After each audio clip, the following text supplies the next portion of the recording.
All right. We seem to be good. Looks good. Okay. You want to do an introduction? All right, welcome everybody. Welcome one and all. We are here to the first game of the day for Submarine Night. For those who are not aware of what this is a special rule format where we have 5 players against 5 players. We are playing center flag, but that's really just to give an excuse to drive people to the center so they can fight each other. Will be mostly Annihilation. Each player controls one mid-sized ship, either the Alliance Destroyer or the Protectorate Monitor, and the only allowed offensive weapon is our humble SGT-3 Pylum torpedo. There will be no guns, there will be no beams, there will be no hybrids. This is simply torpedo jousting, and no one gets point defense turrets. So you need to soft kill swiftly, you need to soft kill well, and you gotta be sneaky. And it makes for some extremely fun stuff. All right. Let's take a look at these teams. Team 1, Blue Trunks, is going to be 8-Ball, Magnificent, Mr. Geeker, Sumiki. I think that's how you say it, Sumiki. And then Theta. Square off against them, Orange Trunks, OS. I'm so used to saying Orange Trunks, OSP. We've got Jeremy, Davened, Fip? I'll say Fip. Potatoish, and Switchback themselves, server hosting galore. Listen here, cat boy.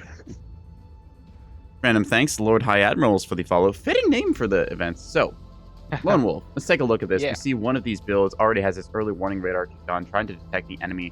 I believe one of the custom rules is that they were allowed only certain radars, or I forget how exactly it went. So one of the rules is you cannot have locking radars. You cannot have the pinpoint or the bullseye. You can't have the parallax though. All right. But everything else is allowed. So we have an interesting dichotomy here. We got 3 destroyers, 2 monitors versus 3 monitors, 2 destroyers. The way this kind of sorts out is the destroyer is a bit faster. It has more powerful E-War, and the potential to fit a more powerful comms, which is useful for command guided. However, it is less tanky. It cannot have a DCX, which increases the tank of the ship and allows it to survive 2 salvos instead of 1. And the monitor can also have more missiles. More missiles as well, carried in space. space. There was no DCX allowed, right? No, it's allowed. Oh, okay. Right. It's most definitely allowed. Actually, because there was a whole kerfuffle. Yeah. For those not in the know, there's a whole kerfuffle before this where people would say, "Oh my God, it's so overpowered. It's gonna ruin the game." And I reviewed the footage from last year, and it was like, no, it was fine. They just take 2 salvos to kill instead of 1. Yeah. Let's see if anyone really tried to stretch this here. We got 1 DCX on Switchback. We got Sumiki has one as well. Yeah. Double magging on this thing. Man, can you imagine just like a live game where you see like 2 reinforced mags worth of torpedoes on a monitor? I would live for that day. We got the first torpedoes out, the SGT-300 Ping coming out from Davened. Got nothing on it. Yeah. That's interesting. Curious on the usage of that one. Possibly like back in the day, this would have been like missile cam, right? But yeah, maybe to bait out chaff, because then you can see the chaff from a longer range than the ship. That would be pretty big brain. With a single ship like this, it makes sense to keep your point defense stuff on manual there. Possibly it does force an enemy ship to chaff. Interesting. Jeremy kicking their illuminator on, trying to get the bonus radar return, see if there's something out there. Oh, it worked. Theta's dropping chaff. Ooh. Take a look. Yep, that's 1 chaff used up. How many do they have left in the banks? They've got 9 chaff. So, I mean, still depleting the enemy of some of their resource there. Kind of nice to do. Also seeing a bunch of flares brought along. Interesting stuff. I just realized they have container decoy line ships on this. That's fun tech. Oh, interesting. Yes, that is allowed. Also interesting to note in the rules, the chaff is kind of like your health bar. And every ship is limited to only a small VLS 123. You cannot have a larger one, and you can't have more than 1. So you got 23 chaff at maximum. Except for the destroyer players may have elected to equip a VLS-2 where they can put active decoys, but those are quite expensive and take a mount, so it's quite a trade-off to make. I see here Magnificent has some.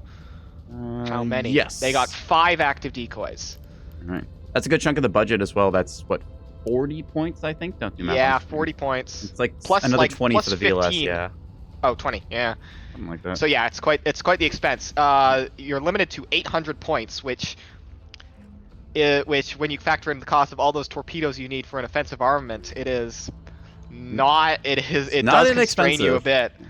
Yeah. So it's interesting. The players have all kind of spread themselves out across the map. We see a detachment as Davenant and Potatoish are kind of going off on their own, doing a loop around here. No one going immediately for the flag in the center.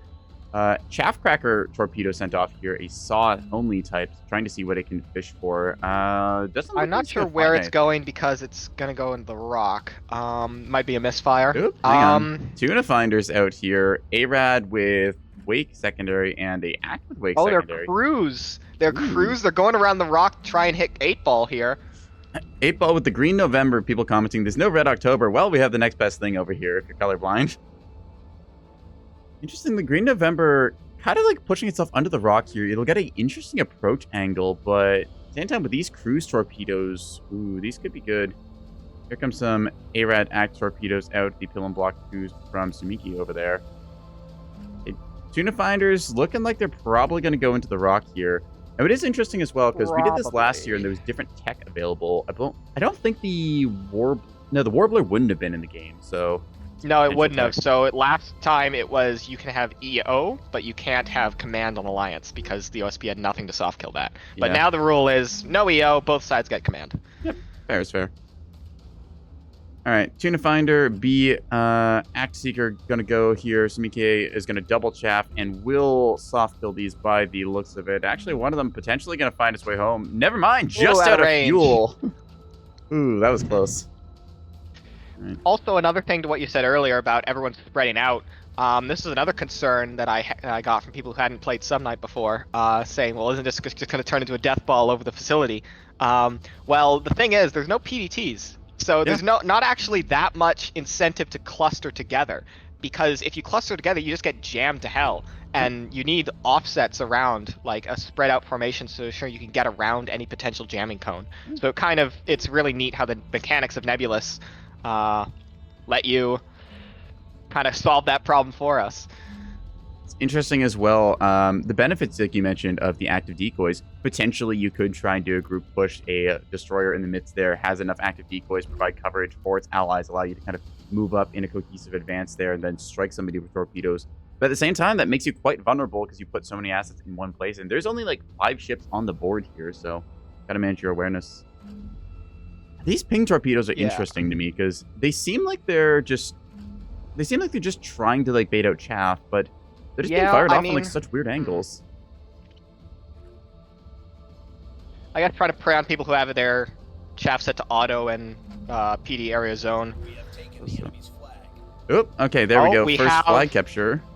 Mr. Geeker grabbing the flag, our first cap, and there's like nothing around here to deal with, although all teams will get a notification of this. We see Cherami and Potatoish now moving up, attempting to get into a position to deny this capture before it can move back to the blue base. I'm liking what I'm seeing from the blue team here. They've got their early warning radar kind of set up high here. It is out in the open, but at the same time, they have a lot of time before the enemy torpedoes arrive. That said, I think that the orange team is doing the correct counter to this, just trickling in one of these torpedoes at a time, doing the illumination here. Actually, if I'm reading this right, wasn't that Chaffcracker missile fired from Switchback? I think it was. Double check their magazines.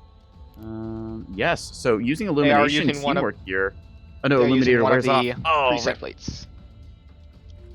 They lost the track? No, they still at the track, just the Illuminator not firing at the time. Still trying to bait out the enemy's chaff is good. Another double chaff there from Sumike is going to be putting them lower. They are down to just 17 chaff. Never mind, they've packed a whole bunch of that for no flares. All right. Jeremy realizing the objective right now. Yeah, keep an eye on Cherami. She's about to come over the rock from Mr. Geeker there. More of these ping torpedoes from Davenant. Pong torpedoes, just wake type, going to go into a rock there, but another one going to be fired out. They are cruise and looking to fish for that destroyer that is now currently trying to burn in reverse. It's pointing its aft towards enemy, which could be a problem if this wake seeker is able to kick in. Jeremy closing there towards the flag. Mr. Geeker's torpedoes out. And Geeker firing off here.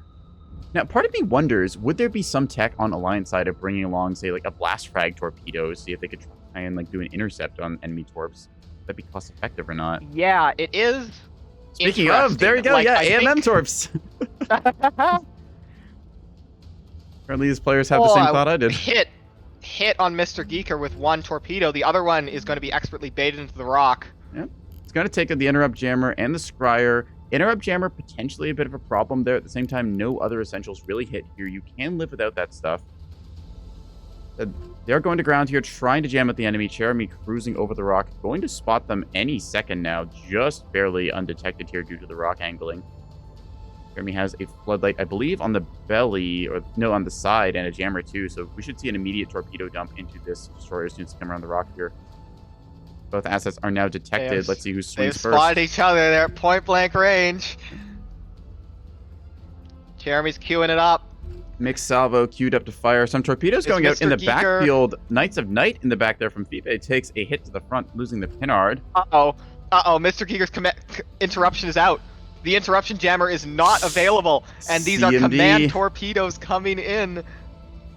Cross your fingers and pray for track error. Not going to find it. Right hit into the Ugh. front section there. That's going to be crippling damage. Another torpedo just for good measure on the way. Rapid If lockers. you can get CIC behind the zeroed. rocks. If you can get behind the rocks, you might be able to rock PD these Punishers. CIC might be Oh. killed here. Nope. Takes out a VLS-3. CIC is fixed on the fire. That's going to be a lot Wake of torpedo, coming though. in. Oh, just saved from that one by range. Yeah. All right, we've got Theta coming in with the Greenland here, moving up on Jeremy. Mac to try taking a and lot of defend. fire as well here. The Stingray is crippled for the moment, losing its drive. No restores on that. Immobilized. The switchback has found Ooh. their prey and going to start launching torpedoes. Mickey up top, trying to send out their own torps. Orange team just kind of swinging down here. Theta needs to get into this fight, and soon. Here we go. They're starting to launch out their own torpedoes, trying to intercept on Fipe. Time on target strike as two of these players going to line up their shot. One of these ping torpedoes, I think, just trying to bait chaff out, or maybe they were just loaded already, see what they can do. Oh, Fip taking a couple of hits up top. Pip has lost the front there earlier on. Mac just continually getting torped out here. That said, it looks like the... Oh, I think the Illuminator is just not quite in arc or set right for Switchback there, as they were... Switchback has gotten the better part of this trade. They've immobilized Mac for the moment, so they're largely out of the game for the moment. Meanwhile, Fipe up top does manage to successfully chaff and seduce those. Torpedo's Very now nice going play from after a line Switchback. ship decoy here. Oh, that's funny. Act A rad, yep. Yeah, I'll do it. One of them going to Killed overshoot, the though. decoy. Potentially Oh, going no. to the Nautilus. Oh, Strikes he at was right midship, behind. reactor down. That said, though, Whiplash Drive and the CIC are still in line with the Nox steering, so this thing can technically limp its way back and possibly secure the first cap for the blue team. More torpedoes out in the water here. A bunch of these torps kind of firing off confused where exactly those are going. Theta takes a pair of hits into the front of their ship. They lose their reactors and their illuminator. They've got some restores, but it's not looking so good for them. what do you think they would restore here? Probably the Illuminator. Illuminator most likely, definitely trying to get those torpedoes out that are saw most likely. Couple of good shots going towards Jeremy, but are seduced by chaff there. Have to try and be careful about that. I believe radar off on this thing. Yep, radar off, so ARAD will miss. Strike Oh, in an the back. attack from Zapeball behind. finds switchback here for a Yeah. moment. One of those hits. Oof, there you 2 go. hits. Good strike on the reactor and the magazine. Takes What out one a of the bolt flank. mags. The long flank from the Still Green November of mostly 8-ball fine. there pays off after a while. He's still fine for now, but the Warbler is out, and that's a command torpedo, so he'll take more damage. Or not. Never mind, I lost track. Yeah, lost track. Lucky break there for Switchback. Orange team looking slightly favored here, as blue team has definitely taken the worst part of the pounding. Mac immobilized there is going to be suffering, as I don't believe that they have any torpedoes they can get on target unless Switchback gives them an arc. Torpedoes rain down from up high towards Fipe as Sumike is turned off. No, their early warning radar got sniped out, and they've only got one restore left. More torps going down towards Theta here. The Greenland will take another strike and another one. The A6 CIC has been knocked out on that. I believe it's not under command currently. Davened narrowly avoids a torpedo strike. I feel like Orange Team just kind of came in with the better approach. Blue Team, they got the cap initially, but did not run back in time and covered the retreat. I feel like they kind of got think in strung out too. hindsight, yeah, the long flank around the left, I think, you know, you don't want to be too clustered together, as I mentioned earlier, because of jamming, but you also don't want to be too far at a mutual support range. Orange Team just had more stuff able to collapse on the center when Blue Team poked into it with a Wake torpedo going to find its way here. The Curse manages to completely soak the hit. Just didn't pen. I guess they don't have enough warhead in that. Pardon my interjection, just saying to the audience, for anyone that wants to play, hop down to the general channel downstairs if you're looking to get into it the next match. That's all, stay safe. Thank you very much, Vostal. Remember to drink water. Nautilus ate 2 more torpedoes there, but they went into nothing in the meantime. More torps can trickle out here. I think Blue Team they had the right idea with the flank, execute on that, possibly try and backstab the enemy with surprise, but Orange Team grouped up 3 of their torpedoing assets onto one target, managed to bring it down low when it grabbed the flag. Theta is first knocked out here. First elimination, Theta is gone. More torps going out here. One of them will strike Jeremy, takes out her drive there, so it's going to make her immobilized for the moment. Said Mr. Geeker has 3 torpedoes available, and never mind, the sides do actually still have some. Their interrupt jammer is knocked out. I think Jeremy does still have torps somewhat. Actually, no, Jeremy's 3 torpedo banks are empty. She is disarmed for this game. Punisher torpedoes saw home on jam from point blank to find their way into the Nautilus there. That's another crippling strike in the aft section. And it is dead. Yep. Not before it got Fires its torps out, though. 2 last torpedoes. These are A-Rad with Which I Wake don't see any secondary. chaff coming out from Potato-ish. I don't see any chaff. Potato-ish has not M-conned and is going to take a hit for it. Swing and a miss on the second one, as I believe that... Yeah, I think the radar panel got knocked out, so A-Rad didn't do it. And these cruise torpedoes going to be going towards the flag there. Taking a look at the board, Sumike up top took some strikes when we weren't looking. Just see the trails on that. This thing is going to go crit. Looks pretty crippled. Potentially can get a launcher back up. 16 torpedoes left in the banks for this one, but not much left there. Yeah, let's take a look at the reserves on Orange Team. We've got another 30 chaff crackers on Switchback. We got another 6 launches from Potato-ish. Only 2 more on Feep. Davened has plenty of stuff left. Yeah. Jeremy is empty. Yep. Jeremy empty, but should be able to, now that they got their drive back, pick up that flag and start running it. In terms of interception, what do we got? Mac is potentially in position this game to do a little intercept there, assuming somebody walks over top. 8-Ball is hanging back towards the Boxer base at this time. I think these torpedoes might be the end of Sumike up here, who's already suffering that reactor crit. Should be able to repair it in time, but these torps act home on jam, and there is no chaff being fired off right now. That's going to be crippling blow there. Yeah, more systems. Damage control teams killed. That's a ship knocked out in a second as the reactor is going to bloom. This is 1 ship per player. Yep, 1 ship, 800 points, destroyers and monitors only. Torpedo Fiesta. All right. I think it's pretty safe to call this one. Yeah, Sumike it should knocked be out obvious the to game. Blue Team. They are kind of out.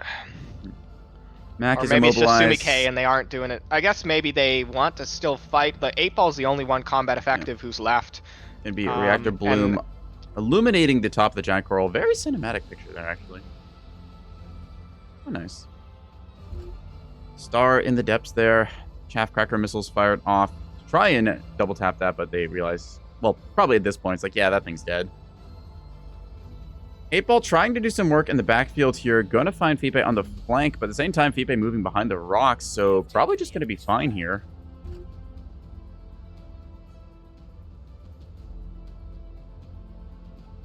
Let's see. I forget exactly how the flag mechanics work in this. Does it reset back to neutral when the ship is killed, or...? No, it drops in the place where it died. Okay. Not seeing the icon on it at the moment.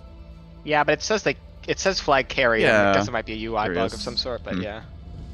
Well, Flag carry capture mode is not the most popular game, although it is nice to see there's Nope. a variety of Neb game modes out there. I look forward to when we get like a attack and defense convoy assault or something like that, taking some of the campaign mechanics we know are in the works. Would be a lot of fun to see. That would be cool, yeah. Basically just, I've got a wish list someday, any of the game modes in Battlefield Mhm. Gothic, you know, it's like convoy, station assault, stuff like that. Yeah. Alright. 8-Ball is lurking in the back here. We've seen on the previous casting of this about a year ago, there was some very heroic last-second runs towards the base. Still, though, this is going to come down to just, can 8-Ball, with a total of, I believe, a dozen torpedoes, kill off the entire enemy team and secure the cap? Flag is picked up. It's kind of bugged. Doesn't show where it is. Okay. Scorekeeper update thing. Interesting.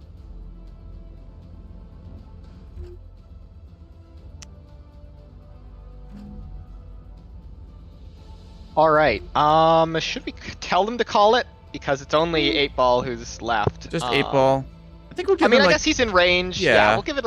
They're in combat now, so we'll give them a couple minutes. we'll let them kind of decide it. I think that they'll probably communicate and explain this stuff. Be like, yeah, all right, we know the situation about this 8-Ball try for a last hurrah. There we go. Yep, Max staying in it. Does try and get a torpedo off here against Switchback and might actually, as that's going to be Saw with Wake secondary, smacks into Switchback there. The Titania, which I think is one of your creations, takes a decent hit there.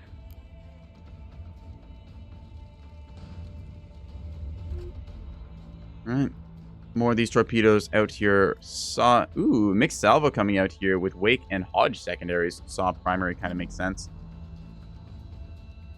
These might be enough to kill off the Titania here. It does have reinforced CIC, but the there's drive is firing. He's rotating into arc. The Wake may acquire. I think the illumination might do it as well. No, It's just going to actually blow it through the won't. chaff here at the last second. There you go. Smack. Yeah, the chaff can is down, so Any defenses here That's gonna are be that. now gone. Gonna be a Pretty good couple crippled. torp strikes. That's a DC reactor complex bloom with survives with once restore. reactor bloom with 68% work speed. One team working on it. Oh yeah, all the teams are gone. Yeah, this is why the DCX isn't actually like the end all be all, because the teams die. There's a lot of damage those torpedoes do, and the teams will die very easily. There's only one team left. 8-Ball Clear chaps the- immediately. Act command validated the cat's claw going here. 8-Ball does not have a comms jammer, but apparently the track is lost as the CMD will go off there. Interesting break there.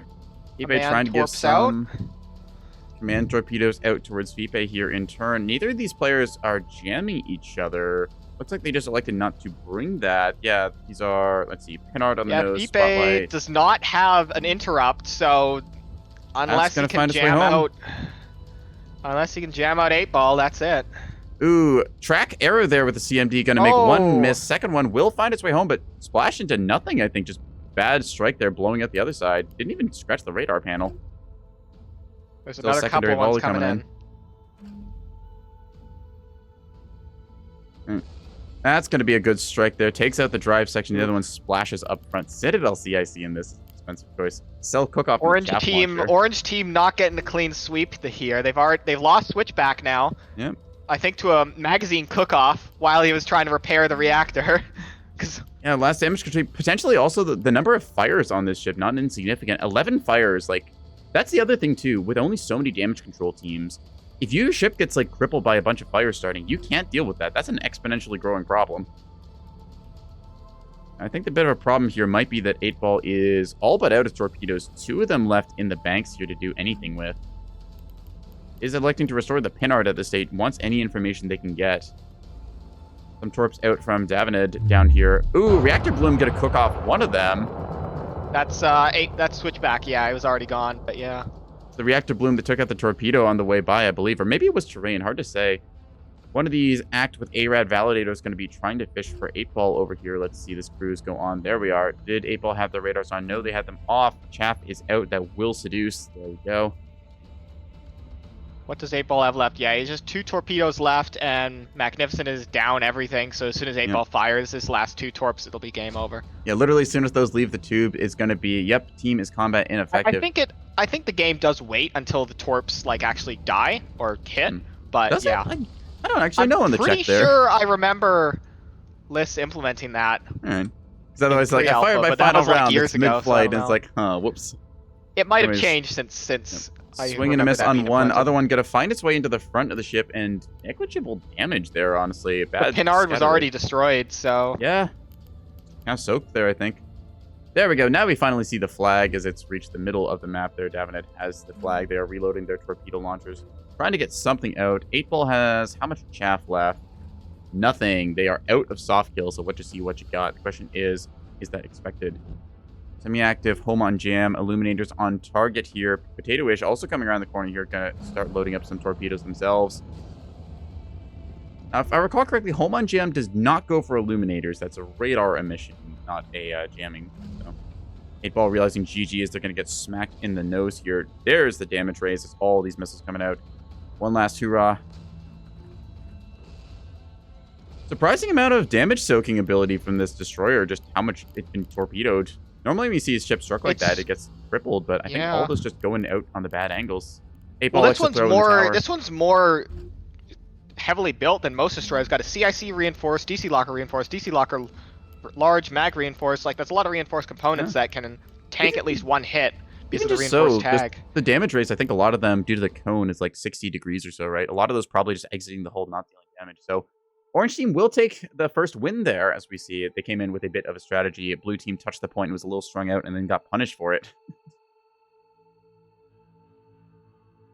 All right. Well, I'll just gonna run our periodic reminder to those in the audience that this is the casting box if you want to watch, but if you want to play, you can hop down to the general voice channel just below us where Vassal is organizing people into games. So if you'd like to get in on the next one, hop down to general. All right. I'm going to run a little 3-minute ad break intermission Twitch side of things. Then we'll get the next game loaded up. So I'll just hit the ready button here. Sounds reasonable.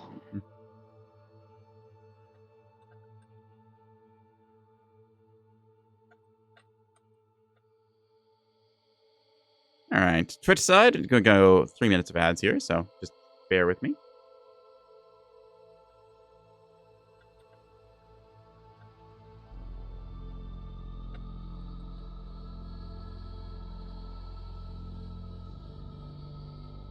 Alrighty. Hello, could we please finish the debriefing on that match? And could I ask everyone that's in there to They are just doing it now. Very They're good. just doing it now. I told them all to head back to general. You want casters as well exiting? Well, if there's another... Actually, hold on. I'll cop out and I'll see if there's another lobby going on. Thank you. Alrighty. Silent Hunter number 2 is just getting ready to go. We can hop in there. Alrighty, hopping over. There's that. 3. Am I blind? I'm probably blind. There it is. Right at the top.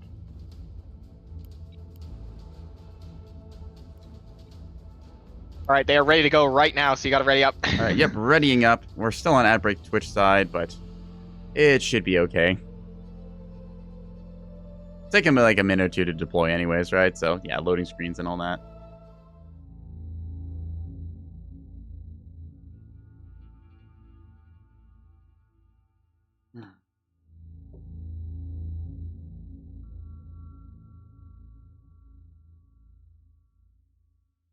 Ready.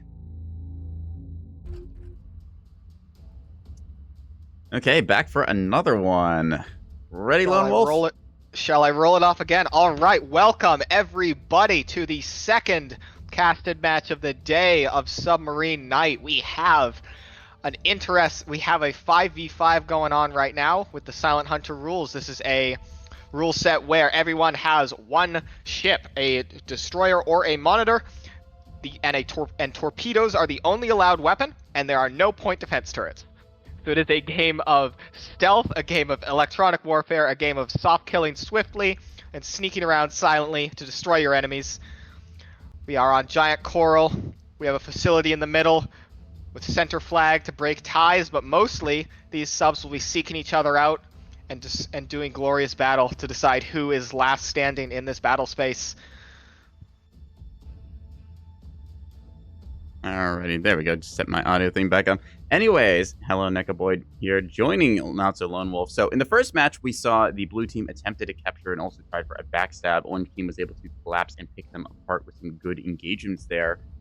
In this case, I don't believe that these Well, actually, maybe these players have played around before. I'm not sure yet. Submarine Night is always interesting as the night goes on and people develop more strategies and familiarize themselves with the new techs and stuff. So we might see what strategy they implement. I do recognize a couple of names. Microsoft Edgelord, Kajiton, Tasty Cookie, Dainchi. I think those 4 at least were here for the last sub night. All right. So we got some veterans. Got some veterans in this lobby. We'll see what they bring out to offer us. All right, Destroyer coming in here on the deploy. I'm seeing a double blanket jammer and a interrupt. That's a lot of... Wait, no, triple blanket jammer and an interrupt. That's a lot of mount usage on the EWAR Destroyer from Ambient Lamp here. Hold on, do they have torpedoes? They do not. They are purely EWAR. Ho, ho, ho, ho. And selected the DDE designation as well. Very nice. That is a jamming ship if there ever was one. Holy. So we see the EWAR device here grouped up with a couple of allies. Let's see. Dainchi is going to be joining them. They have the normal torpedo kind of loadout here going along. Yeah, just oops all torpedoes on that one with chaff and a hang up. This is interesting. Sacrificial Lem has the Lyrebird. I entirely didn't even consider that to be a thing, but that's totally a thing that would actually work here. Yeah, that is a short range enough that you could actually make Listen use to of your that. cat boy. FX Mappa, thank you for the follow. Welcome to the stream. Sacrificial Lamb, so that's a battle group of 3 submarines there. We see 2 of them split off now as Spirit with the Romeo. Kind of the clown nose on the end of this thing. It's got the interrupt jammer there. Double Prowler drive on this thing. Oh. Which? Sorry, where? Spirit on the orange team there. Spirit. Yeah. Double Prowler drive tech. Oh, this thing is gonna be so slow but sneaky. I hate that I may have inspired this because at the end of my stream yesterday, I said, hey, yeah, you can just, break a pinpoint lock by, having like 2 Prowler jobs in your destroyers or beams. That'll surely work out, right? And somebody got inspired. Well, there's no pinpoints here, but it'll definitely... They're not going to be locked by parallax or anything like that. Speaking of parallaxes, it's very interesting. I've just noticed the blue team has nothing but destroyers. There are no monitors on this team. Monitors are a bit more tanky. They have more staying power in that they can carry more torpedoes, but they are slower and have less EWAR available, less powerful EWAR available. So it is interesting. Blue team's going all in on the speed, on the aggression. They are going to have to kill with their limited supply of VLS missiles before they run out. So I mentioned the tech for the double Prowler drive, and quite a few of the blue team's destroyers actually have the same tech. So some of them rigged for silent running, trying to be kind of lower mobility but stealthy approach. Other ones going with whiplash drive, trying to get there fast. A couple of these act torpedoes out, no warhead just sent off. That's going to try and fish for chaff, I'm guessing here. Also potentially latch onto a target and give you a little info if you can see where it is going. Well, unfortunately for the Prowler drivers, there is a monitor with a EWR here, which has just briefly spotted a couple of them. So that's... Hang on a second. Which ones did it ping on? It pinged Trojan Shadow and Ghost Dragon, I believe. Yeah, Ghost Dragon has Whiplash Prowler, which is so cursed to read off, right? Wendy Scroll over here. I feel like it was supposed to say Wendy Scroll, but this is S. Regular drive on this one, 2 blankets and such. So it goes to show having the monitor there just for the early warning can be quite powerful. In turn, having a pinard module to kind of counteract that somewhat. HE frag repost, or reposte, however you want to spell that one. CMD Torp frag out there from Trojan Shadow, I believe it was. Blue team kind of forming an X formation as they start their advance up here. Orange team, I'm liking how Tasty Cookie is being the topside scout with the early warning. Makes a lot of sense here, trying to detect where the enemy is and approach accordingly. It was Ambient Lamp, who's the electronic warfare kind of escort of this battle group. The other ones providing just a whole bunch of torpedoes to make up for it. It looks like Dainchi and Ambient Lamp are heading towards the facility. They're on flank. They're moving fast. They're trying to get over there and grab the flag. Blue team's taking it slow for now. They may have to be forced to rush in a second. I think it might be just how fast they can go. Double Prowler drive applies. I think it's like a 36% speed boost. Yeah, that's very true. Yeah. It's a speed tax or whatever it is. Yeah. So Prowler drive is nice for being sneaky sometimes, but definitely hurts your mobility. I like how Tasty's looking around the map here, trying to identify all these different locations. If I was the various teams, as soon as I ping like an enemy ship here, I would drop an attack marker right on it, keep a rough estimate there, kind of like, honestly, just like real sonar gameplay there. It's like, all right, here's the last known track of the enemy. I think that they're out there. They've dropped off my scope. Let's try and estimate where they might be going. I'm looking at the steel cigar here, and it is running 21 meters per second. I assume this is on flank, and it has double prowler. So Yeah, so that would mean its regular speed is around 14 meters. 14 it's meters not per second. fast. Meanwhile, we've got the dramatic exit and the Vesico here proceeding on 30 meters per second flank speed. Almost at the facility. 30 and 24 respectively. Yeah, going for that center cap now. The question is, when they go for that cap, taking a look at the blue team's deployment right here. I guess you could even call it the ANS team in a couple turncoats on the orange. They've positioned themselves interestingly. So they've got Kejitan over here is kind of deploying themselves further back. Might be just due to like the speed or stealth angle they're trying to take. Here's a torpedo out towards the ones in the midfield. That EWAR is going to do a lot. All of those jammers are going to be messing with this. Oh yeah, that's a lot of comms jammers on those comms missiles. I don't think you even need them AMMs here. They're just gonna... And they're gonna get rock PD'd. Oh no, Yep. This is a major over-investment in AMMs. So what I think would be best is if you have these defensively set, just turn off like any auto-targeting, set them purely manual to try and fire off as you need them. I like the inclusion of the hang-up jammer because you can actually comms jam if you get the approach cone like that set. The omnidirectional jamming, as well as the hang-up, possibly because it's only CR10s in this match, you might be able to isolate a target from its allies, make those early warning radars not do any work. Interesting tech on display either way.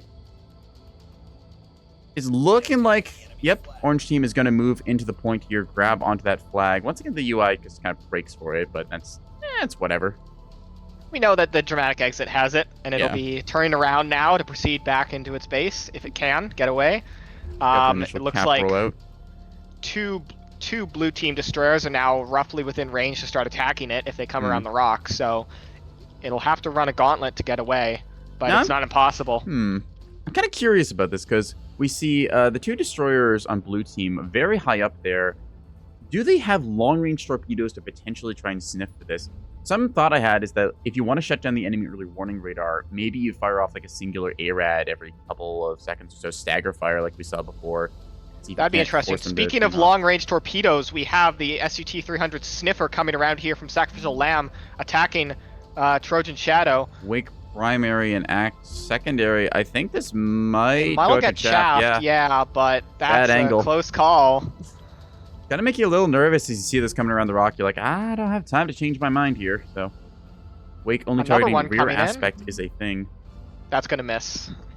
No, wait, it acquires on the Wake signature, but it's not gonna turn in time, so.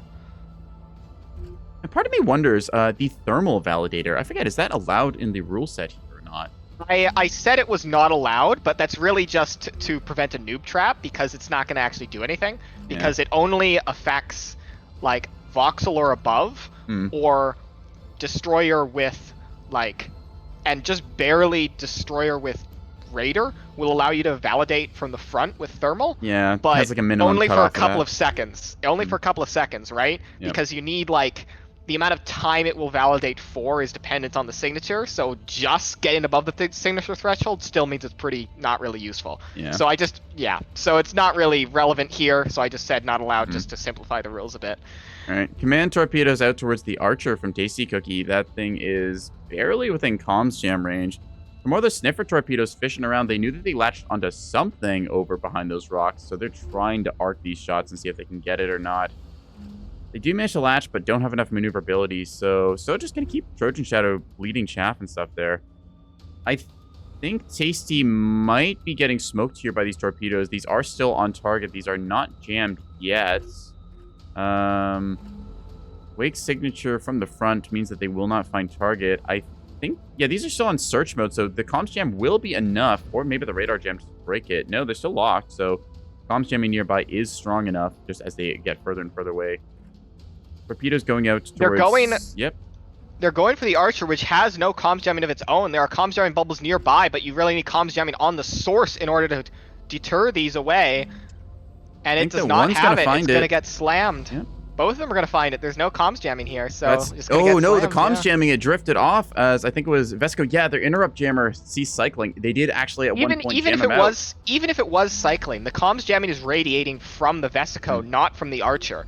That's and true. So the power, like the comms jamming power versus the transmission power equation is not going to be in the Archer's favor. Now, I will point out, I was watching 2 torpedoes on approach before while the comms Jimmy bubble was active. It was strong enough to break the lock there as they had gone far enough away from their hosting ship. So it can make that difference at the extreme ranges. Unfortunately, the interrupt jammer Fair, shut down. actually, yeah. Yeah. It's really interesting, the Pardon, radar allow me math and communications jamming and stuff we get here. Yep, go ahead, Vassal. Allow me to interject. If anyone in the audience, both in Neko's stream and in the audience here, wants to play, hop into the general chat in the main Neb Discord just downstairs from this voice channel if you're looking to play. We've got another lobby up ready for people. That is all.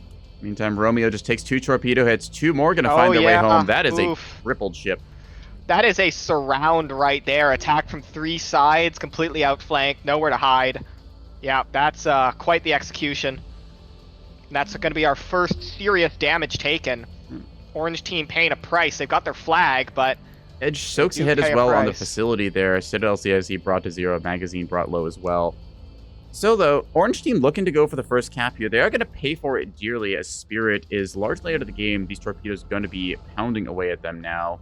They chaffed for all it was worth at the last second, but unfortunately not enough. They are knocked out through proper there. Tasty Cookie did suffer some hits far in the back there. They lost their torpedo, early warning radar, and their illuminator. So I don't believe that they are going to be mission capable anymore. I think they only had saw type. Some command-guided hammerheads coming in here to Ghost Dragon, who has no... Swing and a miss. Wait, what? Yep, A-Rad, I think, going for it. Yeah. Did it have... Oh, comms jamming from nearby. The offset is strong enough. Yeah, you're right. Okay, so that's exactly what I was saying. What you were saying before, that it's still strong enough because this launching ship is far away. Yeah. The CMD with the Wake Seeker. Yeah, if you click the missiles himself, you can see the little icons. I saw them with the search mode on, and it had a Wake Second. I was like, okay, so that does mean the primer is broken. Yeah, here the command seeker. That's a funny voice line. I haven't heard that before. Yeah. The command seeker being disabled, A-Rad the only thing left, and active decoys on the Phantom coming in clutch. Definitely glad that they bought that VLS-2. Very pricey, but saving his life there. Longbow semi-active home on jams fired from Tasty. Tasty does not have an illuminator, would have to rely on their allies, and I don't think there's one nearby. They're just trusting these home on jams will catch this. There's a lot of jamming going on.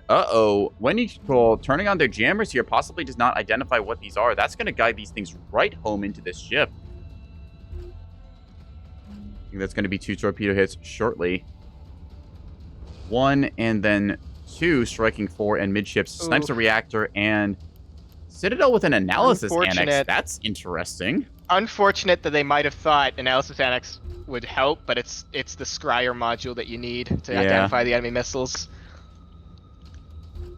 Possibly they were just out of slots. No, you could definitely take a Scryer in there, so. Analysis Annex, one of the modules that certainly exists. Torpedo Strike going down here towards the Mischief of Sacrificial Lamb. In turn, Bullseye Torpedoes headed towards Trojan Shadow here, and looks like they're gonna get rocked, PD'd. Yep, good stuff. Meanwhile, Sacrificial Lamb is 3 torps on target, gonna find their way right home, smacking out that thing's soft kill. Picks up the chaff as well, ooh. Casey sending more torpedoes out, but with Hodge only, they're not gonna find anything. Both jammers and the VLS-123 is disabled, but they've got offensive armament left. Yeah. Another thing I noticed is the monitor I'm taking a look at here that was the Mischief from Sacrificial Lamb does have a backup antenna, so clearly relying on that command type. Really don't want to lose their antenna there. The antenna in the monitor is kind of recessed in that like topside tower, fairly hard to snipe out, but occasionally you do get that lucky random strike that will cripple your effectiveness. Also worth noting, the Archer here, it has 2 reactor overloads. Okay, they fixed one. Are they going to fix the other in time? Yes, okay. Yep, that ship is saved. Poof. All right. That could have been bad, but enough DC to see it through. Bullseye command A-Rads going towards Ketchtown here, the Boom of Herbert. And though these other torpedoes going to be finding the Archer potentially. Nope, swing and a miss on one of them. Other one looks like it's locked on good. Hodge and Just Act. Tasty does not have their chaff launcher. Going to be eating another torpedo pair there. Power out. And that's it. Yep, CIC basic gone. So that's going to be the second loss of the Orange team. Flag has been carried as Microsoft Edgelord sat on the cap there, waited until the Orange team capped it, and now is running the Kappa back to their base. I'm not sure if that's the right call or not. It does put you closer towards the win condition of capping. But at the same time, with the combat situation, maybe just staying in the fight and committing. I believe that they still have plenty of torpedoes. I think they might not have all the information, but for us with Suit, we can see the board, right? They have a combat advantage here, and if they press it forward, they can win. Mm-hmm. More torpedoes coming out towards Ambient Lamp. Nope, they're getting caught on Sacrificial Lamp, but I mean, any hits works. That's going to be a big problem if this ends up sniping it out. And the Mischief has no defensive armaments remaining. It's already crippled, so yeah. So it's a large hit there. Sundrive is taken down. That's going to eat another Restore. This thing has singular MLS3 you can put back together. So taking a look at this, Danchi is going up against Ghost Dragon over here. Let's see. Yeah, the Phantom Destroyer there. It is missing its nose, but still fairly healthy. What I think that the blue team is going to do right now, looking at this, is Edge is going to go back to the base and cap it. Immediately then, Wendy Kroll is going to pick up the flag as it respawns neutral, and then they're just going to run back home and then secure that as their win condition, not knowing the situation with the fight. The rest of their team just has to buy them time here. Hammerhead Torp trying to get hang-up tier from Gadgetan. We'll see if this ends up working or not. It is on search mode, actually, so this is going to be real close if this drifts into range or not. Ooh, that's unfortunate. Did still drift into the target there. Snipes out both Prowler drives. Well, Red's one, Gray's the other. Well, Lone Wolf, my Twitch chat has requested the song as people, so consider the following.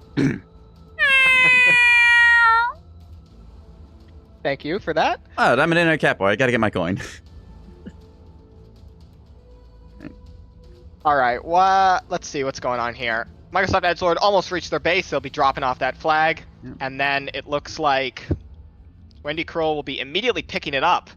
So they can just run for a victory here, although they've got really 2 win conditions at this point. They can smash what's left, or they can just bring the flag home. So pretty on lock for blue team, but there could still be some interesting things going on. Taking a look at torpedo count, they have used quite a few of their payloads up orange team. Trojan Shadow is still pretty healthy here. They're getting one of the VLSs back together. They've got most of the torpedo complement, and I think that Danchi's going to come around the corner and enter a world of hurt as the two square off from basically point blank range. That's in visual distance at 1.5 or so there. They're going to see each other and immediately start queuing up missiles. Oh, yeah. Seeing lock and orders go off here. Hang-up jamming attempted to be deployed. Hammerhead direct fire torpedoes, the CMD types, pretty good. Oh, the Trojan Shadow, his interruption is out. The interruption's gone. So this is just going to smack into him with no recourse. Boom. Going to smack. Takes in turn, hit, CMD ARAD's going to also hit. Mutual trade here. Mutual 1 for 2. destruction. Attempt at a riposte, what's that, defensive torpedo fire off, but no strikes. Here comes some home on jam. Hodge ARAD is a choice of torpedo. Interesting. You want to run that one by me? I don't get that. I could not tell you.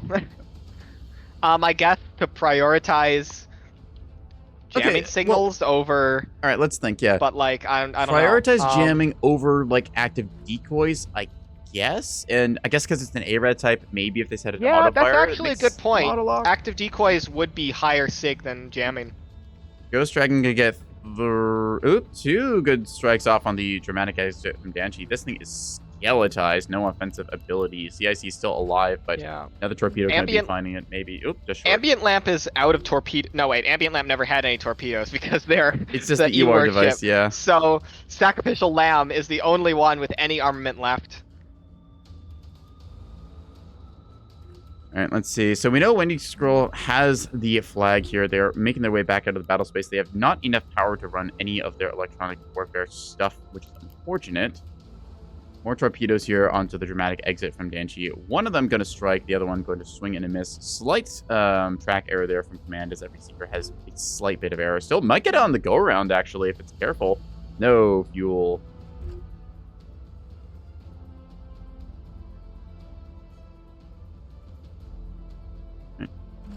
Act CMD, a Pilum Boom put out here towards dramatic exit. They really want this thing dead, and they're trying to just trickle fire. Size 3 named Adalal, or Adalal? Adaladdle? I think that's how I say it. Anyways, those are going to find their way into the kill. Yeah. Atladdle, yeah. Fun way to say it. Oh, one of these potentially... Never mind. I thought it was going to hit its ally there, which would have been a bit of a funny moment, but... Edge wants a piece of the action, is launching their own torpedoes now, having done capper duty. Windy Curl should secure this one. They had their engines set to full, cruising along at 20 here. Should be able to make their way back to the Atlas base and secure this win. Same time, though, Orange Team just kind of on borrowed time. Electronic Warfare on one ship, and then the Sacrificial Lamb barely puts itself back together again. Has the single launcher left with a total of 12 Bullseye Command Torps.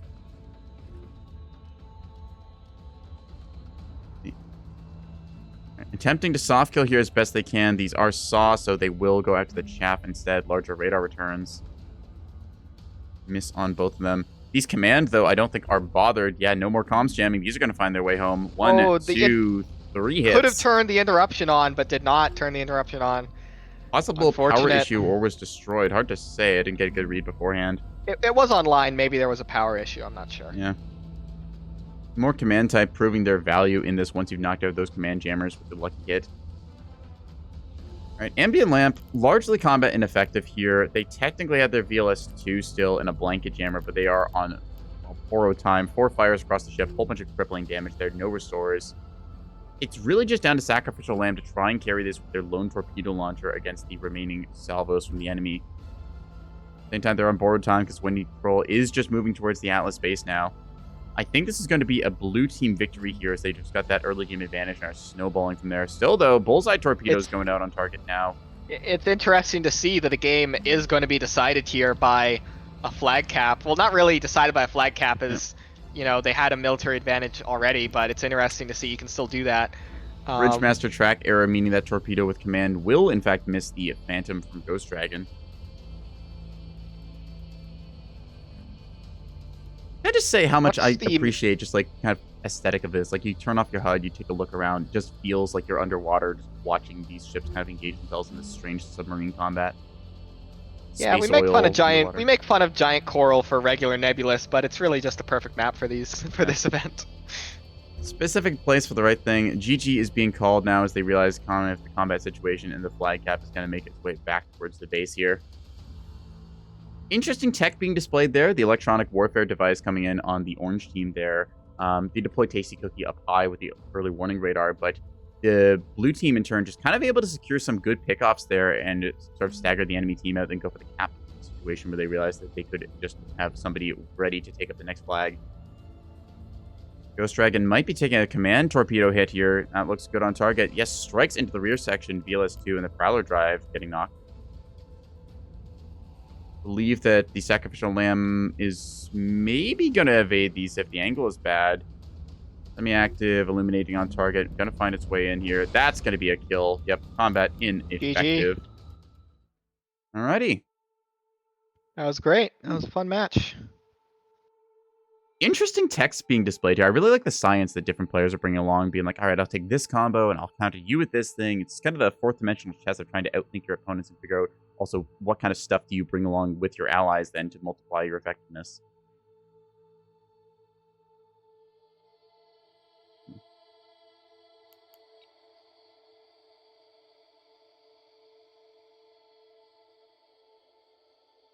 I like how there's not been like kind of this is the torpedo kind of determination. There's still quite a few mix-ups. Like we get some with command, some with like these home on jam ARADs, other people with their torpedoes kind of set to like fish out enemy chaff and stuff, see if you can make them blink. Really neat seeing that.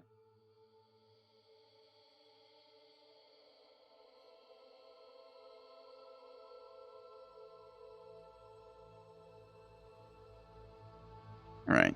These matches take about 20-ish minutes or so I don't need to run another ad break. We'll just get another match going before too long. All right, periodic reminder to anyone what am I even saying? anyone in the audience here, if you would like to play in the Sub Night, you can hop down to the general voice channel just below us, where Vassal will be organizing games and getting people into games. I see Fight Night Silent Hunter 3 has 10 players in it. Want to poke our heads in there? Sounds excellent. Oop. Could not set reference object. I think I joined while it was... started. Yep. I don't see it, yeah. Missed my timing on it. Oh well. Alright, well, we just finished one match there, so we should be able to get another one going. Yeah.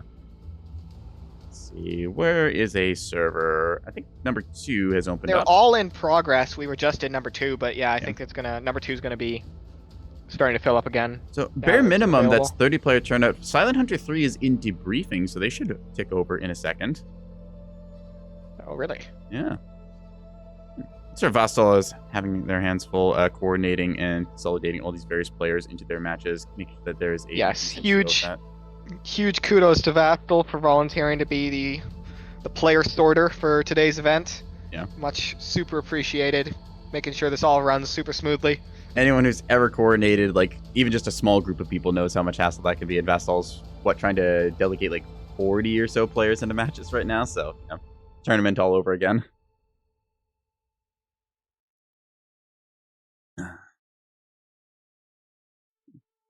Suppose we could entertain some of the interesting ideas that chat had brought up, mentioning things about, like, R3s, idea of, like, a size 3, but it's, like, no seeker or warhead, thing like that, just for the memes. I do think that other events we ran before, Rocket Night was a very fun time. Everyone just had a singular rocket shuttle, and it was, like, 10v10 madness in close quarters. Things to look forward to as we run more of these kind of silly events as the timing allows us to.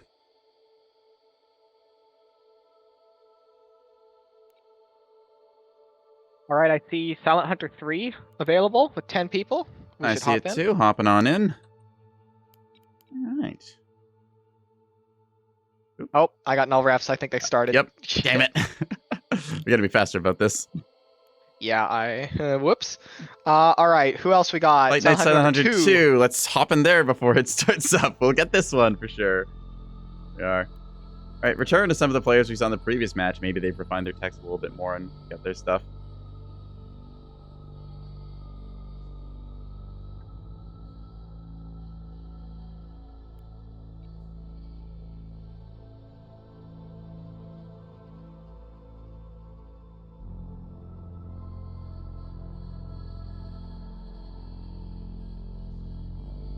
I gotta say, it's nice that Neb is a kind of versatile enough game that you can make up these custom little game modes and stuff, not just limited to like the 4v4 or 5v5 3,000 point skirmish.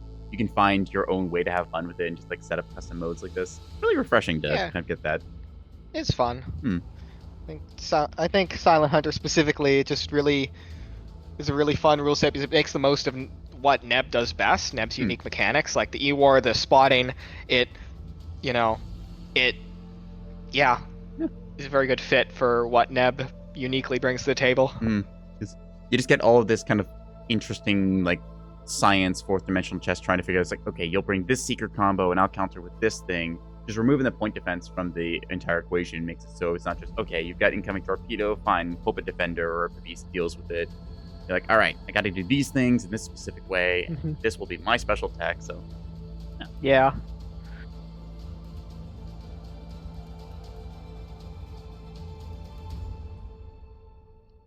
Rain's Night could be a fun thing. Yeah, I mean, well, Liz would love that. Just oops, all rains, right? There you go. Peak Nebulous gameplay. For anyone not familiar, it's a well-documented thing that Liz's favorite ship is the Rains class frigate.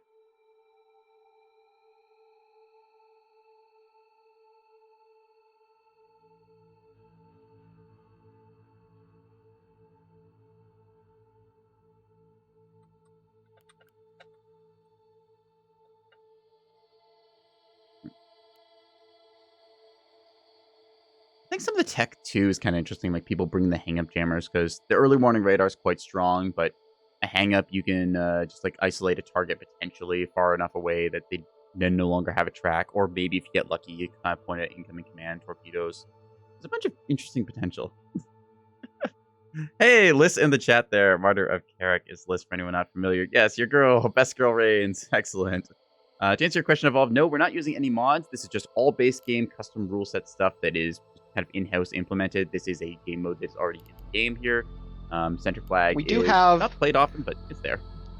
We do have Giant Coral, a modded map, because it provides a very nice backdrop, but you can play this on any map, really, and it's very cool. Yeah. Just nice to basically just have the opportunity to, like, do funny custom event now and then with them. It's a great vehicle for figuring out, like, different modes you might want to play. I've seen some people do custom modes where it's like no radars allowed and you just have to basically like try and drift through the void and really hope that you run across the enemy in the correct arcs, because otherwise you get some very interesting broadsides at like 2 kilometers.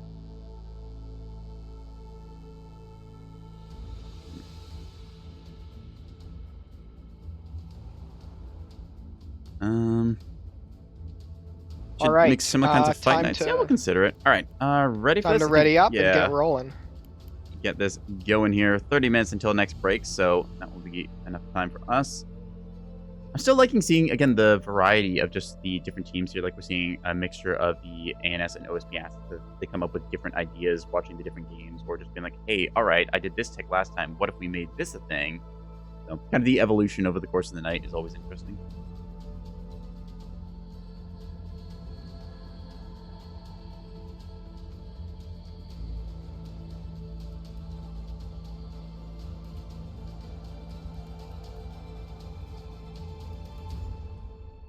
And just jiggle the audio cables, make sure that everything is working correctly here. I want to get the infamous audio crunch that, for whatever reason, my recording setup likes to spit out sometimes. Thank you, OBS, very much. Really got to get a sound mixer properly set up. That takes time. I'll read off the custom rules evolved when we get into the game, when we start it off. But a Tasty full list can be Calibrin found and in Kajitan just community doing events. last second tweaks there. So should be ready in a second or two.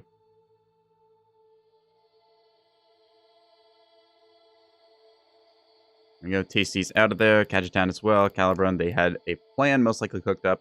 We saw previously the idea of like the Ewar destroyer along with its escorts then kind of nice to like mix up there where it's like you can have one of them just takes all Ewar and then provides support, multiplicative effectiveness versus like other ones that are kind of vulnerable because they have like the Ewar, so that means they can't go radars off.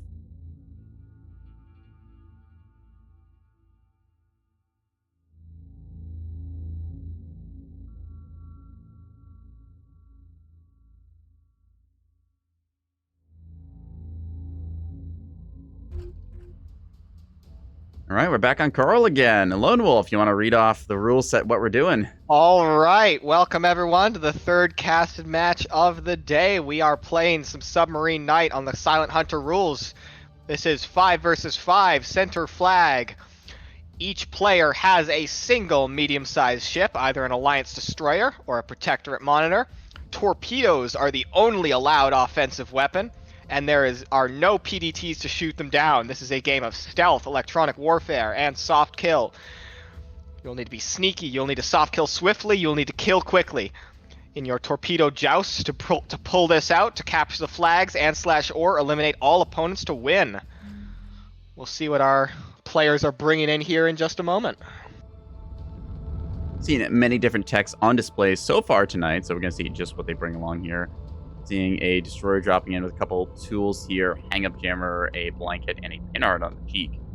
There's a little snowflake emblem as well on it in that ice cold style. Who is this? That's Mark that we see here. Mark on the blue team. So we get destroyer there, torpedo complement, Microsoft Edgelord coming in, Warbler, 2 torps, and a container stack launcher using those decoys like before. Sacrificial Lamb returns. I believe they had in the previous game a command style. Yeah, the bullseyes are command style. Double torp on them. Dual front up top. Backup antenna. A whole bunch of torpedoes and an interrupt jammer. Good stuff. Ooh, a VLS 10 active decoys on the nose of this thing. They do not want to get smacked. And lastly, we see early warning monitor. Very good tech up above here with Banshee.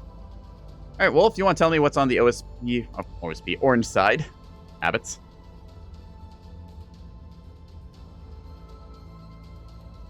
Wolf, you still there? Yep, just type into the other Sorry, spectator who's randomly understandable. here for some reason. Alright. What's on the orange team? Let's see. Just like blue team, they've got 3 monitors, 2 destroyers. Destroyers will be faster, have more electronic warfare, with the monitors having a little more staying power. Calibrin has, let's see, a destroyer with only a couple of torps, a blanket and a floodlight, interestingly. Not a spotlight. Their torps, well, we'll see when they fire them. They've got a total of 16. Then we've got Cheese Slayer with a monitor. They have, I don't know about this, putting the lighthouse illuminator on the nose. The lighthouse cannot elevate itself directly up, so that might be a problem for him. It should have enough to elevate that far. It does have a maximum height, but I think the cone is wide enough that it can still illuminate. Okay, well, we'll see. We've got 2 MLS-3s and a Warbler. Always good to bring that anti-command soft kill. Kajitan. Another Lighthouse. Ooh, a Bloodhound on the front. LRT. LRT with already illuminating, already shining there. Trying to find and looks like it is tracking Danshi's time window.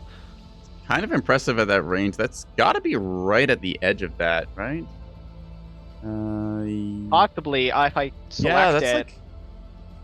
Yeah, that's actually the Bloodhound on it. That's Yeah, out of range. That's out of range. It's got 14 kilometers of range, and that's at about 15. So, but they'll move in closer. So that's it. So the team has both an EWR and an LRT, giving them very accurate tracks and situational awareness on pretty much everything. Got the LRT ship here. Again, pretty standard. And Wendy Curl's destroyer moving in. Blankets on again, the another cheeks and the 16 chin. torps. 16 torps with 2 blankets, 3 blankets, lots of blankets. Very cozy destroyer right there. All right, so teams advancing here. We see Cheese Slayer and Calibran kind of advancing along, covering each other here. Kind of best of both worlds as you get the overlapping strength of the Interrupt Jammer there and the Warbler. See what ends up happening. We don't know exactly what kind of seeker types they have yet. Blue team kind of arranging themselves very vertically here. They got themselves an early warning up top, which we had seen before is a very good tech spot. The enemy get a rough semblance of where they are. The Bloodhound is interesting as you can outrange enemy jamming and keep a fix on them. See a Clipper decoy being fired off forwards here. The decoy is coming out. Like, it'll be interesting if they spot this and they fire before they have intel on it. Because once they gather enough intel, it will say Clipper, and they'll know it's a decoy and not a destroyer or a monitor. But until then, they may waste a couple of torpedoes on it. Potentially worth saving that until later on as well, because I believe these give off some radar emissions and can be used as we have active decoy at home. Yeah. Or at the very least, they've got a decent signature size, so they will seduce incoming. I'd love to actually check that at some point, because I know that I've used line ship decoys before as a pseudo-active decoy and had good effect, but I had to figure out what exactly is the strategy here. We got Calibran with a Raider and a Whiplash destroyer rolling in to the facility at top speed. Yeah. Gonna get there long before blue team can set up. And torpedoes are out on... Uh-oh, I think they're going on the decoy container. These are command. This is a... See illumination going through. Yep, they are leading it. They don't realize the threat. That's 3 torpedoes you're not gonna get back. Listen to your command cat boy. torpedoes too. Unknown Rory, thank you for the follow there. Hey, 700 followers for Torpedo Night. Thank you, everyone, Twitch side. Let's watch as these torpedoes swing at a whiff. Bit of a oopsie moment. They probably think this is somebody trying to rush, and this is going to bait out a good chunk of torpedo. There's at least 7 of these in the water. Make that even more. Yeah, they are convinced this is real. The mind games. The mind games. 11 torpedoes now dumped on this thing. This is a lot of usage of points here. That decoy's paid for itself so goddamn much. That's so funny. Yes, oopsie whoopsie moment indeed, Unknown Rory. So yeah, this is going to be a misallocation of assets. They did not get a time to kind of identify that. One of them will splash it and finally make them realize, oops, I think more torpedoes were fired off there. Cheese Slayer going to eat some torps here. Yeah, Cheese Slayer got the flag. They got torps incoming, but they are command with a ton of comms jamming nearby. I don't think they're going to miss. Yeah, their command's disabled. They're just flying straight. That is close right there. Get decoyed, get decoyed, get decoyed is the call it from Dual Front there. Was that their tech? Whose was that? It was one of them. Was it Edge? No. Wait, was it Edge? Yes, it was Edge with the active, the container decoy there. Alright. Ooh, one of those torpedoes did swing by and hit Calibran's destroyer. It does lose the torpedo launcher on the nose. Oh, really? Restore it. Haha. First flag will go to the orange team here as they're starting to pull back off the point. More torpedoes now being trickled out here. It is worth staggering your fire somewhat as you can force the enemy to pop chaff and such and kind of deplete them on that. We see double chaff usage here. Wake primary with an act secondary sniffer torp is going to go after this chaff cloud and blow right by in a second. E14 chaff. Wow, they're paying the premium on this monitor, I think. Huh. You really don't want to get hit. All right, fair enough. I mean, given the limited damage restores. Space Steel, aka Vostal, is going to find its way into the nose of the Fujoshi. No, turning off the radar, or they were jamming. Yep. One of the other one going to be a boop there. So the orange team going to comfortably secure the first flag. I think it's on orange team to pull back a little bit now, realize that they've got the cap, let their flag runner get back to the base, rearm, resupply, and then reconsolidate their forces. Corpse out here illuminating the Mark Winner destroyer over here at the Los Angeles. It's going to be popping chaff, maybe a little bit early, as those still have quite a bit of time to get here. These are Acts home on jam with quite a few of them. I'm actually not curious about the Illuminator here, if these are just Act Hodge. Will most likely get seduced by chaff. Yep, active decoy just for good measure. Wait, hang on. No! Killjoy at home! Torpedo launched here with a Killjoy. That's fun. Oh, that's so good. The bowling ball. The moth too, they named it. That's so good. Like it. All right.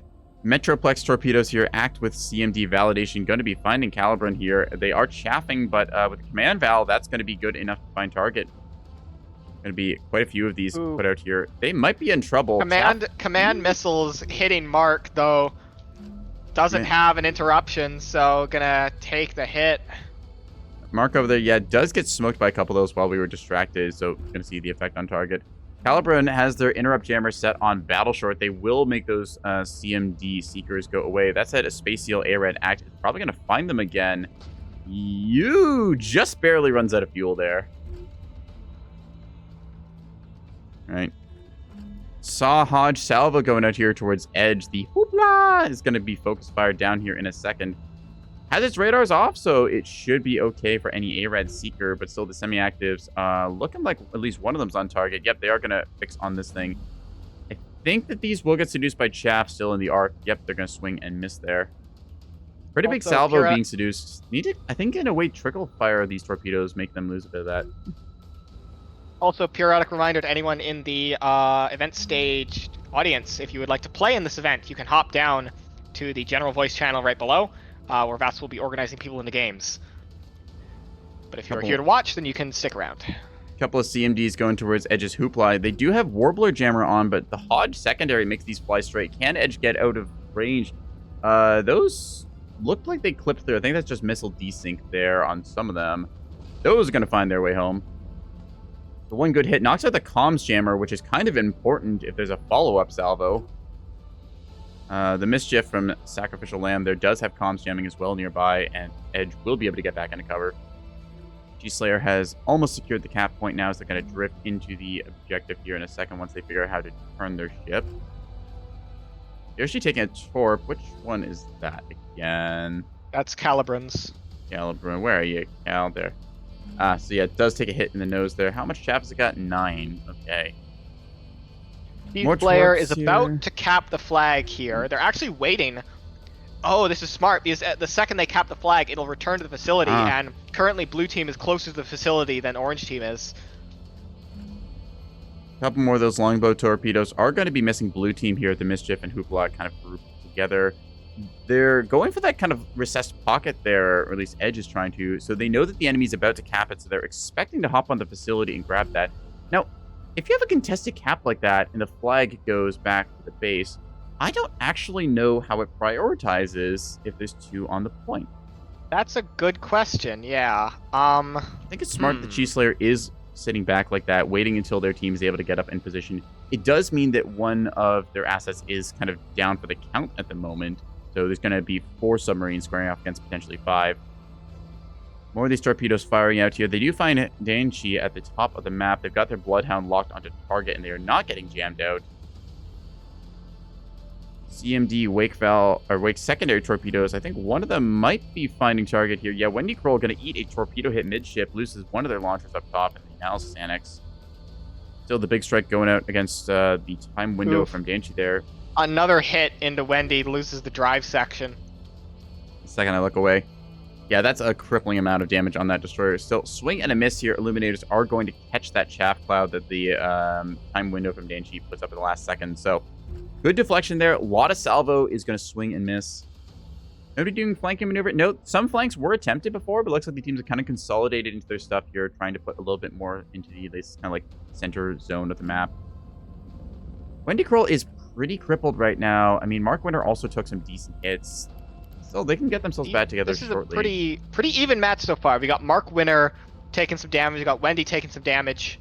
But everyone else is still alive and combat effective. Act, Arad, Val, Tasty Cookie has their... Wow. They had their early warning radar turned on and were just hoping that that Arad Seeker did not actually pick up the fact that they were emitting there. It's a little bit risky. Hoopla from Edge is probably going to get struck here. Saw Hodge, Chaff at the last second, barely missing on those. Ooh.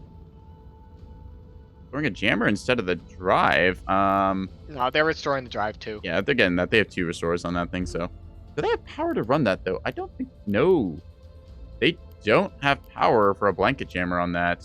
Uh-oh. Space Seal going to be finding Tasty. There you go. Early warning and light just lost... Sorry, the time window just lost their VLS.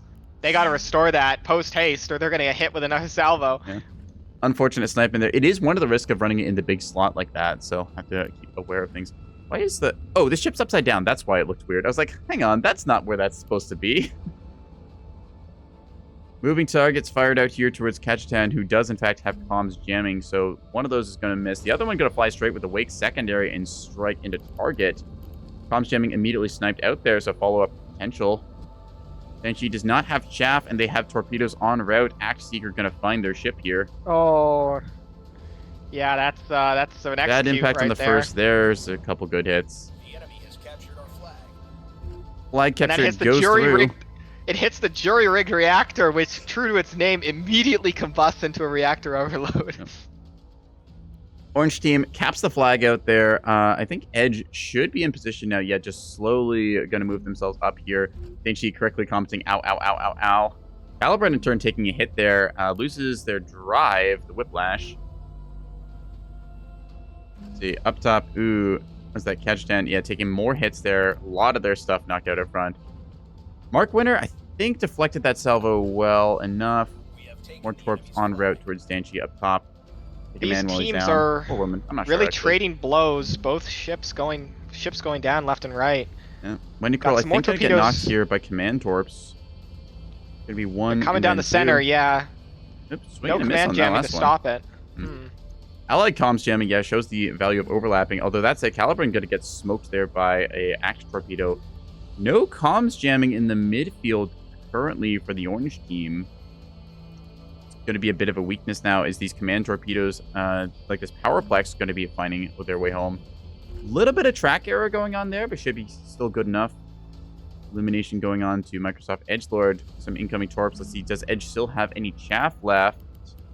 They do have 4, trying to last second chaff this. DGGI might make it too much. Oh, container decoyed the last second. I don't think it's going to work. No, actually does seduce one of them. They soaked 2 hits there. Torp launchers are knocked out in the comms jammer as well. I think Edge a little too close to the sun with that one. More torps as Kachtan up top is eating it as well. Both of these up high players, Danchi and Kachtan, both kind of mutually trading out here. Those were the early warning radars. AC still has their early warning and is actually pretty healthy, all things considered, despite suffering a torpedo strike earlier. A couple of these act with ARAD valves going towards that. I think Tasty has MCON. Yep, radars are off, so they just need to chaff, which they have done. I think these might be fixed on target. Maybe got validated or memoried. I think they did. Maybe 2 strikes in the front of this thing. Yep. Good damage on that. Oh, another Moss coming out here, saving the day. That tech, yeah, Killjoy tech on these things is paying its dues, just seducing incoming torpedoes. We see Hodge as very common in these, just turning them all around and mixing up this salvo. Powerplex torpedoes will go into Wendy Kroll there. One will miss due to track quality, but the Cushy Bloke is suffering. Still alive with that Citadel CIC, but this thing's not really going to do much more this match. Edge, I believe, is on the point and has the flag, is trying to get out of here, but losing their front thrusters means that they're not going to be able to move very fast. They could present a rear aspect that gives you the risk of Wake Seeker. Man torpedoes going towards the hoopla there on the point. Its Warbler is down. I think this will be an execute. Yeah, And then that's it'll looking drop the like it. flag. 4 torps on. 2 of those, well, one of those not dealing any damage due to bad arc, but that last one, that might be it, yeah. Sundrive and Bulk Mag cook off on this thing. Is not going anywhere anytime soon. So there's a thought. This is the flag holder. So if it has the flag and it can't move, is there an option to drop the flag? I don't actually know. Yes, there is a UI element that appears in the top left when you are the flag holder. And you can drop excellent. it at any time. Anyways, Caliban trying to slide onto the point here, hoping to get that kill and then pick that up. Still 2 torpedoes, Sniffer, and a seal, I think it was? Going to be finding them. Yeah, a bunch of damage here. Both of these teams beating the snot out of each other. For what I it's think worth, Blue Dual Front Team and Sacrificial Lamb both still very healthy. I think, yeah, though, Blue Team's getting the best of the exchange through like small tricks like the decoy container and the Moss SSJ torpedoes. They are slowly gaining an advantage in material here, grinding their opponent down. it goes to show patience being the better part here, as Orange Team, they were very eager to dump a lot of torpedoes on targets they thought were out of position, trying to go for those kills. Still, though, when the enemy is able to counter one of your big torp strike, like a dozen torpedoes with a decoy container or a well-placed killjoy or something, it goes to show you need to be more careful and just kind of trickle these things in ones and twos, being very technical with your plays. Knowing that more of these ships have their chaff launchers and stuff taken out, we're going to see what happens with these just basic axe seekers as they find targets. Caliban, I think, going to get smoked here. Yep, another good hit in the front there. CIC does live, but oof. A Sekpi Torp, the Doujin, coming down here, trying to finish off Edge. Does this actually have pen? Apparently not. Nope. Monitor armor. All right. Longbow torpedo seduce there. That's a Kazakhstan going to take another crippling blow there to the reactor. Ekpi Torp, interesting tech against something like, say, the Destroyer with its thinner armor, but against one of these heavy armor targets like the Monitor with 48 centimeters, even after taking that many torpedo hits, it's not able to be penned by the looks, just not enough speed. Act A Red Foul, gonna find Tasty's Thresher over here. Does have a Huntress radar, and I think has... Nope, it's got his radars off. Oh, these look like extended range A Red Foul. Ooh. Thresher is the only ship for Orange Team still even vaguely operational, so losing See it how here that will goes in pretty a much second seal here. the deal. Crunch. That is going to be And no torpedoes knocked restores. out. It is combat ineffective. That's it. I think Blue Team takes this. Should do.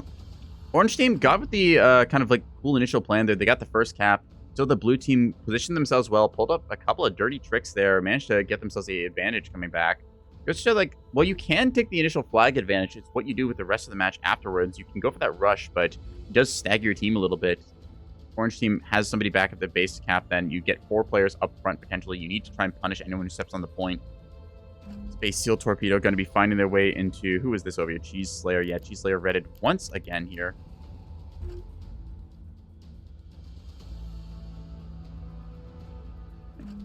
Edge is on the point right now, and they are holding the flag, which, if nothing else, just denies the Orange Team any opportunities to kind of move around. See, who's currently combat capable on Orange side, actually? Only one is Cheese Slayer, I think, and they are a long way off being able to fire off any torpedoes. They're trying to prioritize their assets and stuff here with their 6 damage control teams, but I think that might just be it. Yeah, Caliban does not appear to have any torpedoes left, so it's just down to Let's Cheese see. Slayer offensively. What has Blue Team got in the tubes? Sacrificial Lamb has 12. Mark has only 2 left. Dual Front has 5. And Dainchi has 20. Yeah, they got plenty to execute this. Although Dainchi's drive is out, but they're still in a good position to just throw torps. So yeah, I mean, I think Blue Team has plenty of munitions to secure the kills here. Gonna be trying to go for that one. Yep, CMD long-range torpedoes here, cruising throughout the water. They are locked onto Tasty's Thresher. Tasty's trying to move onto the point, possibly go for like a bluff play here, see if they can dive towards the facility, maybe end up rocket PDing some of these. also really love the station asset. We never get to see it that much, but it feels like a nice little space outpost. I love when control points or things have like something in here, just like this little like beacon or thing to like indicate where it is. All right. Moving targets going in here. Track quality, not the greatest on these. They are jumping around quite a bit. If these end up hitting Tasty or not. After the last second, not going to do anything. Tasty is knocked out there by the torpedo strikes. Good enough track quality. Let's see, who was it? It was Cheese Slayer with the Yasen M. That is, I think that was the. Wait, hang on. Hold on a minute. How are they offensively capable? Yoshi has. Do they have any restores? G-Slayer does have a restore, so they need to get their torpedo launcher back. That's the only thing keeping them in this game. Otherwise, I believe they would be rated as combat ineffective. Yeah, Illuminator, I don't believe makes you count as armed for the game check purposes. Blue team continues to trickle fire into Tasty's corpse there on the facility.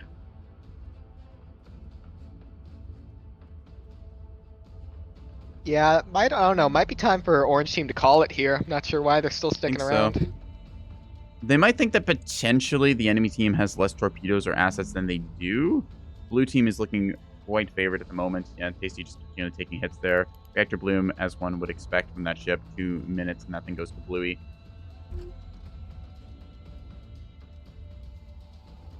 I respect the attempt to like try and put the ships back together. Maybe they think that Edge is like just barely alive and got to burn down or something, but Edge does still have the ability to send a point.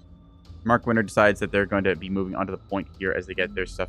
Let's see. What do they even have left? This doesn't even have missiles. Where is it? The Cheese Slayer Sue them. is restoring an MLS-3. Yeah, I think the Cheese Slayer is the only but then offensive after capable that- ship, and that's going to be Yeah, that. it's literally just Cheese Slayer with the one MLS-3 that's going to get restored, and that's it. Torps moving on to the A point here. I like that the blue team has been very patient. They've been trickle firing stuff, forcing the enemy to deplete their chaff, playing that attrition game, knowing this is going to be a bit of a longer match. They're planning their run out. Calibran might be biting it here. No defense against these CMD torpedoes. They will most likely be finding target. 1 hit and 2 hits there. That's going to be a kill. Don't Illuminators count as offensive armament? I know radar jammers do for the purposes of like contesting and stuff. I don't think that lighthouse illuminators and stuff count as offensive. Let's see. Torp launcher is back here. Actually, they might, because otherwise I think the game would have ended since it would have considered none of the ships offensively capable. There's a torpedo coming in for Cheese Slayer here. If this knocks out the Space MLS-3, Seal. then game's over. Yeah, no chaff on this thing. Should be a knockout on probably complex or the...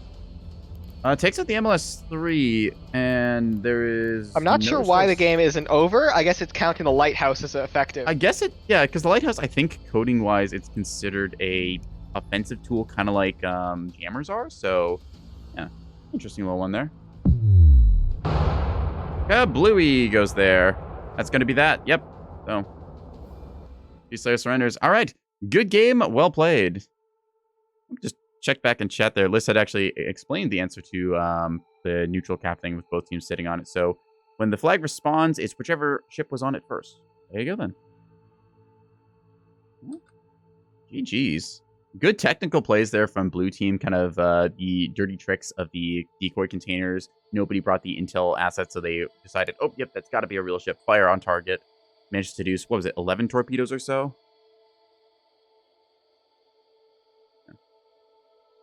All right. Orange team got some hits in here, but still damage values kind of speak for themselves. Blue team getting quite a bit of value there. Taking some hits in turn, though, but still holding on pretty decently. Girlfriend coming out of this without a scratch. Same with Sacrificial Lamb here. Nicely done on their part, just kind of positioning themselves well and getting the torpedoes they needed. All right, we're going to do an ad break intermission here on Twitch side as we set up the next one. So everyone just grab yourself a bit of water and a snack in that. Lone Wolf and I should find another lobby.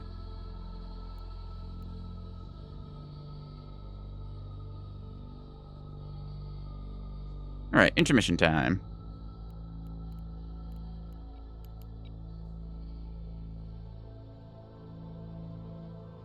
I myself am going to grab a bite, so I'll be right back. I'll catch you in a minute, okay, Wolf? Alrighty.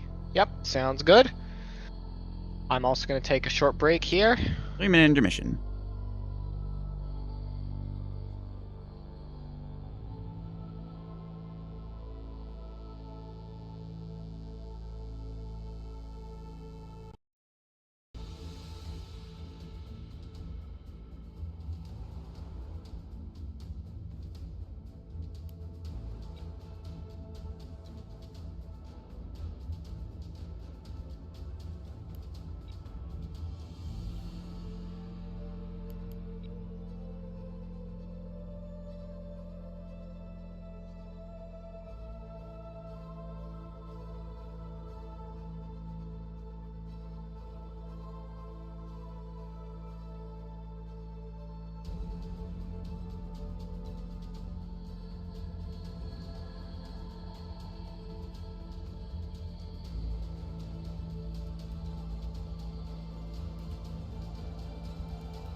All right. Hello, All I right. return. I'm on Silent Hunter 3 if you want to join me in here as we get another All game right. going.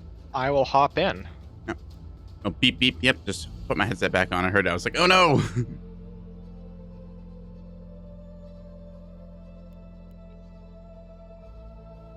Alright. Return to some faces here. Cheese Slayer, Microsoft Edgelord, Calibrun as well. Some other people here. I believe it was Mark Winner we saw in the, was it first game, I think it was? I can't remember now. Hello, Xbox One G, first time chatter. All right, starting off strong with the meow. Very well.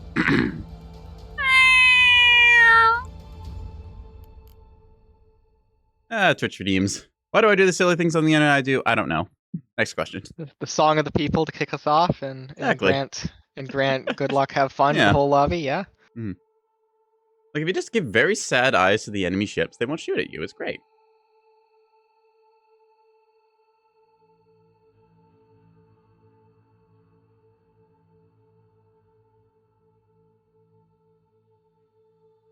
All right. A bit of an OPSEC failure in chat right there. Well, at the same time, these players potentially playing against each other after doing some strats together might have the same ideas.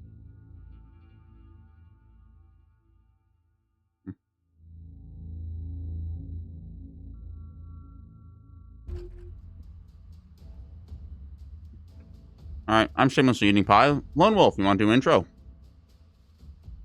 All right, welcome everyone to our fourth casted match of the day. We are playing some Silent Hunter on Submarine Night with the Silent Hunter rules. This is 5v5. We have 5 players here, each with one medium-sized ship, either a destroyer or a monitor. The only allowed offensive weapon is torpedoes. The only allowed defensive weapon is torpedoes. The only allowed utility weapon, you guessed it, that's right, it's torpedoes. We have the SGT-3 Pylum in the house. Nothing else allowed here except some electronic warfare, some soft kill, and your wits. We will see which team can fight the fight, torpedo the torpedoes, and pull it out to be the last one standing on this giant coral. Right. Neko, you want to take us through the fleets? Yep. Top of the list on blue team, we've got Changeling with a destroyer here, a whole bunch of torpedoes on this thing, 2 blanket jammers, radar, and a reactor in the rear. Interesting stuff. All right, so let's take a look. What do they got? Yeah, a couple types of torpedoes there, some Maces and Eclipse somethings, dual front deploying themselves. Yeah, let's look at this deployment. Kind of a L shape almost they've got going. Dual front on the high right side. They got themselves some of those torpedoes we saw before. VLS 3s on this thing, a VLS 2 on the nose there for a active decoy, and a prowler drive on that backup antenna. Probably going to be command if I had to guess. They've got 10 active decoys. Yeah, that's pretty crazy. And Yeah. yeah, I love the antenna to upgrade their upgrading their antenna. Because it's a to help you CR70, right? That's going to break the thresholding. Oh, that's cool tech. Interrupt Yeah, jammer it's themselves. twice as powerful as the inbuilt CR10, so it'll help out any command missiles launched from that ship. HIMARS is the only OSP monitor on the team. Does not elect to bring the early warning radar.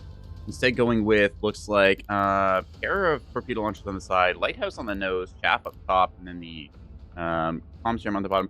Is this a rule break? HIMARS has a VRL S146. I believe it was the 23. Ooh, that may be a rule break, yes. Yeah. But no, I mean, They have the same chaff 15, ammo count, 8. but yeah. I'll have to Yeah. talk to him about that. It's not a rule break because they didn't load it with anything greater than a VLS 23 it's the right would, amount, but I'm just just going to make sure HP. they know. So we do have some restrictions on stuff there. Anyways, going through this, see another CR70 on one of these destroyers from Kiwi Bird.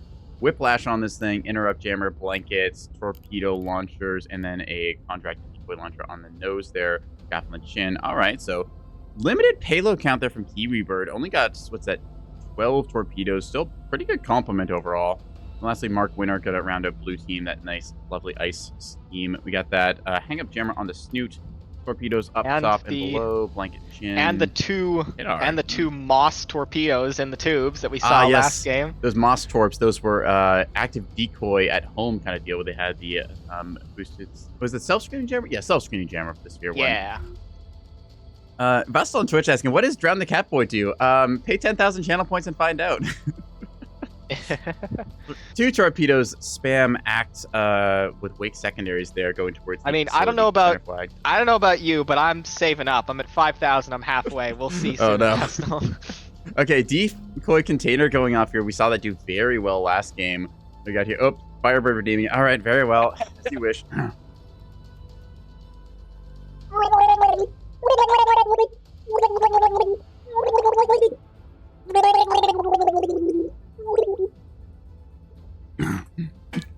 That's your answer there. Anyways, I'm a catboy on the internet. Polymorphous Neuroid over here running a early warning radar on their monitor. They got jamming comms jammer and a omnidirectional Lyrebird on that. Got themselves chaff launcher and a singular torpedo launcher. Still plenty of torps in the bank there. Wow, that's a lot. How much is that? Let's see. Don't do math on stream, but that's like, that's 24, 30, and then 33, I think. Yeah, 33 torps there from Polymorphous with a single launcher. That's a lot. Microsoft Edgelord coming in with a, let's see, Warbler, container stack launcher, doing that decoy like we saw. They have 2 torpedo launchers and a comms jammer, like mentioned. Chaff box as expected on all these. G-Slayer got themselves, let's see, chaff, comms jam, lighthouse illuminator on the snoot, and then 2 torpedo launchers on the side to line up nicely. Then who hadn't I done? Caliburn, I think, was the last one here. Yep, this one has got, looks like top and bottom side CLS 3s, chaff on the tail, 17 chaff on that, blanket jammer chin, torps on the nose, floodlight, and interrupt. Okay, I think that's everything, right? I think that's all the ones I've covered. And more of those torpedoes testing the water here. The decoy is going to work once again as illumination from HIMAR is going to be fired onto that. The question is, are they going to fire torpedoes or are they going to wait for ident? They do get a read on it. Decoy container is put out in the call there. Yeah, so they're going to be like, hey, wait a second. That's not a monitor or a destroyer. Spam torps going out towards HIMARS. They've learned from the tricks last game. We saw one of these decoy containers seduce like 11 torpedoes or something ridiculous. They are quite good value. Masquerade. Oh, can you imagine a masquerade just for the memes? Oh, wait, is that a mind game actually? Hang on. You masquerade yourself as a line ship potentially, and then they're like, And "Oh, you it's can't just a though, decoy." because the masquerade only lets you mask as alliance ship. Right, It's so damn it. sad. So it doesn't have actually the interplay with the decoy container you Nuts. think it would. I It wish the sucks. masquerade worked for both factions, unfortunately. Mask plus decoy. Yeah, I mean,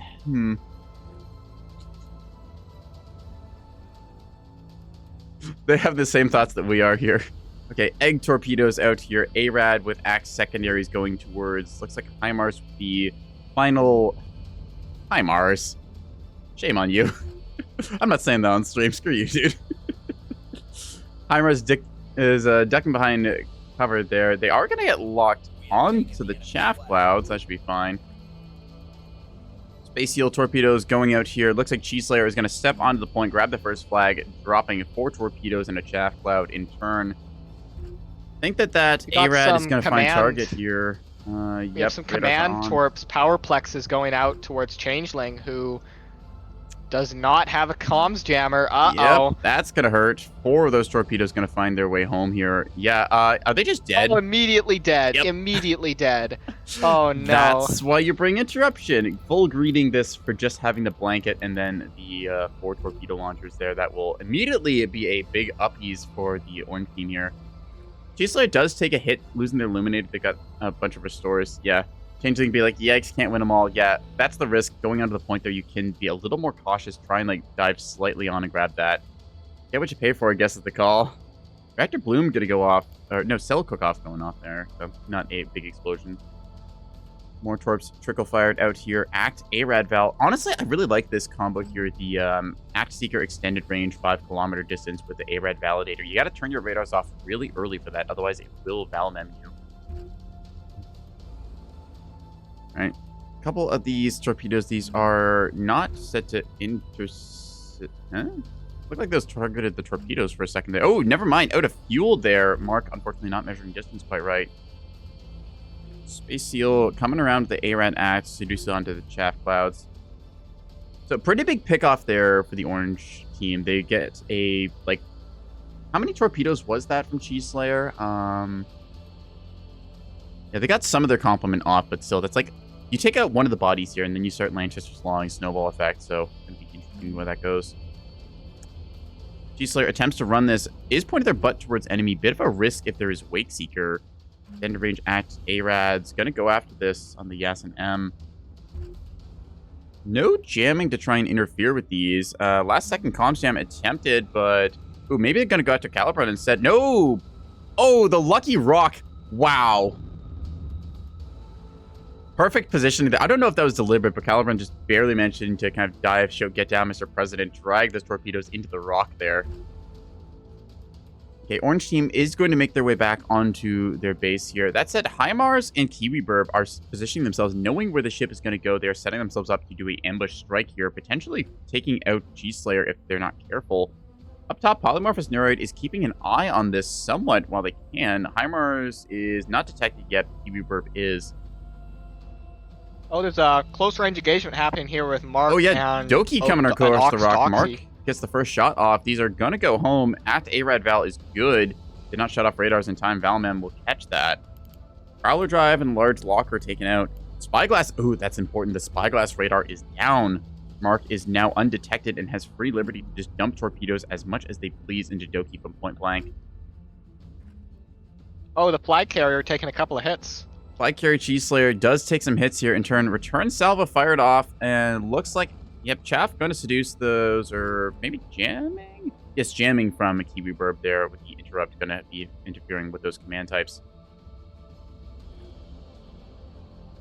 Flag carrier is alive, but its jammer and its chaff blocks are down, so it's going to die to any follow-up hit. It's almost CIC to home. is out there. It's trying to get on the point. Act CMD en route. You said no chaff, correct? Yeah, chaff launcher is out. They cannot get that thing back up in time. Oof. That's going to be a crippling hit there. Drive out. Drive out, but it does still have the yard drive. Potentially can live through this. We'll see. They're trying to get on the point. This might be a finishing blow.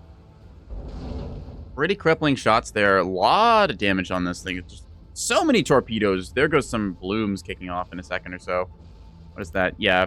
Fuel line fire, 5 debuffs, 82% work speed. You're not fixing this thing. Good night, Sweet Prince. It's structure broken. Flag carrier inches away from capping just with the drift there. Like, they could reach out and swim to that location. In turn, their keyword are going to eat some torpedoes very close by. One of those did smoke at the VLS-2 in the nose and a small locker. HIMARS being stealthy down below right now. Doki actually managing to recover somewhat, has not repaired their spyglass, instead going for the chain restore with a large locker. Kind of surprised that Mark Winter has not killed them. Does have the torpedoes for it. Interesting. Torp exchange here's Kiwi Bird caught out 2 different strike angles coming in here. Actually, 3 different strikes as they all shout, get that one. Oh, the interruption is turned on, but too late. Slams into the annual skate. With the good hit across. Oh, that's a skeletization right there. This ship, if it restores anything, is dead. Singular locker is... Never mind, it's just dead. Oh, and Cheese Slayer is about to die. Both a fuel line fire and a reactor overload in that drive. Yep, that's like I said, 5 crits, 82%. You don't come back from that. You can see the fuel line fire cook off here and kill it. Boom. Fuel line, that's not the reactor overload. I kind of wish you could tell like which one's which. You just get the critical event thing going. It's like, well, there's still going to be a reactor overload now in 30 seconds. So HIMARS is locked on here with Command Hodge, and HIMARS does not have the defenses. They're going to get a smoking of torpedoes. Edge on the kind of 8 points, as we would call it here. The Hoopla takes some crippling hits. In turn, though, a couple of return salvos. Mark Winter going to lose their nose there and also take a shot to the drive section. Both these teams doing a pretty good job dismantling each other. Who's healthy? Calibran is still relatively healthy, so is Polymorphous Neuroid. Dual Front sitting in the back most of the game here, playing a little passively, trying to keep Overwatch.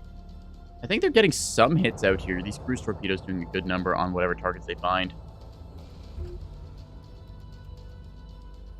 Yeah, these Space Seals, the just simple A-Red-X, they've been putting them in good positions this entire game. Chaff at the last second, not enough to save Doki there from another strike. Alright. Burb knocked out in the backfield there, so is Cheese Slayers. That's 2 kills down there. Microsoft Edgelord is technically not dead, but is immobilized on the point here. Yeah, just a CIC, a reactor, and I guess technically their radar with a Huntress topside and CR-10. They're in good position to provide that radar at least, but largely immobilized. Dual Front just kind of coming into late game now, trickling these missiles out, going to clean up shop. Flag has been dropped right there, so Calibran going to swing in and cap this. That said, Mark Winter in perfect position on the point now to grab that flag as soon as it is captured. They'll be getting to Whiplash up in a second or two here and start running with it. Okay, so what's going on here? We have 2 combat effectives left on blue team. We have we have 3 combat, well, maybe 2.5 combat effectives left on orange team. And I think minor error here. Doki restoring both their spyglass and their torpedo launcher. Instead of their prowler drive, just deciding, you know what, I just need the radar and the offensive firepower. Spyglass might not actually be an arc given the damaged radar panels and stuff. Be interesting. I don't know about that because early warning. If their spotlight can't turn, like their spotlight can't illuminate, then I don't know. Yeah. Spotlight Jammer is trying to lock onto something here. I think it might be trying to get a fix onto Mark Winter down below, who I think is barely caught by that early warning. It's hard to say. No, it's probably towards Dual Front. That's it. They just can't turn because they don't have a drive. Active decoy seducing more of those missiles as they come by here. Dual Front, pretty healthy. Late game situation. Knows the enemy is degraded. Coming in with a fresh asset like this, quite strong. It's like, yeah, HIMARS is down. So is Kiwi Bird. They got some smack torpedoes put into their heads there. Or what are these actually? Spam and eggs. I swear there was one that said smack somewhere. There's so many different torpedoes. I can't keep them all straight. So, Polymorphous Neuroid has quite a missile complement still. Yeah. Coming into the late game here, Los Angeles from Mark Winter has the flag and is moving itself back towards Atlas base here. They are covered by Dual Front and the Nautilus. I think like, so orange team technically has slightly more combat effective assets, but blue team's combat effective assets are in a better position to actually make something happen. Yeah. Right now. Space Seal Torpedo going to be seduced there. I'm liking the trickle fire we've been seeing of these A-Red torpedoes, just sending one out every once in a while, cruising towards targets, forcing them to pop chaff and bleed. That defensive. Because you can also test the waters, and sometimes you just get that lucky hit. Okay, Act Wake secondary torpedo is going to be looking for this. Goes out to the active decoy. Yeah, Dual Front just being very patient this whole game, trying to pick out favorable engagements. More torps going out now. Doki did actually elect to restore their drive and their torpedo launcher instead of going for the spyglass, deciding that, you know what, I don't need that radar. I can do other stuff. How many? Oh, right. This thing still has like 7 active decoys. Yeah, Dual Front is super good against any of these incoming torpedoes. Mark Winter might not be so much, though. We'll see. How much chaff does this thing have? 14 still left, so it's got enough there to hold on. Also has a jammer. So what scares me about this, right, is that the blue team is going to be able to kind of trickle like their forces back towards their base, cap the flag. That said, though, there's still a bunch of orange team assets that will be able to get onto the point. So as soon as they cap that, they're going to have the orange team immediately grab the flag and start running with it. Yeah, they're going to have to plan ahead for that exactly. one. Dual Front will have to stay solo on the front lines here, so either they go for the frontline committed push, or they try and do some shenanigans with like immediately grabbing the flag by sitting on the point under that little like clip there we saw.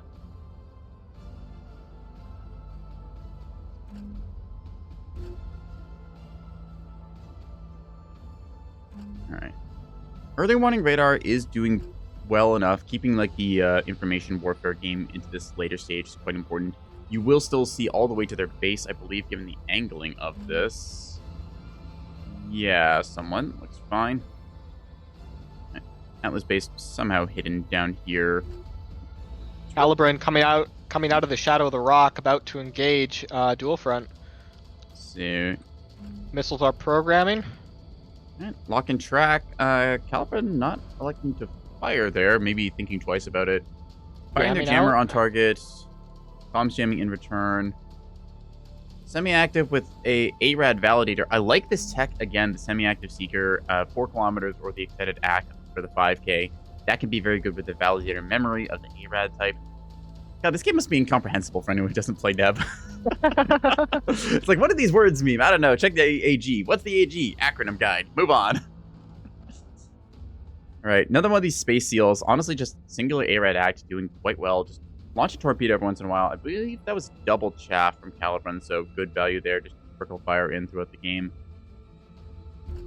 Nautilus is nearby that point there. It is still dodging most of these incoming shots. This thing has interrupt jammer. It's got a prowler drive, so it's not going to move super fast, but it is low profile.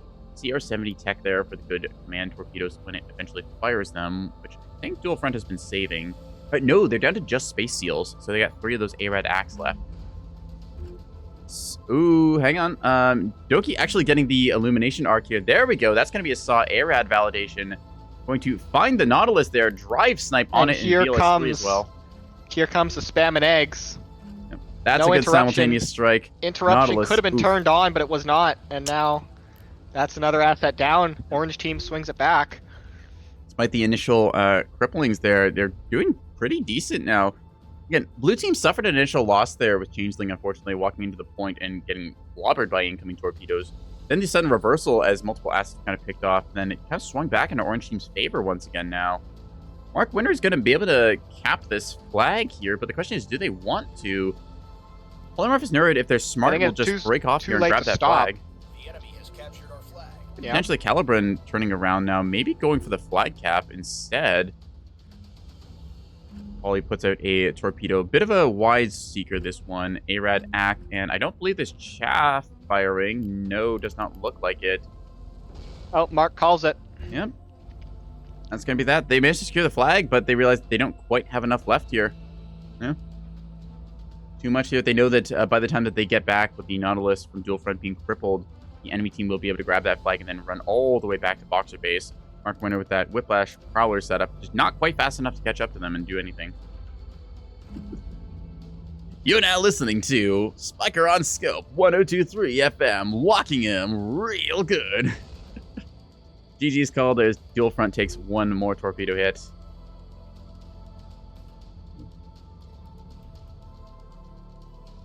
Confirmation in chat from some of the people who don't play Neb that yes, Neb makes absolutely 0 sense. So you know what? We did good. Act, Arad, Valmem, yeah, I don't know. Ask somebody else about it. Got for their homework. Good question. How is Duel actually still alive? We got CIC and a small reactor, I think. We have taken the enemy's flag. Flag cap there from Polymorphous Neuroids. Space Seal. I think that's the last hurrah out here. Nope, just one left in the tubes. Poly is going to turn off their... Oh, apparently not in time. I think that they MConned in chat a little too late there. That thing on target. TTGI for ARAD is what? 2.5 seconds? Something like? Amount. Alright. Interrupt Jammer counts as a jammer, I believe, so this ship still is armed despite having no more torpedoes. The last of these Space Seals' offensive capability is out here going towards Calibran, who I believe still has their radars on. Yep, that ARAD is going to go right home into this thing. And smack. Here we are. Final torpedo lands. All right. GG's, well played.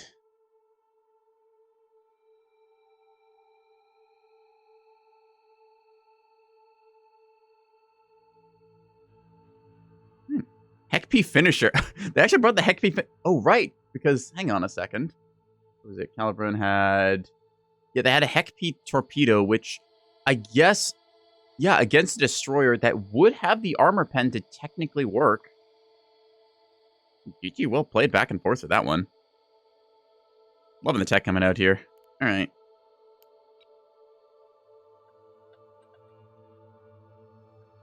Okay. Flip the lobby back to the actual lobby state instead of debrief, so it doesn't get stuck here like it sometimes might. But wait for Doki to hit that button. There we go. Exit debrief, and then we'll find ourselves another one, I suppose. Indeed.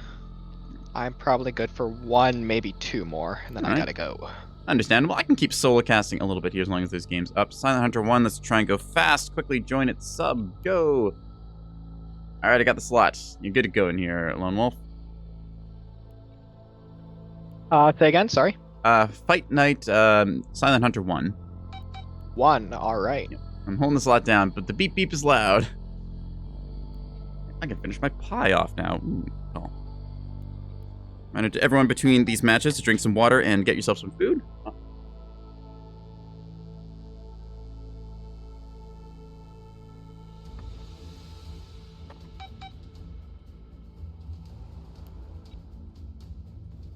No, not cranberry pie. It's actually a chicken pot pie. Made this last night and I feel pretty good about it.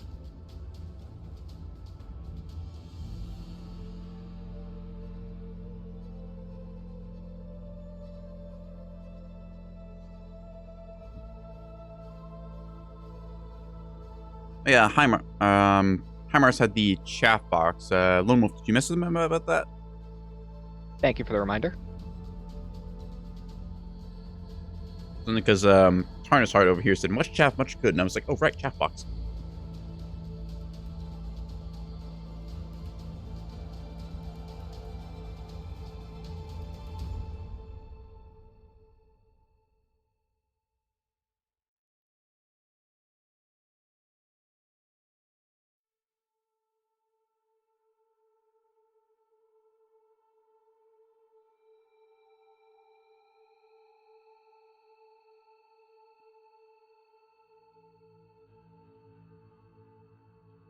Is he muted for some reason? No, Lone Wolf's just not talking right now. Okay, it might be, no. Oh, if you saw my mouth moving, it might have been because the... Okay, so the face tracking does pick up me chewing, and it thinks it's my mouth open. Just because if I go like this...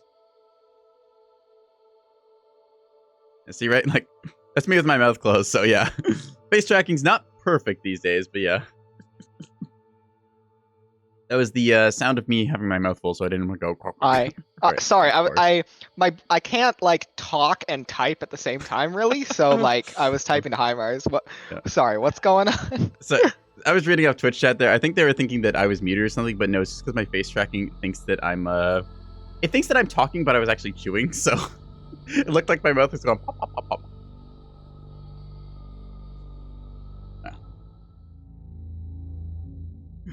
very accused. Oh, you're eating. Of course you are. It's like, hey, okay, I run on snacks, thank you. Actually, what am I saying? I've never been fed before in my life. I should be provided tuna cans right now. Anyways. New game, new match. Lone Wolf, you want to tell us what we're doing again today?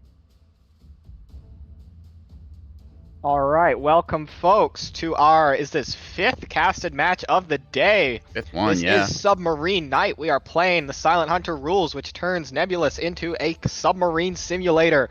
We have 5 players on each team. We have 5 submarines per team, each player with 1 mid-sized ship. The only allowed offensive weapon is torpedoes. There are no PDTs to shoot them down. You must soft kill and stealth your way to victory.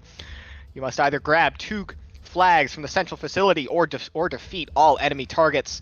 We will see which team is the last one standing, who can shoot the shot, soft kill the torps, and have the most hilarious misplays. Speaking of torpedoes, this is torpedoes only offensives. You don't get anything else, so it's whatever tech you can fit into those things. There's limitations on things like point defense turrets, so it's not just Pavis wins the day. Gonna see destroyers and monitors square off here as both teams are locking in a mixture of them. We'll see just what kind of tools and toys they've brought to dismember each other.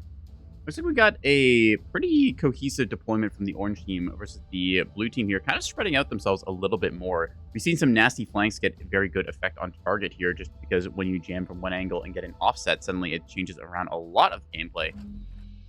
Let's look through these builds as we start up the game. Watching, I believe this is going to be a monitor on, I think, on the blue side deploying here. Yep. Monitor with its early warning radar on the nose. Looks like size 3 launcher on the side. And I think a lighthouse illuminator on the belly called the lantern. All right, here's this belong to. Theta comes in. Early warning radar, chaff box on top. 2 torpedo launchers, lighthouse belly. Pretty standard stuff. Bunch of torpedoes in this. Look like 40 of them in total, I think. All right, good stuff. Go bottom of the list. Trojan Shadow here is coming in. Looks like they got golf ball interrupt jammer on top. Parallax adaptive radar receiver. Good stuff. Torpedo launchers on 4 of their mountings here. So, yeah. Kind of curious the locations of this. Could have put the comms jammer on the side and gotten themselves 2 more torps. Maybe they just didn't have budget either way. Striker up top of blue team as well. Going to see Pinard on the nose of this thing to detect that enemy early warning radar. Prowler drive doubled up on this spotlight and blanket, trying to be very stealthy with this. We've only got a handful of torpedoes, I believe. Yes, 6 only. Lost Leviathan coming in with that backup antenna here, the CR-70, to get extra strength. It got torpedoes top, bottom, one cheek, has a blanket on it as well as torp launcher, and then a torp in the nose. So a lot of arsenal there. Lastly, ambient lamp for blue team has got themselves golf ball E70, spyglass for detection, and blanket jammers. BLS2 of those active decoys, very powerful. Actually, a lot of jamming on this thing. Is this jammer only? Yes, it is. Active decoys, pure EWAR. This is the EWAR device we saw in the game before last. It has returned. All right. Pure soft kill stuff there. Very nice. Okay, let's take a look. What are they squaring off against? We're seeing Iris coming in here atop of the list. I got a... Is that Hatsune Miku? That's Hatsune Miku working at Walmart. I love this game's emblem game. I'm gonna have to, like, list, please, can we just double the emblem resolution? Please, we can fit so many more memes. Anyways, torpedo launches on this thing. It's got Waiter Whiplash. Oh, yeah, I'm talking like Bugs Bunny now. Floodlight and interrupt jammers on this thing. A good chunk of torpedoes. Has a blanket on the chin there. Nice destroyer overall. What's this? Kaijan, I think it is. They got themselves the Red October. Finally, somebody naming the ship that. Interrupt jammer on the belly. Double prowler drives. Got themselves torpedo launchers. Four of them in total, and a blanket jammer. Ooh. Okay, supplementary radio amplifiers, but no CR-70. I'm waiting for somebody to bring out that super strong, like, supplementary radio amplifier CR-70 build. Let's see. It was... And then we have notes coming in here. They've got Bloodhound early warning, and then 2 torpedo launchers and a chaff box up top here. Track correlators here, providing some good track quality, potentially get a long-range command strike. Solar with torpedo loadout all around this thing, but it looks a bit... Yep, E70 golf ball, standard drive, spyglass on this thing. All right, trying its best. Like camera there. Unless I think it's Tarnus Heart, who rounds us out with... It's like container stack. Ooh, the container launcher. We've seen decoys be very effective. Line ship decoys quite large and also a bit slower, making them seem more destroyer or monitor-like. 2 torpedo launchers, comms jammer, and chaff box, I believe, rounds out the build. And so what you see, what you got. Early warning on both teams deployed up high, trying to scout at the enemy. Theta here looking to see if they can find notes. Notes in turn looking to find Theta. Neither of them quite seeing each other yet. At this range of 15 kilometers, their radar return is just a little too small to be detected. Early warning goes out to like 18k, so you'll spot a battleship at that range, but not these smaller, lighter assets. There we go. Now seeing notes being detected. I think Theta should shortly as well. Yep, there we go.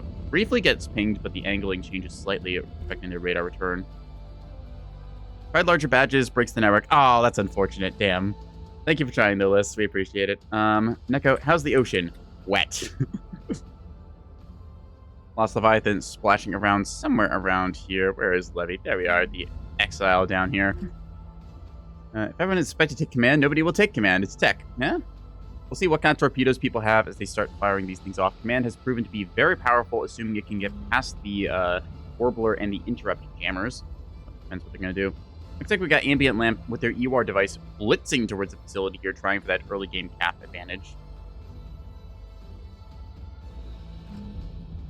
Alright. Spedice coming in. Greetings as well. Yeah, we were just talking about emblems and stuff there. How you doing, Sped? Nice to see you. Alright. Both teams squaring off in the EWAR war. Ambient Lamp, I believe, was firing on track instead of on position as their jammers briefly turned off there. A bit of a user error sometimes. I kind of wish, like, if you lost track, it would keep firing jammers. It's quality of life. I don't know if that's possible or not, but yeah, wishful thinking. Anyways, I think Ambient Lamp might blitz their way onto the point here.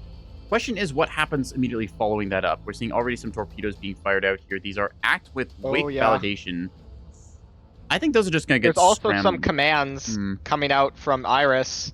This is our first launch of the day here, folks. Ambient Lamp will find themselves under attack very shortly. They have a command jammer online now.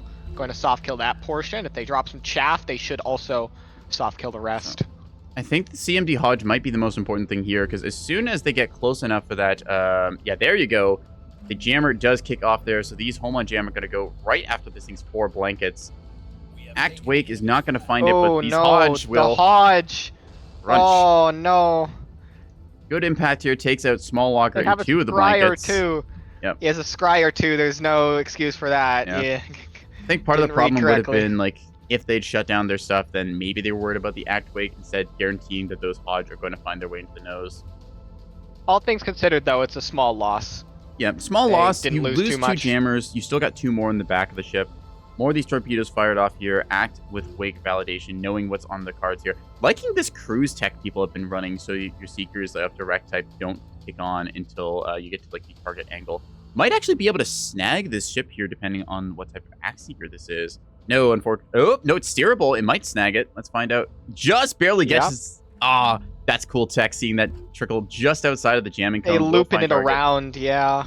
Fortunately, That's wake neat. signature not good enough, is going to get chaffed here.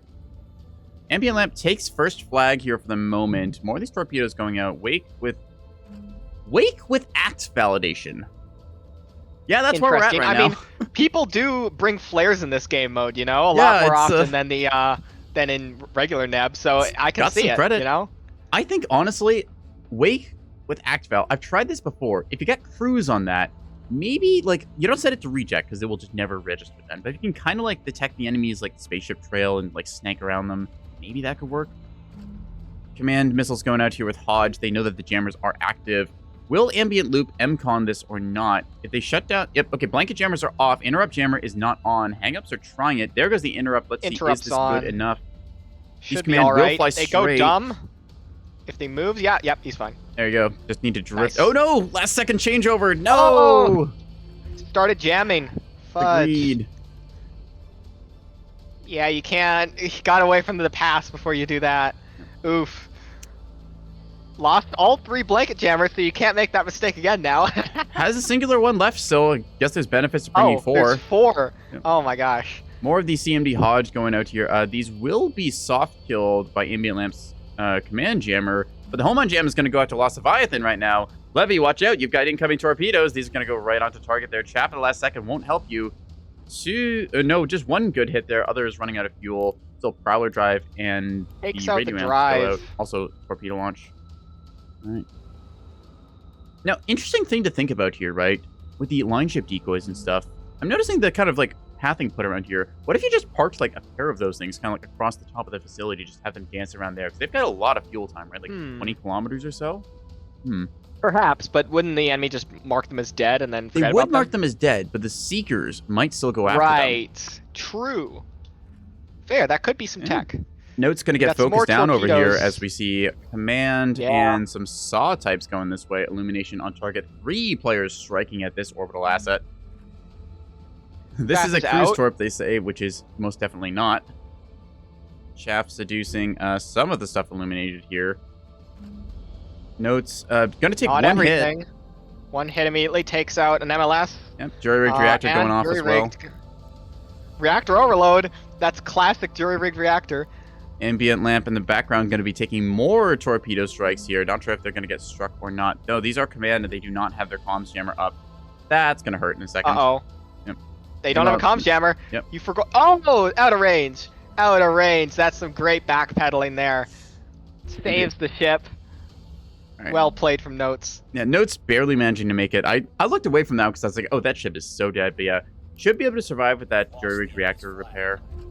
Flag has been but dropped. while This we ambient were lamp does burn down there from a torpedo while we strike. were looking up, flag goes down. This is something we haven't seen yet in the casted games. The flag being dropped, and there's a very small No, circle hang on. There there. was one point where it dropped right next to the Boxer base, and we did see it briefly, Oh. but another ship immediately picked it up.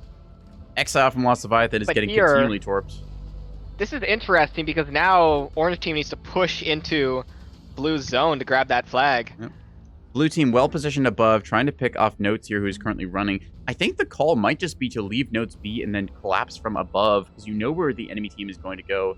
Lost Leviathan calls GG as they're realizing their situation. They are basically combat ineffective. Still has a CIC and couldn't get the drive back online, but at the same time... Well, actually, Levy had the tech of the CR-70 and the radio amp after all. Somebody did think that way. Nice. Kind of makes me wonder, like, how many radio amplifiers do you need on a CR-70 to punch through like this Warbler or this Interrupt? I'm sure it's possible to get real close.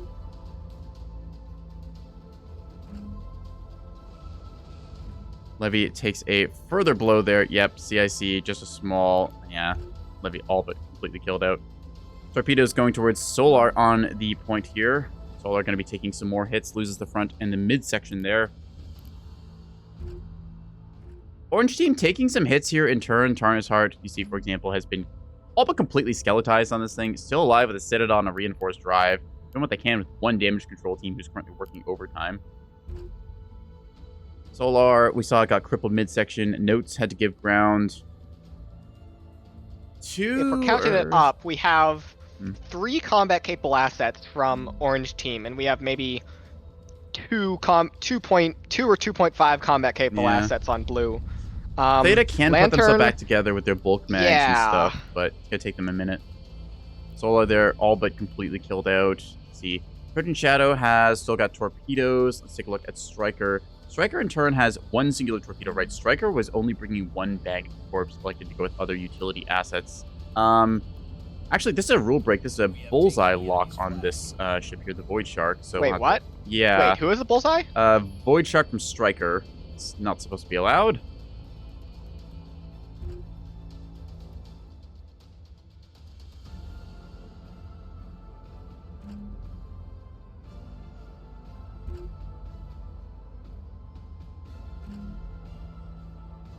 Meanwhile, the Red October from Kaijan dumping torpedoes towards Lost Leviathan here, yep.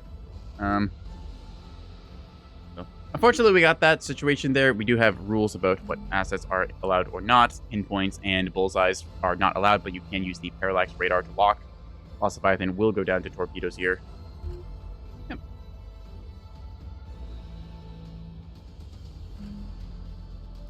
Alright. Another torpedo going towards Tarn's Heart here. This thing might be able to survive this. We'll see if the DC team is in motion while the strike lands, so it avoids getting crippled there. The big lad from Tarn's Heart is still on technically recoverable status. It's going to take them forever. One torps out for good measure. I don't think team will be immobile during this. Teams are invulnerable during their transition between modules, but once they're working on it, they can be killed off. 1 strike and 2 strike there. Does not get the hit that they wanted. I think his structure broken. Should have, maybe just got all soaked into a dead asset. Weird. All right, Iris coming up here, dumping some torpedoes. They do have the flag right now. Where are those torps headed out? Let's see. Going towards Trojan Shadow, who's moving towards the facility here. From above, Striker coming down with the Mark 48 block fired off from them. It says that their bullseye is... Oh, right, because the bullseye is integrated fire control, so it automatically targets torpedoes and stuff. That's why. Right, yeah. Yeah, It'll point defense auto thing. work if you're on point defense auto. Won't target ship, but it will go after anything there, which can be a bit of a problem because I believe it has radar emissions, and you can sometimes screw yourself because like you're like, okay, yeah, I'll turn off the radar thing. It's like, oh yeah, by the way, we pinpoint lock that incoming ARAD. It's like, oh. Well, no, it doesn't screw because if you turn your radar off, then it won't do that automatic thing. So. Doesn't it? I'm pretty sure, yes, because I'm pretty sure we ran into this exact issue when we were testing the thing. Fair enough. I'm not 100% on that, though. Yeah. Is there a reason each player only has one ship? Yes, but I see we are doing the Submarine Night event here. This was on the Nebulous Discord. Each player has 800 points to spend on a destroyer or monitor with torpedoes only, no point defense, and no locking ability. See here, now Trojan Shadow is going to get smacked by torpedoes. Listen And he's going here, to go crit. Catboy. Aiden Numbers, thank you for the follow. Let's watch some torpedoes fly. Striker going to get struck as 1, 2, 3, 4. This is pretty funny. The torpedoes that just hit are called LRT, and we see Notes has their LRT trained on the ship. Yeah. But Good the torpedoes usage were there. fired from someone else, so that's funny. Some teamwork right. there. That'll be an orange team victory, knocking out the blue team. Kind of a gambit there with Ambient Lamp going forwards with very minimal combat power, just trying to rely on the jamming. Instead gets hit by a home on jam seeker type. Goes to show why having the diverse like loadout is so important for your torpedo types. Right tool for the right job against a ship like that.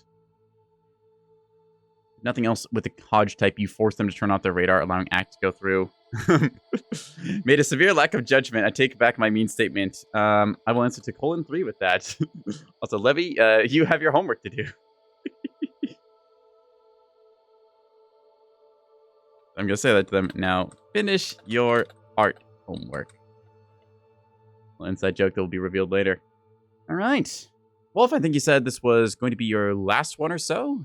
I have half an hour before I gotta go. I can do one more. All right. Let's queue up for another one. I'm just going to run ad break intermission on Twitch side then, so that way we get into the next game. Alrighty. Pin the message and then run the break, as it were. All right. Let's exit out of here. Find out if there's another game up.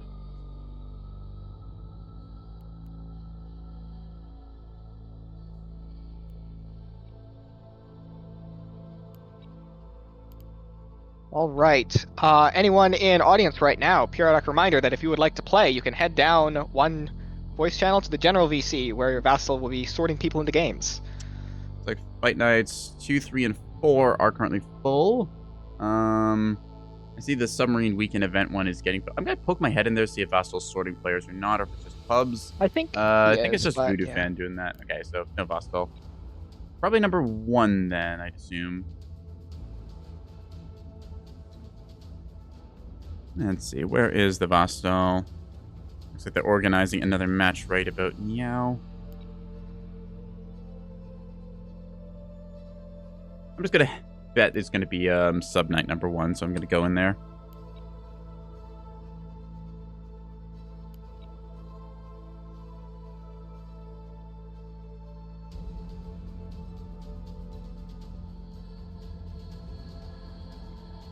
High score in the Fight Night organization chat has just said, Vastal, Wolf just called you Vassal, demand a raise. I have, of course, replied, lies and slander. We will see how the situation develops. Every day, the lore gets deeper.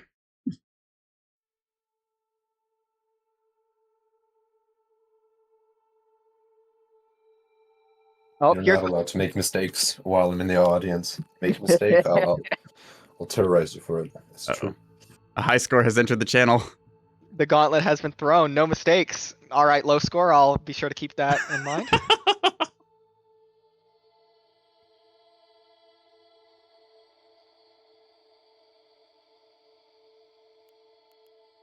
All right, let's take a look at the lobbies here. We Yep, got one. I'm on going Silent up. Hunter number 10. 1, if you want to hop in here. Right.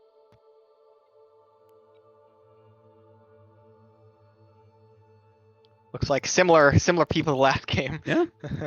Rematch, I guess learn some they- lessons, yeah. tweak your builds, figure out what you want to do, and go from there. Looks like we got a 4v4 currently. Also, might be trying to sort out 2 more players then. Looks like there's plenty of people on the Wow. channel now. I think another match Oh, may have yeah. just finished. Another match finished, yeah. So quite enjoyable, like just like seeing the tech as it develops, people messing around with the decoys, the killjoys, the oops all jammer devices, just seeing again the versatility of custom events like this and how much people decide it's like, what if I did this and then get cooking the fleet editor between matches. Do you want to actually go to a different server so we get to see some other people? I think we we've- could. You want to check quickly if there's Maybe. another one up I'll right check, now? I'll check. Yeah.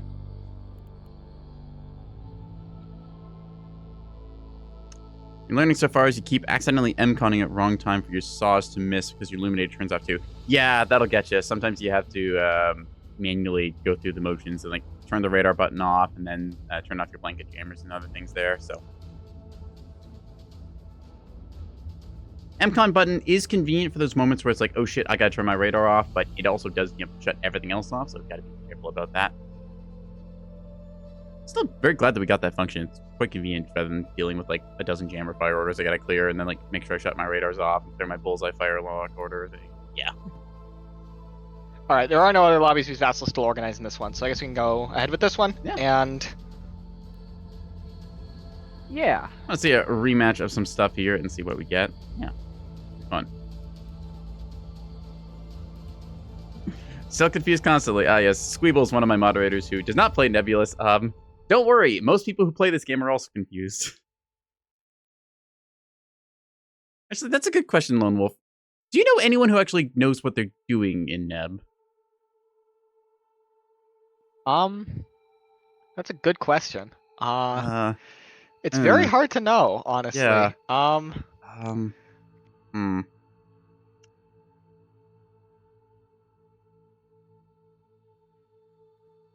I think like Hunter and Pyrope does- have played the game so long that they're just insane, and that's like the closest you get to Yeah, comprehending Neb. they've understand the game so much that it just loops back around into not knowing what they're doing. Yeah. Avel. Avel? Avel understands the game. Let's see. Actually no? That's actually correct. Torpedo Axford. Avel knows exactly what he is doing in Neb because his objective is to troll, so he knows what he's doing, and he's very experienced with that. So he knows. So yes, he doesn't know fact for the how to. audience. He doesn't know how to Neb, but he knows what to do, what he's doing in Neb. Yes. Fun fact for the audience: the first Axford ever to be deployed after its implementation was a torpedo Axford with roll-off torpedo launchers from Avel. There you go then. All right. Let me see if I can duplicate this real quick. Hi, Scar, you're sticking around, are you?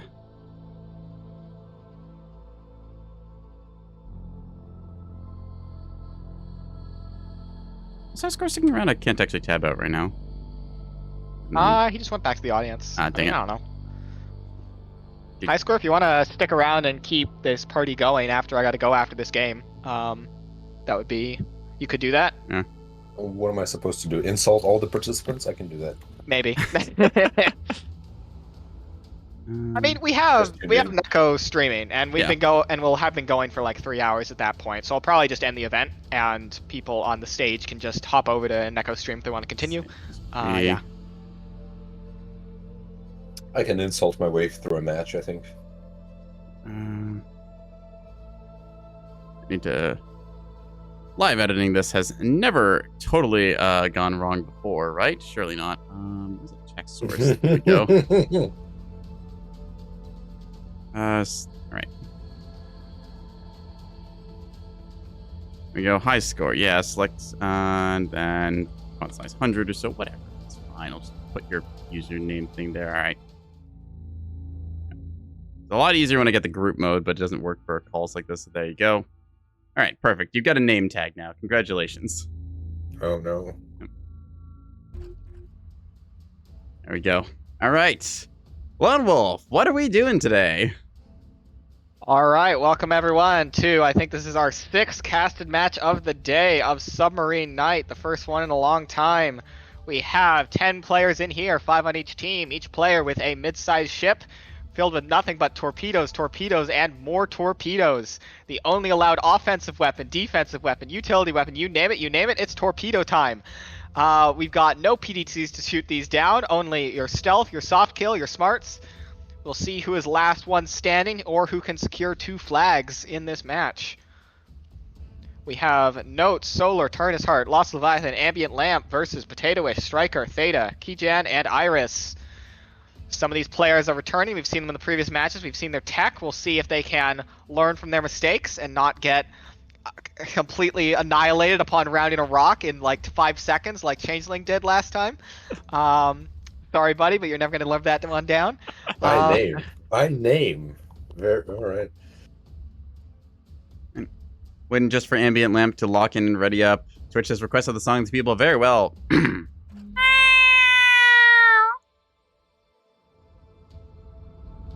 Anyways, high score, I'll be accepting my 3-day Nebulous ban now, so I'll just be excused from the Discord server. Yeah, I'm reaching for it. It's there. The cat perked up at that. Oh no. So consistently I've had cats react to that, which is both rewarding and concerning. Anyways, let's go through these fleets. Ambient Lamp coming in here. They've got themselves torpedoes on this thing. Looks like Illuminator on the belly. Velus 2 on the nose, got a Conjure active decoy. Double Prowler drive, torps around this thing. All right, big missile payload on that.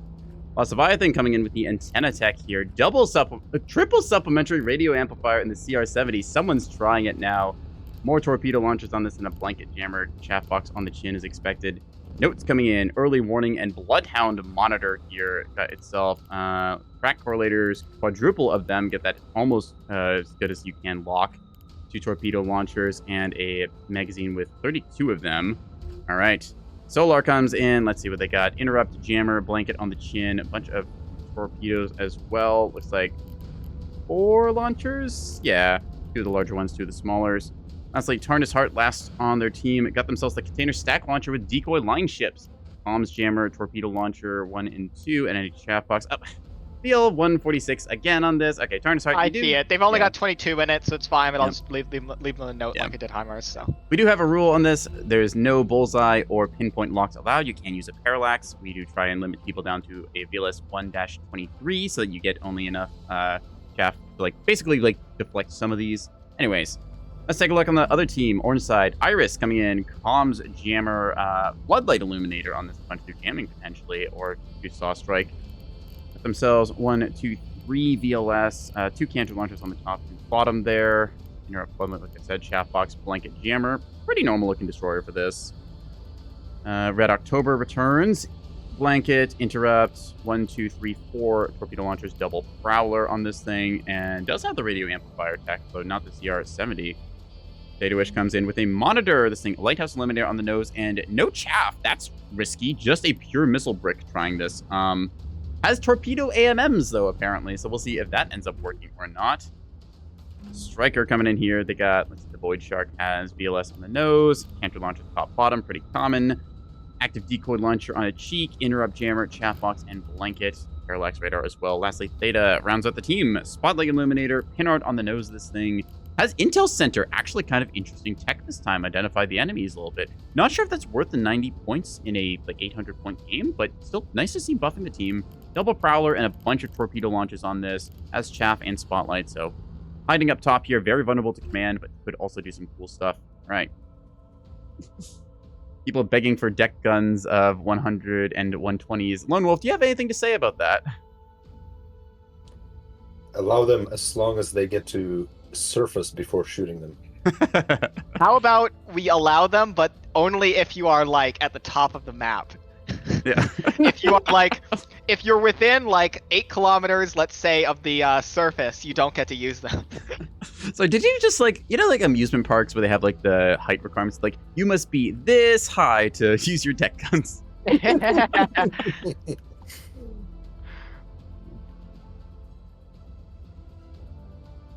Okay, taking a look around. Early warning radar from Notes over here is fishing around looking for something. I don't believe that, no, Potato Wish is just missile brick there. A lot of little decals they have there. It's, who's that? Cat from One Shot, which apparently is wearing a Soviet Union hat, I think. That's I love this game's decals.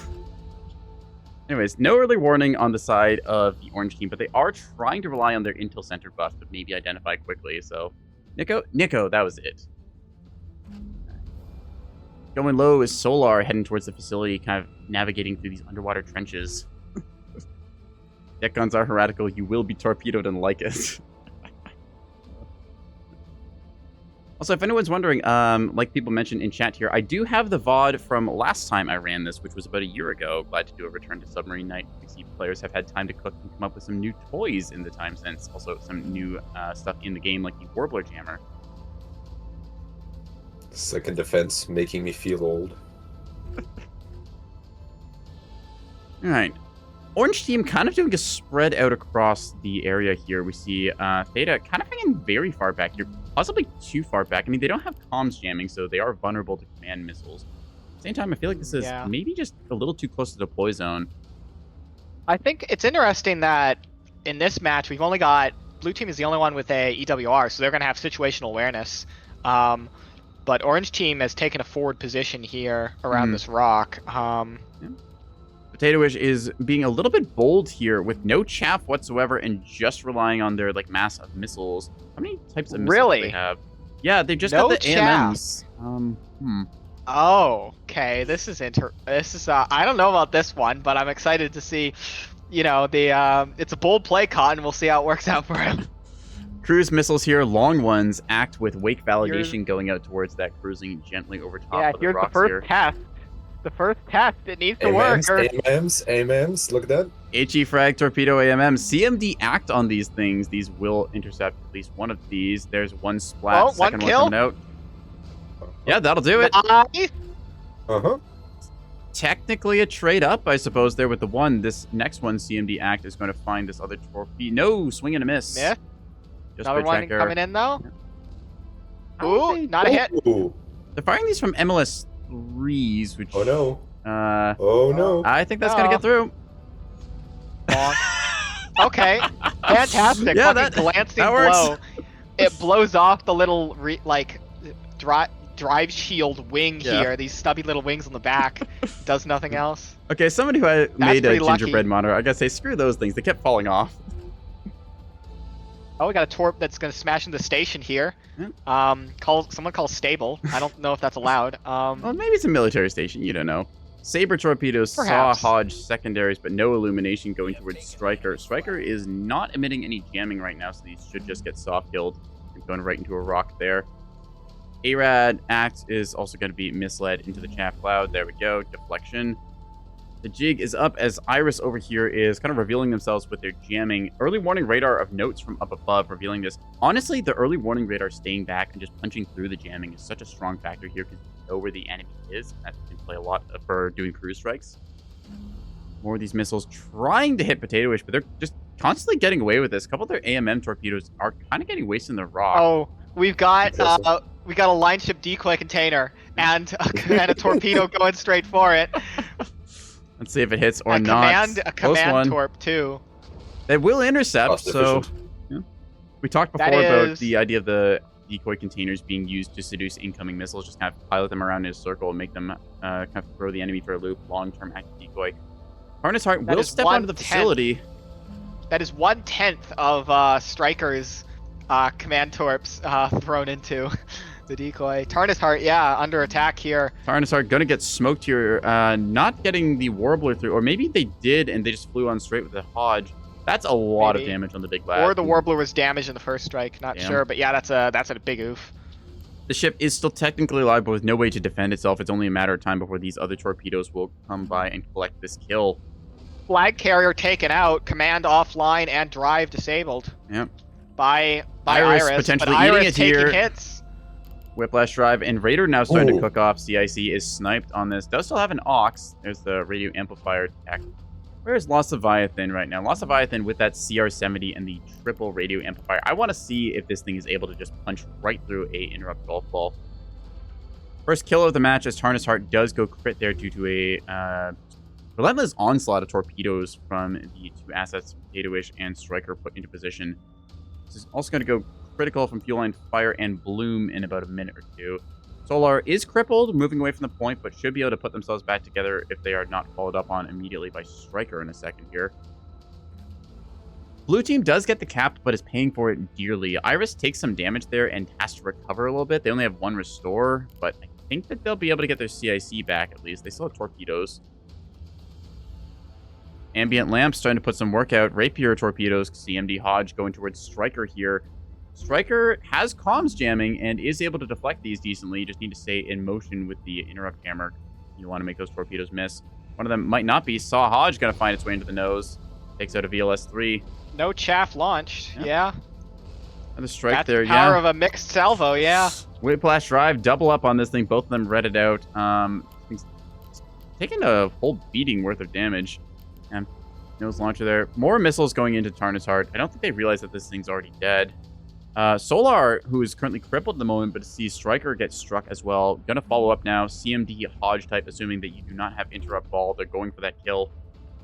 There's some fired out from Levy as well. These teams, I think, are on comms or at least coordinating well, looking for opportunities. Probably will be the end of Striker here. I don't see a way that they're surviving 6 torpedo hits. Interjecting again, if anyone wishes to play, head to the general channel in the main Neb Discord and I will sort you into a game. Zoop. Special thanks to Vostal, who you just heard there, for organizing this event's various players and stuff there. Also, Lone Wolf for doing some of the hosting and stuff here. All right, Striker Yes, gets of knocked course. out, but not before sending 2 huge thanks torpedoes to to Vostal. Solar. Solar detected on burn through. Act is gonna kill them. Flag is down. All right. Reactor Bloom just for good measure. All right, let's survey the board here. We have 3 combat effectives left on blue team. On orange team, we have 3 combat effectives and 1 damaged, but I think still eminently able to get back in the fight. So orange team does have the advantage at this particular moment. More torpedoes coming in, though. We'll see if that lasts. CMD saw a secondary on these, so as long as Kaigen here is able to dodge, they should evade these. Comms jam is active, as we saw before. Radar jam out. Potentially a misplay if that was Hodge. Ooh, no, actually, it's going to find its way home in the Red October. Disables the interruption. Yep. It's a big pick. That will Drive allow out. the second one in. Yep, Prowler drive goes down, takes out the reactor as well. Okay, Interrupt so jammer remember out is big. I was just saying orange team has the advantage. Yeah, I don't know about that one. Actually, hang on a second. They have more ships, but their ships are more spread out. Like, they're not... Yeah. Blue team has a more concentrated... Worth noting, has shape right Theta now. fired a torpedo this game? They have not. Theta have been sitting in the backfield, has provided help with the intel center, but just otherwise, I think they've been split deployed and essentially forced their team to engage down a person. You know, actually, I think Lost Leviathan with the CR-70 and the triple supplementary radio amplifier, that may have just been enough to punch right through the interrupts. Maybe at the last second, the thing kicks off. How but close? It's 5 kilometers. Yeah, maybe. Yeah. There's a calculation tool somewhere out there. Actually, isn't it I yours? have Lone it. Wolf? Yeah. Yeah. So Yes, it's mine. we'll check that We spreadsheet can't calculate later on. that. Consults the sacred text. Consult if a CR-70 can break through a single interrupt at 5 kilometers. It's CR-70, 3 Oh, radio amps. are these torps gonna get rocked? no. Rock PD. They're gonna get rocked. No. No. No. Oh, Some no. good play. Good play from Lost Leviathan there. Punisher saw Hodge torpedo going out towards the flag carrier. Ambient Lamp steps out and is trying to grab this, firing off their Rapier CMD Hodge torps in turn. These are going to get seduced by chaff by the looks of it, but no, I think they're going to go through the chaff Goes here. right through the chaff, turns. That's some good maneuverability on that one. Boom. Rippling strike. Torpedo The launcher's going to start Ikuturso going off. Citadel CIC can soaks the still- hit, but It can still revive. It's got to restore left. AMM torps the are not enough. AMMs kills some, but not enough.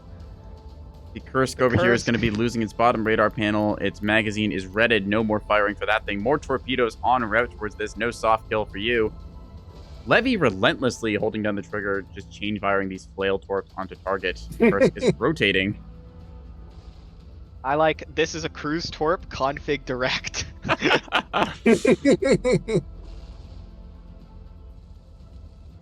All right, from below here, we're seeing Iris coming around the corner, has put their ship mostly back together. Still has some torpedoes left in the bank and might be getting a run up on Levy here. Do they see them? Oh though, no, is the they're question. on AUK steering. They don't have a CIC. They can't Oh fire. no. Torpedo swings and a miss there actually on this thing, going pretty quick actually. 36 meters a second on a destroyer. That's abnormally fast. Other torpedo gonna miss here as well as Lost Leviathan. I think just No, actually, sure no that jamming. missed. No jamming. That's gonna. Why hit. did that command miss? Anyways, Bonk. Levy gonna take a crippling blow there, loses the nose of their ship and a bunch of other assets too. Reactor is out. When you say Levy's gonna take a crippling blow, I'm like, wait, there's a carrier in this game? That gets me a lot too. Yeah, I think we set their Discord name to like Lost Levy or something. Pretty sure they lost a Levy to do that. Anyways, Iris getting struck there and is out of the game. That's a blow to the center mass. More torps coming into Lost Leviathan. No, Might kill him with for the cruise good. torps. No, Yeah. wait. Uh, Hello? Okay, some weird Yeah, desync going yeah, on a there. little jank there. CMD ARAD on those. I'm not sure how Lost Leviathan's torpedoes managed to miss Iris there at the second with the man, but oh well. These Beta cruise is torps are torped gonna really punch Iris again there. All right, let's take a look at the board. Ambient Lamp is alive, although damaged. Notes is perfectly healthy, top of the map, has themselves the radar awareness. Ah, here we go. Theta finally committing on strike here. Theta not detected right now. These are going to come out of nowhere. Notes is going to quickly realize the situation, popping chaff like so. Saw with Wake secondary. I think that the chaff will get caught here, but Notes might Gonna get suffer. caught. He's moving away from it too much. No, Given the he's sticking cone near width it. at that range, I think that they're fine. 5-degree cone at Sticking near that it. far. Wait. That Oh, will be enough. Mm-hmm. Yep, there it is. bonk, bonk. Shaft seduces Mhm. some of them, but others going to find their way home. I think that's rear One, aspect two. now. Oh, he's Yeah. moving into the chaff. That's. Oh, ho, ho. No. Flip on one of those. Right. Take Could have some been hits. worse, but still, the blossoms here from Notes is going to take heavy damage. Jury reactor tries to go off. Classic jury-rigged reactor goes off at the slightest touch. Lances at jury rigged. Oh, don't mind if I And do, there's Bloom. more. Too There's late, more too late. torps coming in What? from Last multiple second angles. deflect on one. Oh. Probably just serve a decent. So much chaff What being the hell is dropped. that dodge? Notes is running for their lives. CMDs But the might do this torps, one. There you go. The Finally commands triple from him. the other side. Bonk. Oh. So- Deleted. It's down to That was just magnificent. ambient lamp. This started off And looking. with that, Yeah. Theta coming in from the back with the steel chair, and now blue team down to only one ship. Ambient Lamp running for it. I think that the UI is probably still broken, but I'm pretty sure Ambient Lamp has the flag at Yeah, this they time. do. So they're going But for I the mean, cap. just capping one flag is not going to get it, you know? Additionally, Ambient So- Lamp, oh no. Ambient Lamp is out of torpedoes. That is going to be GG. Well Oh. played. GG. Yeah, Ambient Lamp still I will say technically this. alive because they have an illuminator, but that's it. That's all. I will say this. I think a prime example of how missiles at the beginning of the game are scary. Missiles in the second half of the game, once everybody's beaten up and confused, are significantly scarier. You don't want to get struck, but that moment where it's like, okay, the ship's a little degraded, you quickly have to deal with, like, say, a bit of damage or maybe a fire start in your blanket jammer because you left battle short too long.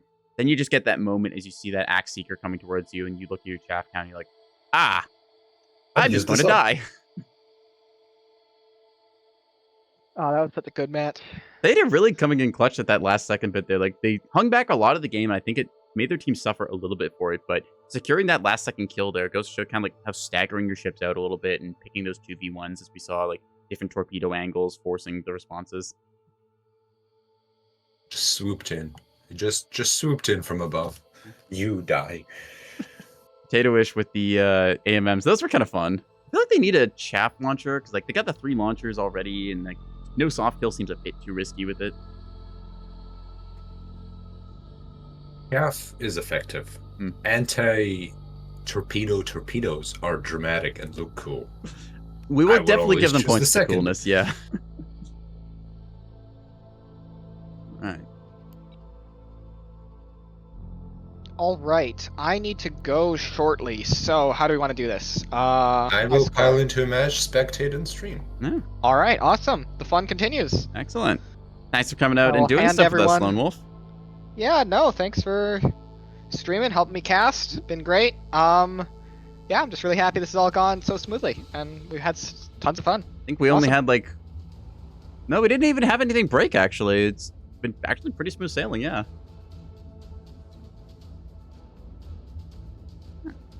Let's just...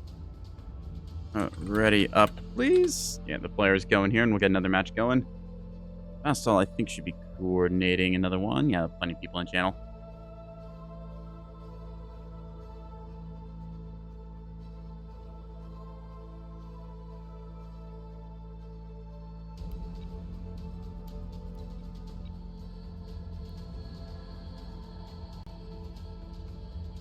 All right. 2 and 4 are in progress. Oop.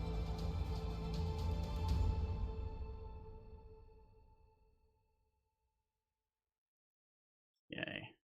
Hunter 1, is that the one they're doing? No, they're doing 3. All right. Gonna hop in there quickly with me, high score. We can get this thing going.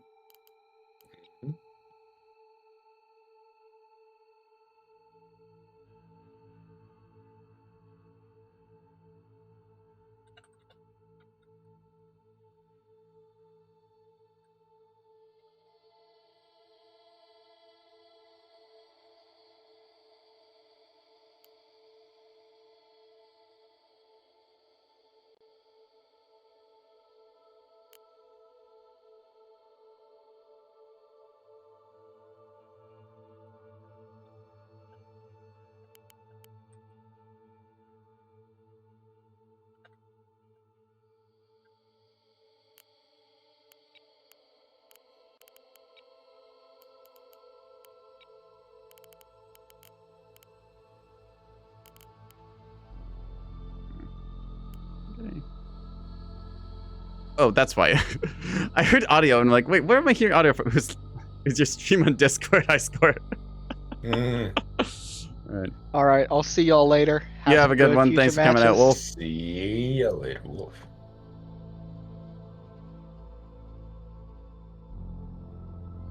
Alrighty. Adjust the UI ever so slightly here. No, that one. And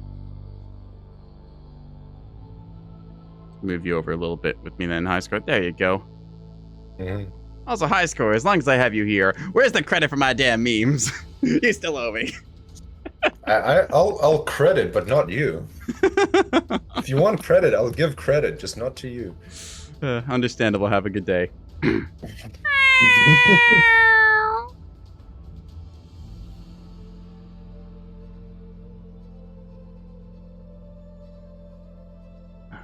All right.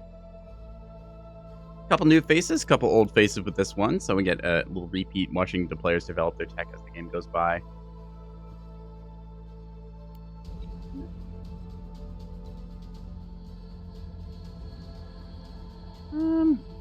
High score. I forget. Was it you who did Rocket Knight last time, or was that Lone Wolf? That sounds like a lone wolf thing. I'm more a single Corvette, single ship fight night guy. Ah, okay. Well, I mean, Rocket Knight We'll be was a doing. single ship thing, but yeah. No, yeah, but not quite that. Okay. Anyways. Yes, I will be doing that again soon, imminently. Now Yeah. that I'm once again among the living. I look forward to any events we get to organize. Always fun doing kind of these weekend, afternoon, evening time zones are a myth, anyways, right? Just hang out, have some fun, custom Neb nights. Yeah. Alright. Yeah. I'll have to put out a poll, see what the people want. Mhm. Single Corvette, single frigate, single destroyer, single cruiser, something like that. Maybe stick all the crazy heat lasers on them as well. Beamstone only night could be interesting. Horrifying, but interesting. Laser only. The only offensive weapons, lasers from heat. There we go. Wasn't there... I swear way back somebody did the math on how many blanket jammers you needed to cook like a frozen turkey in space. At what range? Yeah, that was about the question. All right, anyways, introductions and stuff. Lone Wolf's not here anymore, but I'll try and make it work. So, we're doing a 5v5 Submarine Night. Each player here has 800 points to build either a destroyer or monitor.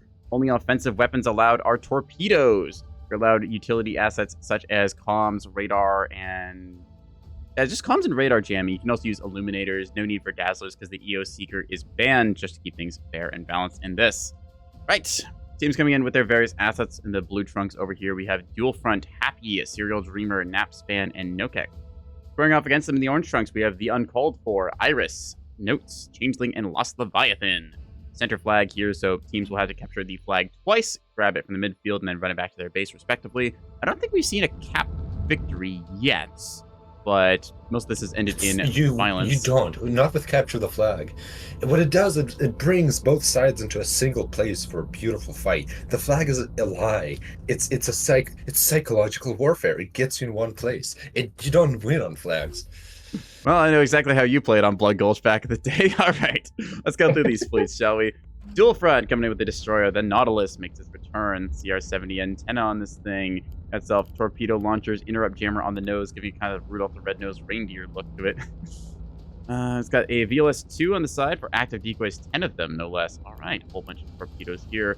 Good stuff. Happy comes in with a monitor early warning radar on top of this thing. Got a... Wait, what? It's got a blank cheek? Oh, that's very rare. Most people use up all their mounts. Okay. Comms jammer on the nose, chaff box below, torpedo launcher, and just a bulk mag full of torpedoes and stuff. I'm very confused why they don't have additional launcher here, possibly fleet editor error. Whoops on that front. Napspan. No, they were maxed out on points. Yeah. That's strange not to bring the... Maybe they're just going for the tech and trickle fire. All right, either way. Happy comes down here with a double Whiplash Destroyer, VLS-3 on the nose, torpedo launcher top bottom, hang-up jammer on the chin, interrupt jammer on the side, extra torps, and chaff box checks out pretty well. Nokek coming in, Destroyer as well, has a secondary CR-70 antenna, supplementary radio amps to punch through comms jamming. Got themselves torps top to bottom and on the nose, and yeah, pretty normal chaff box and blanket jammer there. So you get Serial Dreamer last on the blue team. Torpedo launcher top bottom, floodlight on the chin, pinard on the nose to detect that enemy emissions from the early warning radars. They got spyglass with 3 track correlators and an adaptive radar receiver. That might actually be good enough to give you a block, but at the same time, it's like, why not just run parallax? I guess you outrange blanket jammers. That's interesting tech from Serial Dreamer coming in here. Chaff box and other gubbins there. All right. Take a look at these early warning radars across the board. Let's see who's using them on Orange Team. Notes has got the early warning LRT combo here. Themselves track correlation, provide good blocks and stuff. 2 torpedo launchers here, fed by reinforced mag, chaff box, pretty standard stuff here. Good intelligence asset. Changeling, Destroyer, torpedoes top bottom, and a VLS-2 in the nose. Contracted decoys, 10 of them, no less. Whiplash drive to go fast, interrupt, floodlight, and a chaff box on this thing. All right, cool. Lost Leviathan, I believe, has the tech of choice. Yeah, here it is. Parallax and a CR-70 with 3 supplementary radio amplifiers, providing a lot of punch through for the comms jamming. Get yourself these torpedoes with Command Seeker and just watch them go right through. Also, torpedo AMMs in the nose. I'm liking these builds. Notes we had covered before, and then lastly, it's the Uncalled For. The Uncalled For, what? I don't know. The Nautilus takes the field. They got torpedoes in the nose, the belly, interrupt on top, and torpedoes on both side cheeks here. Chaff box and a blanket jammer. What you see is what you got. At least for now, anyways. Nice, Scar. I'm not sure. I've not casted with you before. Do you want to take a little time here to kind of explain what the board looks like to you? Yeah, the way you were describing what equipment is permitted sounds like that line. I tried everything I could think of, and neither idea worked. They're coming in, and we have another case of one guy going completely off track on the bottom of left there. That's Nokek, I believe it is. No, yeah, which I love to see. Yeah. Honestly, the flank has paid off before. The main formation of blue team kind of going towards the midfield here. We see something that looks almost like a flank from Iris, but it's coming in directly at their big blob, so less a flank and more just part of the line of battle from a different angle. Big important thing here is getting the different angles of approach, so you get good sensor coverage, evading jammers, and also the illumination on targets from the right angles, so you don't catch as much of the chaff. Got 3 spotted on each side, and we've got some jams happening, which already means something's going to go down. Potential misread on the distance of jamming there. They could think that it's enemy like closer range radars versus the early warning that both teams have provided. It's been pretty common so far seeing the early warning on both teams kind of taking the satellite position up top here, able to scout out the enemy asset locations. Still some of them going to ground like Nokek down there, kind of doing a trench run, sneaking towards the enemy. Remind me, who is with the double whiplash on here? That is a good question. Let me find out real quick. Here it is. Napspan, the Ambusher double whiplash on the flank there. Destroyer at low is like 38 meters a second is slightly cursed to see, but No, it's as intended. Yeah. As TFS intended. DFS. Hey, about that. By the way, did you know that it is improved by including a battleship? Including a battleship. And I'm just excluding saying nothing that I else. ran that build on stream and won that game. So totally, obviously, that means it's better, right? Of course. Anyways, like I said, I'll be extending my 3-day ban from the Neb Discord to 7 days now. Yeah. I'm keeping track, don't worry. All right, Serial Dreamer is locked up here. I believe that a Parallax from Iris is going to be doing that, right? Yes. Command missiles locking on target. Are they going to hit this or not? Happening. Pretty far out there. They are jamming. Serial Dreamers see this coming. I don't think they do. No. Iris is invisible to them right now, and they're not jamming on this avenue. Do they even have jammer? They've got Interrupt, which is good. These are CMD Hodge. Potentially could fly through. Okay, if Serial Dreamer does not move, they will have the comms jam like go through. Then the Hodge Seeker kicks in. They just fly straight into this ship. So launch an approach. Oh, there they go, kicking the main thrusters on the last possible second. See if they can get the evade off. Which they do, drifting slightly and then coming to a halt, trying to dodge these other ones. That's gonna not do it. Nope. Comms jammer does work, but the Hodge is keeping them straight on. 1 hit and then gonna be 2 hits there. Snipes at all of the rear thrusters and the whiplash down to 0%. Space Seal cruise torpedo going towards the facility here, fishing to see if anyone is trying to take that. Changeling is positioned nearby and thinking about it. They're pointing their floodlight backwards for some reason there. Not sure why. Are they going to MCON this? Yes, they have MCON, so this ARAD act should probably just get rocked here. Yeah, active decoy gonna Nope, it's back on target. What's happening? Oh, Hello. No, because it was masked. It did not see the chaff. TTGI does them in. Gone. All right, that's gonna take out the nose there with the VS2, which had 9 active decoys inside it. 1 restore left on that ship, so that's gonna be its one thing. Unfortunate there, just the positioning of the chaff launcher. Another Space Seal launched in turn, trying to fish for more of that, see if they can get it. If you get through once, you might do it again. After that hit. Yeah.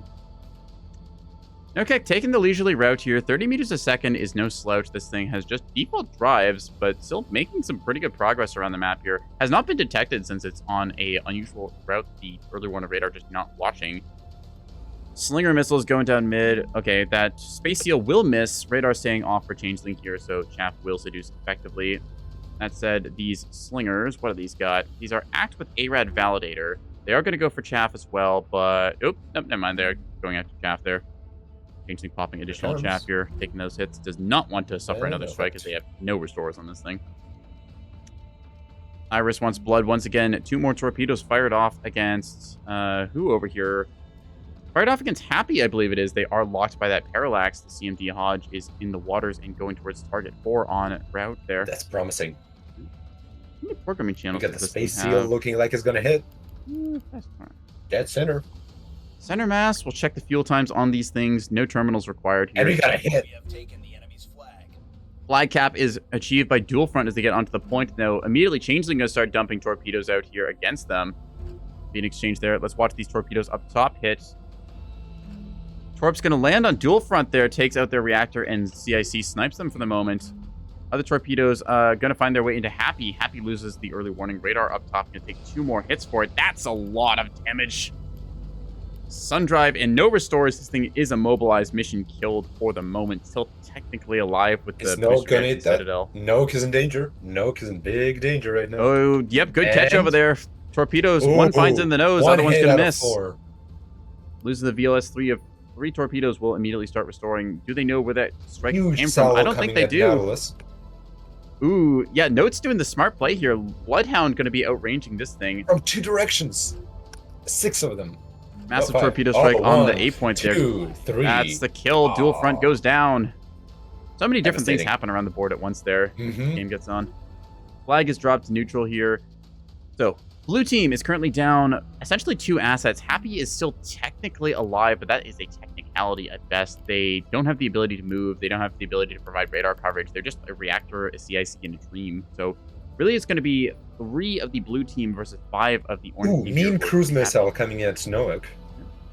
Cruise missiles They have just proven their arced worth over over rock. here. Cruise CMD ARAD, interesting stuff as this tries to He's get on arced it target. over rock, and given how he did it, it's very impressive he came that close. But no, not quite. Yeah. Bloodhound at that range, a little bit inaccurate, but still respect the attempt for it. Iris, in turn, going to get torpedoed here. Some snapshots going Changeling out. dodging missiles. And to do a bit of that. Serial Dreamer is locked on here. CMD Hodge going at them. They do not have command jamming up. These will find their way home. Nope, never mind. There's the command jammer last second. Can they stop in time before these hit? One going to find its way home for no damage. Other one going to find its way home for damage. Pinard gets smoked there, which is honestly fine. You don't really need the Pinard. Iris going to take a flank shot there as Nokek wants a piece of the action and strikes them in the midships.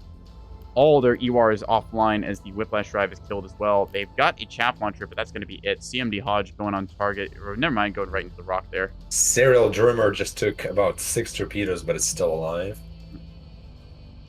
Let's see, where's Serial Dreamer on the map there? Yeah, the flanking shot there as, yeah, Napspan coming down here. Okay, Wake with ARAD Val going to swing and a miss on, who's that Changeling here? All these torpedoes just kind of as the players decide, okay, I'm going to strike you in the flank and hit you in the flank. Wake ARAD Val is once again going to swing and miss here. Wake ARAD Val is such a strange one, huh? CMD Hodge coming out towards Serial Dreamer. It's going to be misses just barely. Oh. Track quality error, I believe. Changeling potentially going to eat one here as Iris is also looking to get struck. Yep, Iris going to eat 1 torpedo and then a second to follow up. That is... Changeling dodges 1 torpedo. Changing dodges a 2nd torpedo. Honestly, these Wake and ARAD Vals, I don't know on that one, Chief. It's detecting the Wake signature, clearly, but it's just really confused. Alright. Nokek, the healthiest one currently in the backfield of the orange team, is still isolated from the rest of their assets. Serial Dreamer, all but completely skeletized here. Can they restore anything? They've got 2 restores, so they can get some stuff back. They need their CIC, and they're going to get Torp Launcher, but... Wait, that'll kill them, actually. No, they don't have a power source left on this thing. So they might end up restoring and then just dying here. Happy, again, like we mentioned before, basically is killed off. So it's really Nokek and Napspan doing what they can. Napspan going towards the combat breach of Changeling here. Napspan just dumped 2 torpedoes and both of the targets he sees. Let's see how it goes. Oh, 1 hit. And... Watching Changeling here might get a hit. Gonna be a strike midship, so the Wake actually does something. Huh. CIC snipe as well. Oh, here comes another strike towards their flank. Space Seal swing and a miss, just barely there. Space Seals, ARAD with Wake secondary. Wake's signature might get this here. Let's find out. No, not enough maneuver. Too fast. Maximum thrust 41.5 on the double whiplash as they put the pedal to the metal. Napspan diving for their life. More torpedoes coming in as a Space Whale is going to just barely miss. 2 more. Right. Act Torps just going out here, forcing chaff out. Man, when was the last time you saw it? When was the last time you saw a destroyer go over 40? Anyways. All right, finally some Space Seals going to land there. Takes out both of those drives, immobilizes the ship. Yep. Turn Act Torpedoes not going to do anything against that chaff and jamming. Or the CMT Torps going towards Napspan here. Not looking good for the blue team, as many of their assets are crippled right now. Napspan immobilized, probably going to get knocked out here in a second or so. Splash does appear to... Yep, that's going to be a kill. Only rapid lockers on that thing, so no restores. The heck is that Space Seal going? Weird.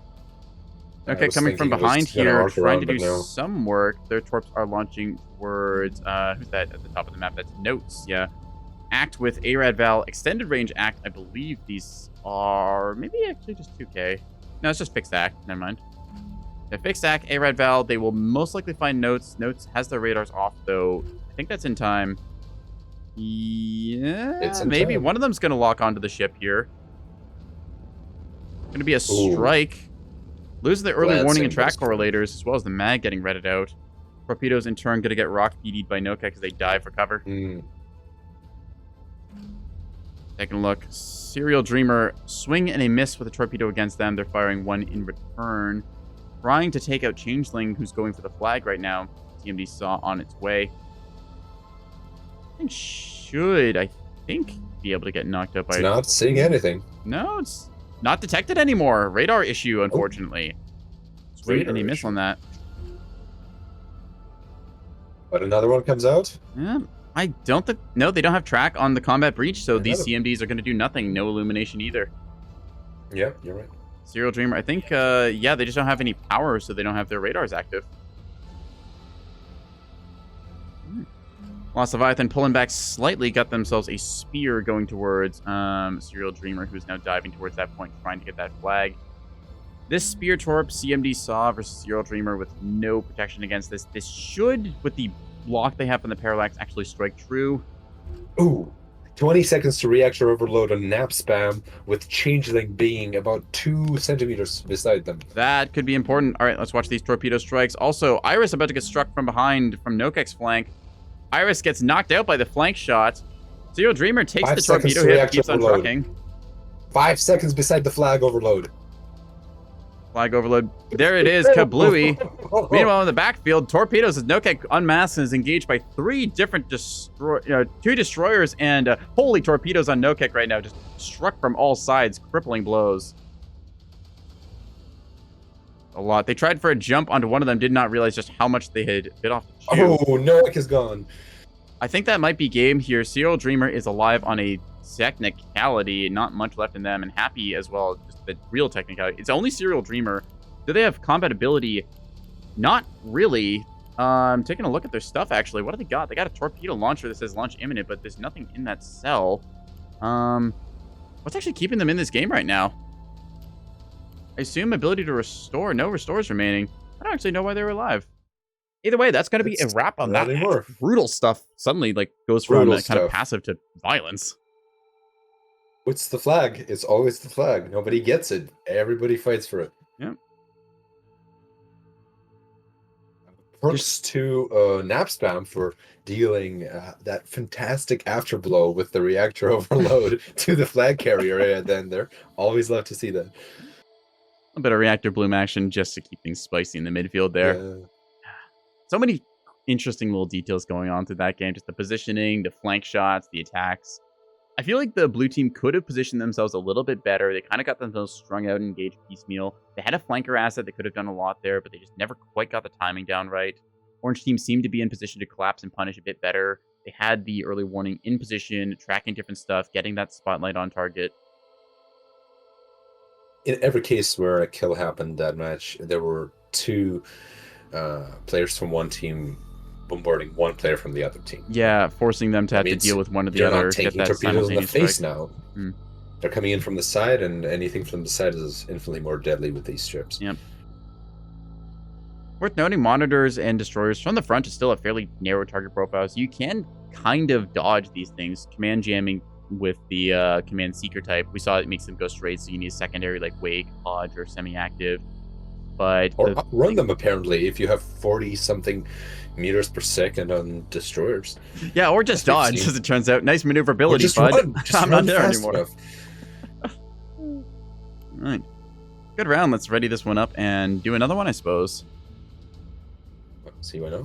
It's pretty spicy. Let's see how many people are around. All right, I'm going to run an intermission on Twitch side here and put away my dishes, but I'll join you shortly. High score. Mm-hmm. All right. 3-minute intermission. There we go. All right, folks, we will be right back for more submarine nonsense. Meow, meow.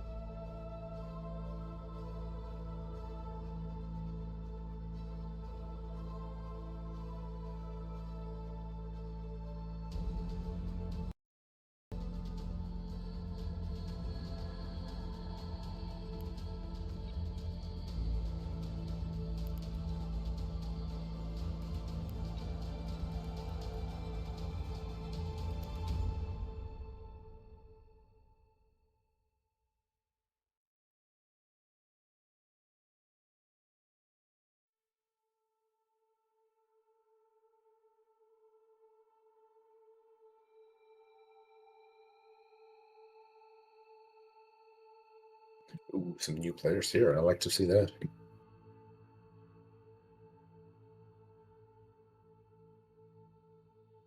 Or perhaps not.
We're just waiting for these teams to ready up. Alrighty, I have returned, everyone. Let's get this going. High score, can I ask you something? What's up? Please consider the following.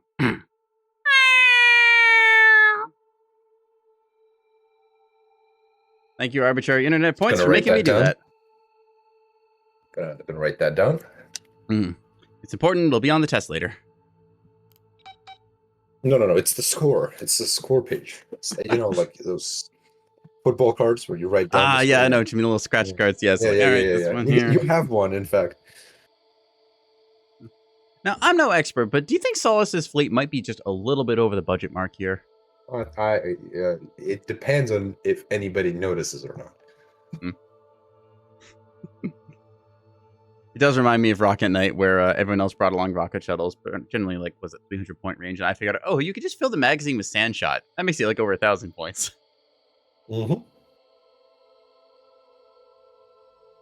Reminder that the first single cruiser fight night I ever ran had no point limit. Oh no.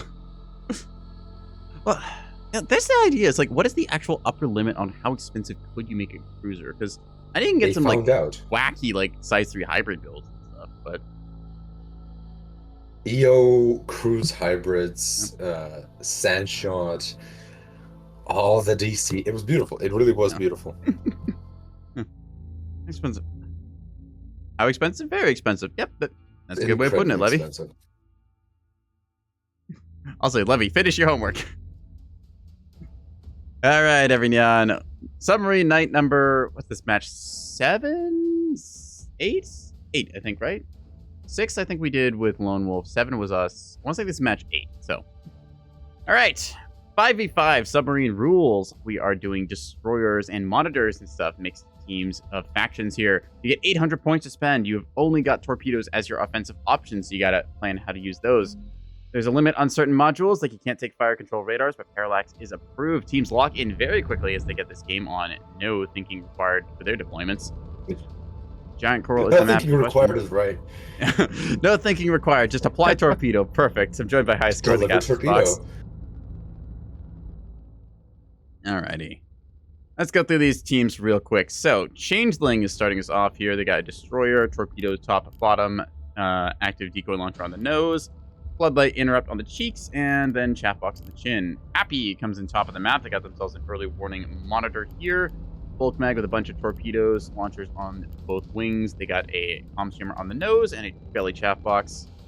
Nap span coming in, torpedo launchers, top, bottom, nose, and one cheek. The cheek is interrupt jammer there, and a hang up to go Double with. whiplash. Double whiplash. Double Yeah. whiplash for maximum speed. Did these things go, what was it, 46 we saw last game, I think it was? Yeah, these things can get around. We have voxels at home. Anyway, Serial Dreamer We have comes in voxels with here. the triple track correlated spyglass tech on this one. Torpedo launchers, top and bottom, along with the nose and cheek. Torpedo's named Snapshot. I Ooh. thought they said Sandshot and just had a moment of like, what? Interrupt jammer, chaff box, and a spotlight to go with. Unknown Rory is going to be down here. They got themselves torpedoes, top, bottom, nose, blanket jammer on one cheek, and then BLS-2 with contracted decoys on it. All right. And then lastly, yes, spotlight we talked about. All right. Meanwhile, let's square off across the board. Similar styles we saw in previous games. Getting a monitor up top here with early warning, keep the enemy honest, do some intel warfare there. Bloodhound LRT is going to be on notes as monitor here. Good stuff. Track correlators keep this thing very accurate. Torpedo launcher pairing on this thing, chaff launcher, and that's going to be it. Yeah, Bloodhound early warning, like I said. Having a little bit of chit chat there. I guess they kind of get the game going. And not the fastest deployments. Let's check. Doki has got torps top bottom, pretty normal on the nose, on one cheek. Interrupt jammer, Pretty and then normal, you say, but look at the drives. which one? Ooh, yeah, the double On- prowler tech on on this double. one. So opposite of the Prowler whiplash, tech. maximum slow but minimum profile. Let's see. Iris coming in with. Actually, keep that on for a sec. Whiplash Raider, so really a VFCL at home. Very commonly seeing these torpedo launchers top and bottom on destroyers, then putting them in the nose. Floodlight, interrupt, and blanket as the EWAR and that chaff launcher from them. Let's see. Noket comes in with torpedo top bottom, nose, a backup antenna on the side here, along with supplementary radio amp and parallax. Probably going command strike with that. The blanket jammer stuff. Notes we covered up top. And lastly, we've got Solace in a monitor here. This thing's got Warbler jammer, lighthouse illuminator, and 2 torp launchers, and a chaff box and snoot. All right. That's all the stuff. All the little text and personal preferences laid out, because honestly, we just have times. All the teams are going to cruise towards each other. Right. Bookworm trying to drown the cat boy. Yes, I'm sure that everyone truly loves that. Thank you. Submarine Night, surely not gonna drown the cat boy, right? High score, you wouldn't drown me, would you? Not my style. Oh no. Corey, no. Corey, no. Oh.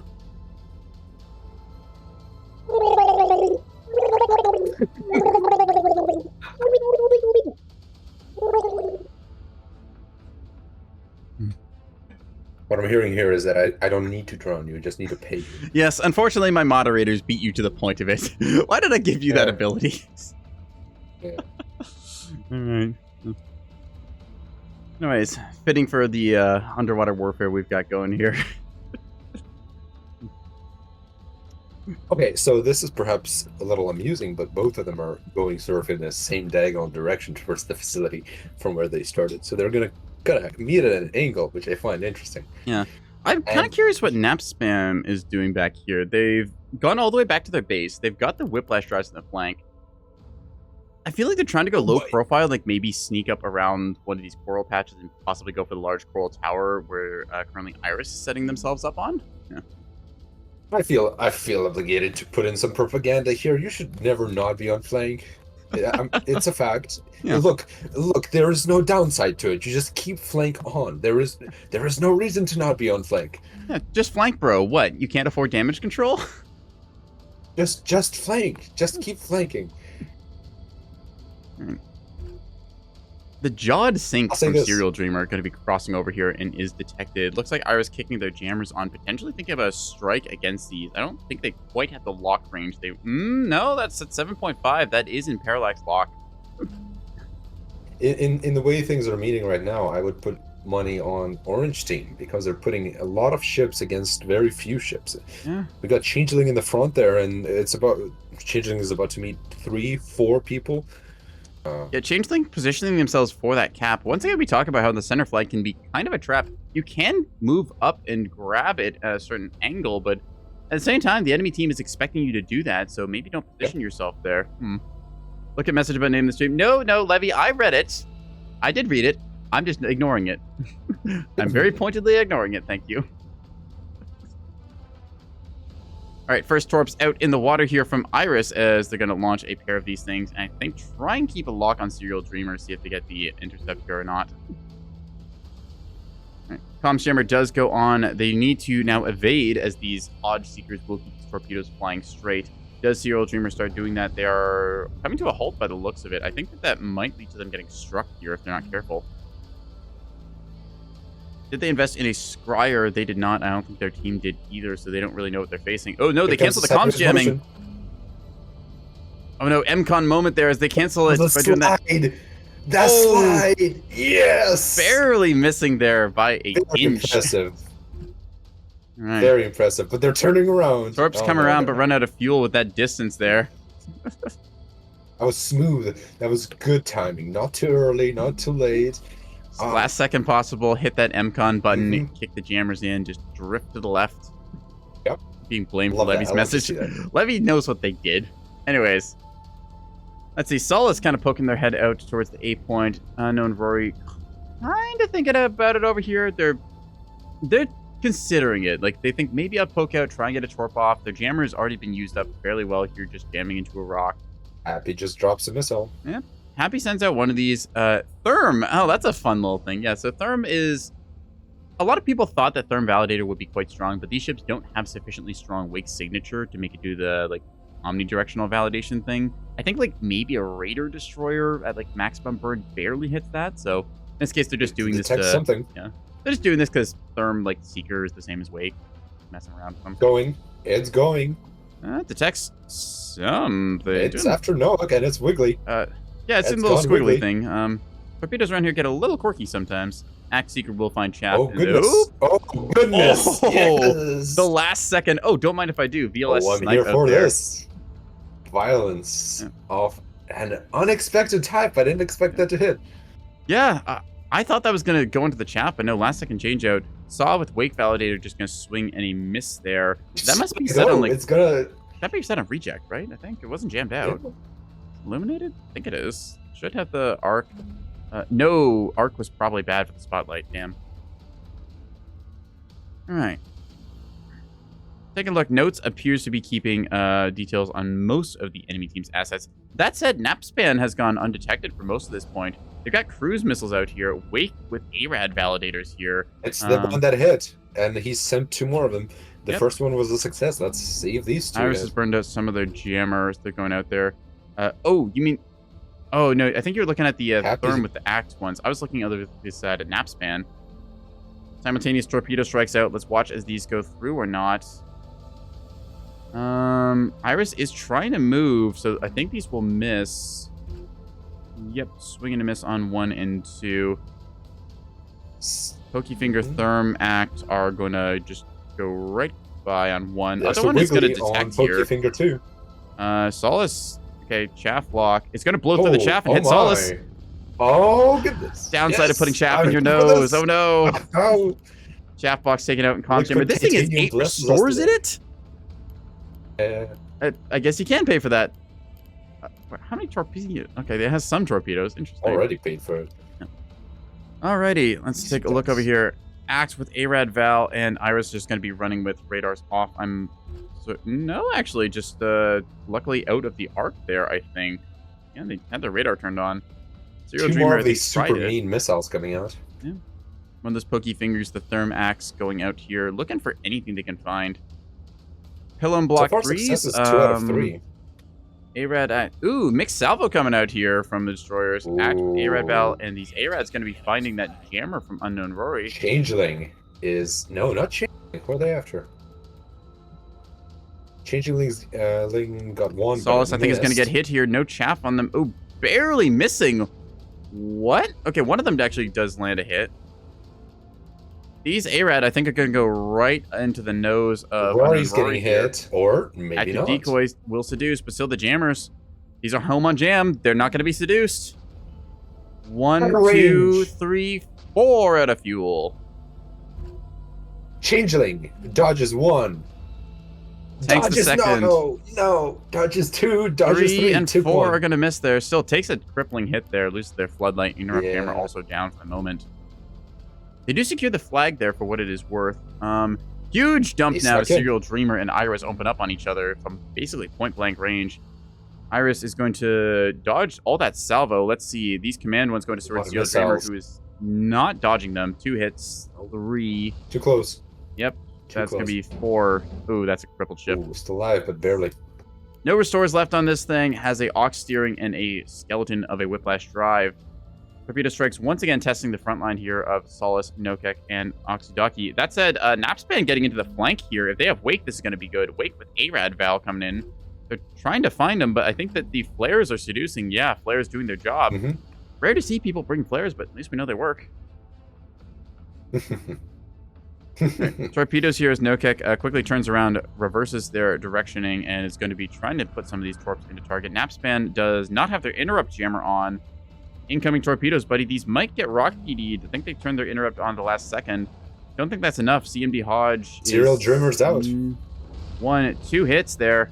Interrupt jammer goes down. These follow-up command are going to find their way home. Same time, Nokek might be taking a hit here. A lot of torpedoes striking from many angles. Nokek gets Wow. smacked. Napspan in turn Beautiful. taking heavy damage. Napspan is out of the Devastating. game. Nokek is going to take more torps there. Serial Dreamer was There's- cleaned up. You get more coming down there. A little too much damage. Yeah. But Notes just for good measure, throwing some of their own torpedoes in there. Yeah. All right. That's going to be 2 destroyers cleaned up from blue team's side. Nokek does take heavy damage, but is able to repair at least their drive here. Still had some torpedoes they lost from their banks, but still, they're doing okay, all things considered. Iris just dropped 4 at Yeah. 2 at each. Iris, Changeling is running. I think Rory. CMD Hodge, so they should get one of them. Yep, that's going to be 1 hit at least. One on Into Rory. unknown. No significant damage, just hits thrusters. Ooh, Happy going to get cleaned up here in a Changeling. second as a brutal strike lands into them from Solace, I'm pretty sure. Going to be all the systems going off, jury reactor for good measure. Nokek going to be hit while they are Right, and down. agents. More damage Oof. being done to the comic movie. All right. Notes from above. Notices Happy over there. Decides, okay, I am the monitor with ER here. Command strike on this target. Happy, in turn, already suffering a crit, has no defensive options currently. I think this just might be it. Probably going to cause a critical event here or kill off damage control teams. Iris is striving towards the blue team's backfield as the two of them are trying to run with the flag right now. I think Happy might be on borrowed time. Here's simultaneous strike coming out. I think that's going to be it. Unfortunately, yeah. That reactor overload is going to happen in a minute. Yeah, boosted reactor going off, and that is so many crits. 1 damage control team remains in this. No damage control team. Also It is gone. out of here.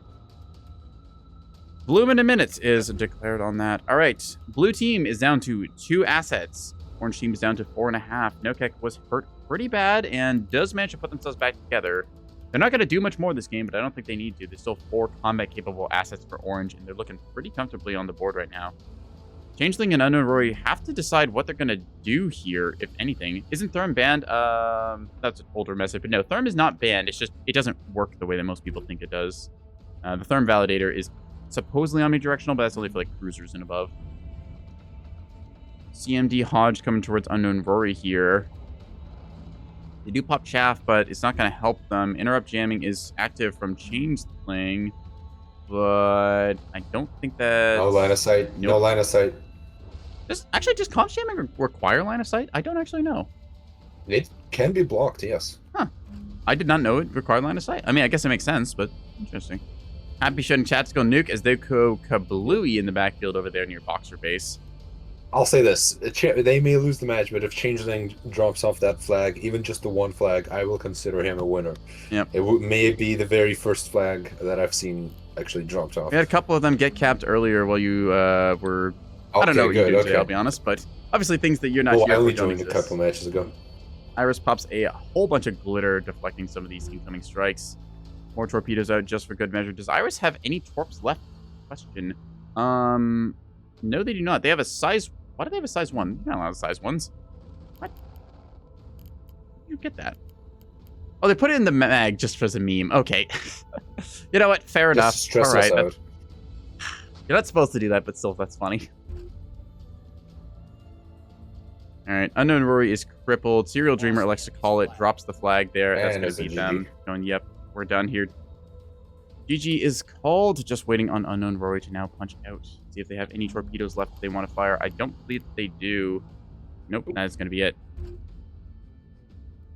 All right. Pretty devastating. Very bloody match there. Iris pulling 13k. I think that's the highest damage we've seen on one ship so far tonight. Yeah. A bunch of those really good strikes using that parallax and command just to get on target. I think a bit of it was also the response issue. CMD Hodge, you can jam the command seeker with interrupt, but if you're holding still, you're going to get smoked by that. You kind of got to dodge it like dodging incoming 450 fire. My curiosity is a bit piqued by those therms. Yeah. Therm, like, the Seeker type is just the same as Wake, but I think it's just they did it for the funny. I know I've done that before. Where's that? For the funny, but 7 out of 7 hits, 5... What is that? Defeat is off kill. All right. Might it just be that they were 7 going after a hits. target that lost its chaff box there? Perhaps. I don't know. My understanding is that Therm and Wake are the exact same on the primary setting for them, but the validator is different. I'm just waiting on Changeling to ready up. If you would kindly ready up. There we are. Give him a little bap of encouragement. Let's see if Vastal's got another game up for us yet. If that doesn't work, I have another tactic I can use. All right, you have the admin and lobby thing, don't you? No, nothing that many.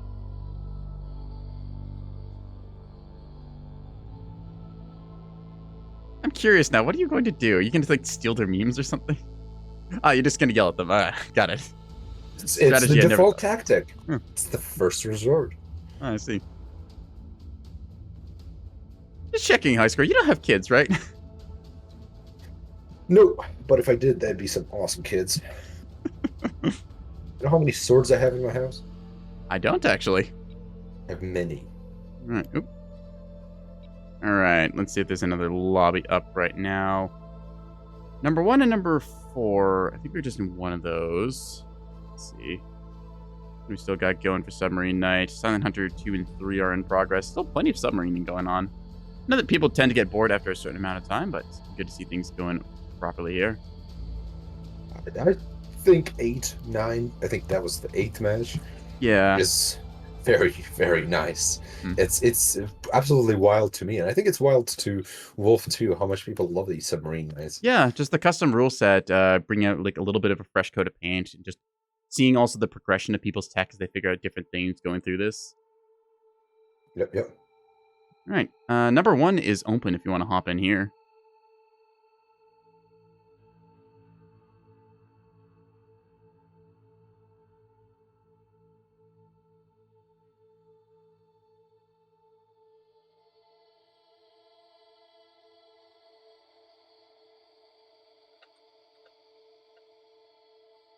Checking my Vastal, making sure everything's going along here.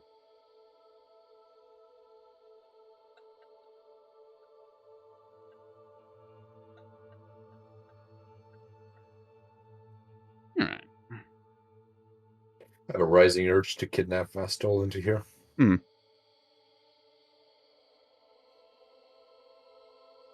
Okay. It says the 4-hour mark is when you'll stop organizing. Okay, so this will probably be a final game. All right. I think that probably, yeah. I think that we've had plenty of games here. 4 hours is usually as long as I stream for, because Neb kind of tucks you out even if you're just casting things. Have this one be a good one. Kind of ended off at like 9 or 10. I lost count at the point there, but a little bit of the novelty factor as well as people have figured out most of the tricks and techs and stuff. And then yeah, people can just play out as they please.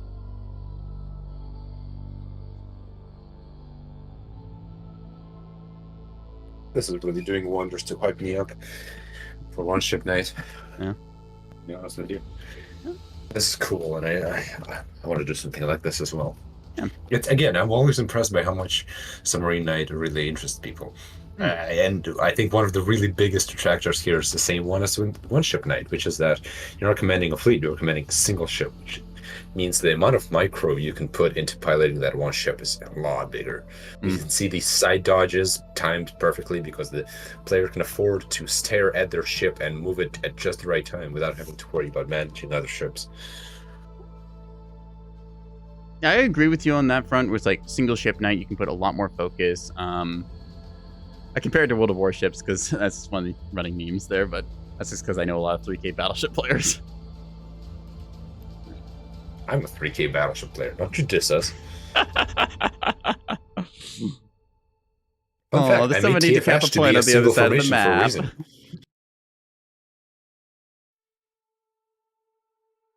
TFH was made to be played as a single ship because I cannot micro for shit. Therefore, There you go. it's a single formation that acts like a beam battleship. Actually, have I sent you the TF Ash file refit thing? Have you sent me your murderized battleship of a TFH? Is that right? Is that what you're asking right now? Because if Hang on, let me find out where's the latest one of that. You're getting this fleet file whether you like it or not. I'll fight you one-on-one. TFH versus TFH bad.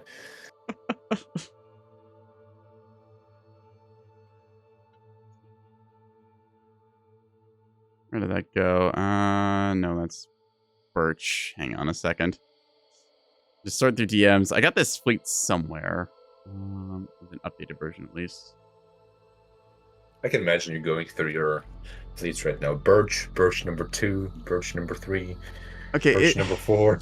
Yeah, it's kind of like that where I get fleets submitted and I download them all. It's just like, okay, which one of these for these again? Put it in give it like, all right, called there. TFH refit, and I'll throw this to you in a message, and that'll totally not get me. And yeah, you'll look at this and just be like, oh, that's what you've done. So, anyways, enjoy.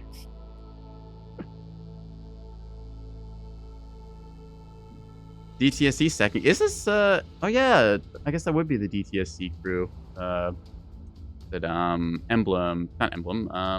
Prefix stacking, I think is them. Honestly, I completely lose track of who's part of like what team, clan, or whatever anymore. I just trust that people are right when they say they are. I'll say this. This is a lot of gold and silver in this lobby today. Yeah.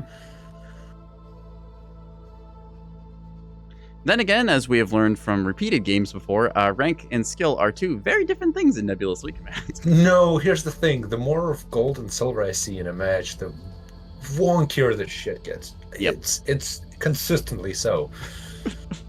I keep saying that like blue players and gold players, they have the exact same fleets, just the only difference is that the gold players actually know what the parts do, so they look just as scuffed, but there's a specific reason for them. If this was a normal lobby, I would be asking, okay, who's bringing the 250 battleship? Yeah, but yeah, you would see that, wouldn't you? That's what's going through my brain when I'm looking at this lineup right here. Yep. Someone's bringing the big pit boss. Someone else is going to bring like a 3K levy. Going to be like Spinal VLS keystones are going to be out, without a doubt. It's going to be like 5 keystones in one fleet or something. There'll be somebody who's got like a dozen tugs somehow. The railgun array suddenly makes an appearance out of nowhere for no reason. 3x3 rail array in the backfield. And it's still going to be somehow the most technically complex match of the day. Yeah, it is. Just I'd like that because like there's the whole concept of like kind of standard neb when people can shoot at each other with 450. There's a beam destroyer zoning at points.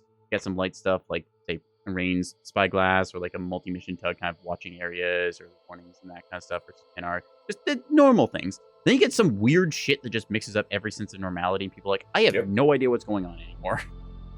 Yep. Just wait on Kiwi Burb to ready themselves up here. I've got a little while Maybe left. the tamest example of this that I like to bring is I have it. It's out there. I occasionally bring it out, but it's always unexpected. It's an Axford filled with active 4-point SGM2s. Yeah. Supersize 2 Axford. It can work. It just is it complex? No. Is it expected against OSP? Also no, because that usually doesn't work. But because people don't bring that, they are always a little bit underprepared for it. Neb is a revolving door of metas. Like a big turbine. Concisely be used as active decoy using active radar seeker. No, but you can put a self-screening jammer inside of it, making it a killjoy, which is kind of fun to watch. We saw a couple of those in the game called Moss, I think it was. All right, let's load in and introduce this. So, Giant Coral, once again, 9, 10. I'm not sure which game this is, but this will probably be the last one I cast today as we're in that 4-hour mark, and Vassal wants to stop organizing as well. Joined by Highscore in the caster's box. 5 versus 5, 800 points a player. You get a destroyer or a monitor with torpedoes only. That's Submarine Night. You get electronic warfare of your choice. You've got your radar jammers, you've got your comms jammers, you got your illuminators.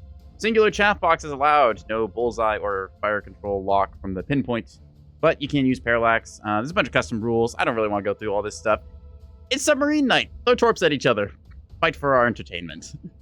Blue team here consists of Kiwi Bird, Solar, Notes, Iris, and Prone to Madness. Orange team consists of Ambient Lamp, Serial Dreamer, Napspin, Solace, and Changeling. Whew.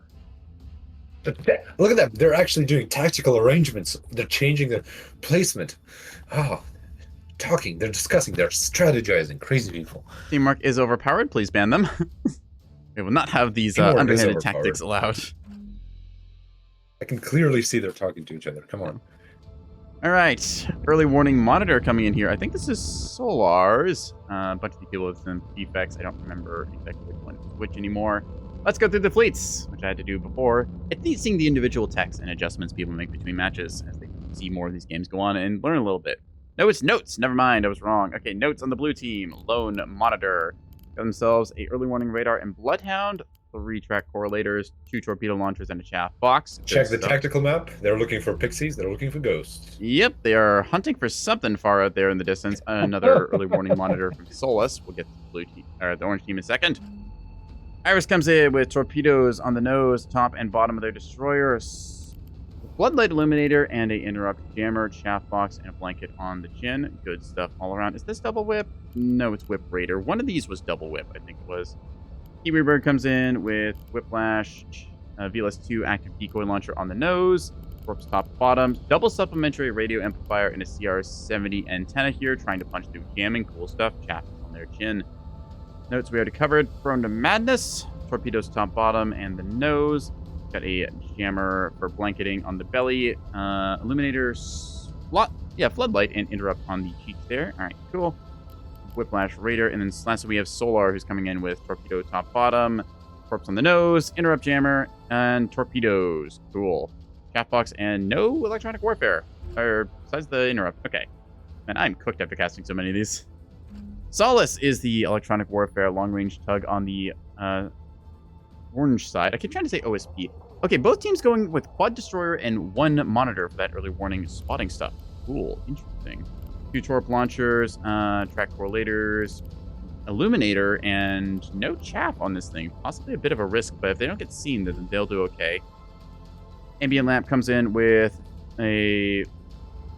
that's a blanket jammer on the nose, torpedo top bottom, VLS-2 on the wing here with singular active decoy, prowler whiplash, and more torps. CR-70 antenna, Perkament bust. Solus just decided to stop exactly where they are. Yeah, I think Solus just trying to play that stealth game, see if they can't keep low profile here, knowing that there could be a flanker. Thought EO was banned. EO is banned. Yes. All right. Where was I? Ambient lamp. Did I cover Changeling? I think I did Changeling. Yeah, they had the VLS-2 on the nose, 10 active decoys. Can't remember which ones I went through now. But one of these had, yeah, I did Ambient Lamp, Changeling, 10 active decoys on the nose, Torps top bottom, Chaff chin, Spyglass. Spyglass and Parallax? That's insanity. Okay. Changeling double radared it. Cool. Floodlight interrupt, and yeah, that's what you get. I didn't even know you could do that with that power. Napspan, Torps on 4 of these mounts, interrupt jammer, hang up, and chaff box. Serial Dreamer. We got spotted. Yep, Serial Dreamer has TV just been Notes. spotted here, and looks like Notes and Kiwi Burp are spotted as well. The Jod Sink is torpedoes on most of these mounts, 1 interrupt, a chaff box, and then a spotlight. Now, what I'm noticing is that most people aren't bothering to go with radar jamming, which is kind of interesting. They're instead going for the interrupt jamming and not bothering with the radar jammer because they assume there's a bunch of ARAD or Hodge, which they don't seem to want to deal with. So, kind of a neat emerging I think a big thing about this is that you jam one of the people that is spotting you, but if there's somebody else in another angle and you only have 1 blanket, it's already useless. Jod Sink kicks its jammer, the comms variety on there, yellow bubble kind of putting itself up. You see Prone to Madness putting up their radar jammer. Should be able to... No, early warning is still going to detect them. And I believe that Solus has the Bloodhound on target, or at least close to it. A little hard to see with the double blue cone, but they're getting close. Should be able to fix that target there.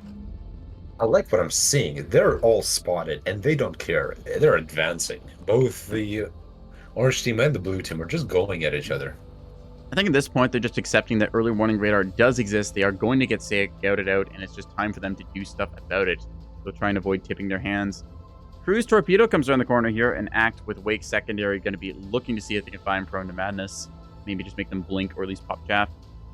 Oh. My brain absolutely breaks when I see a single missile fired into a formation of ships. Like, no, that's not going to get through the PD. Oh. Yeah, I know, right? Anyways, Jammer going to kick on for this thing.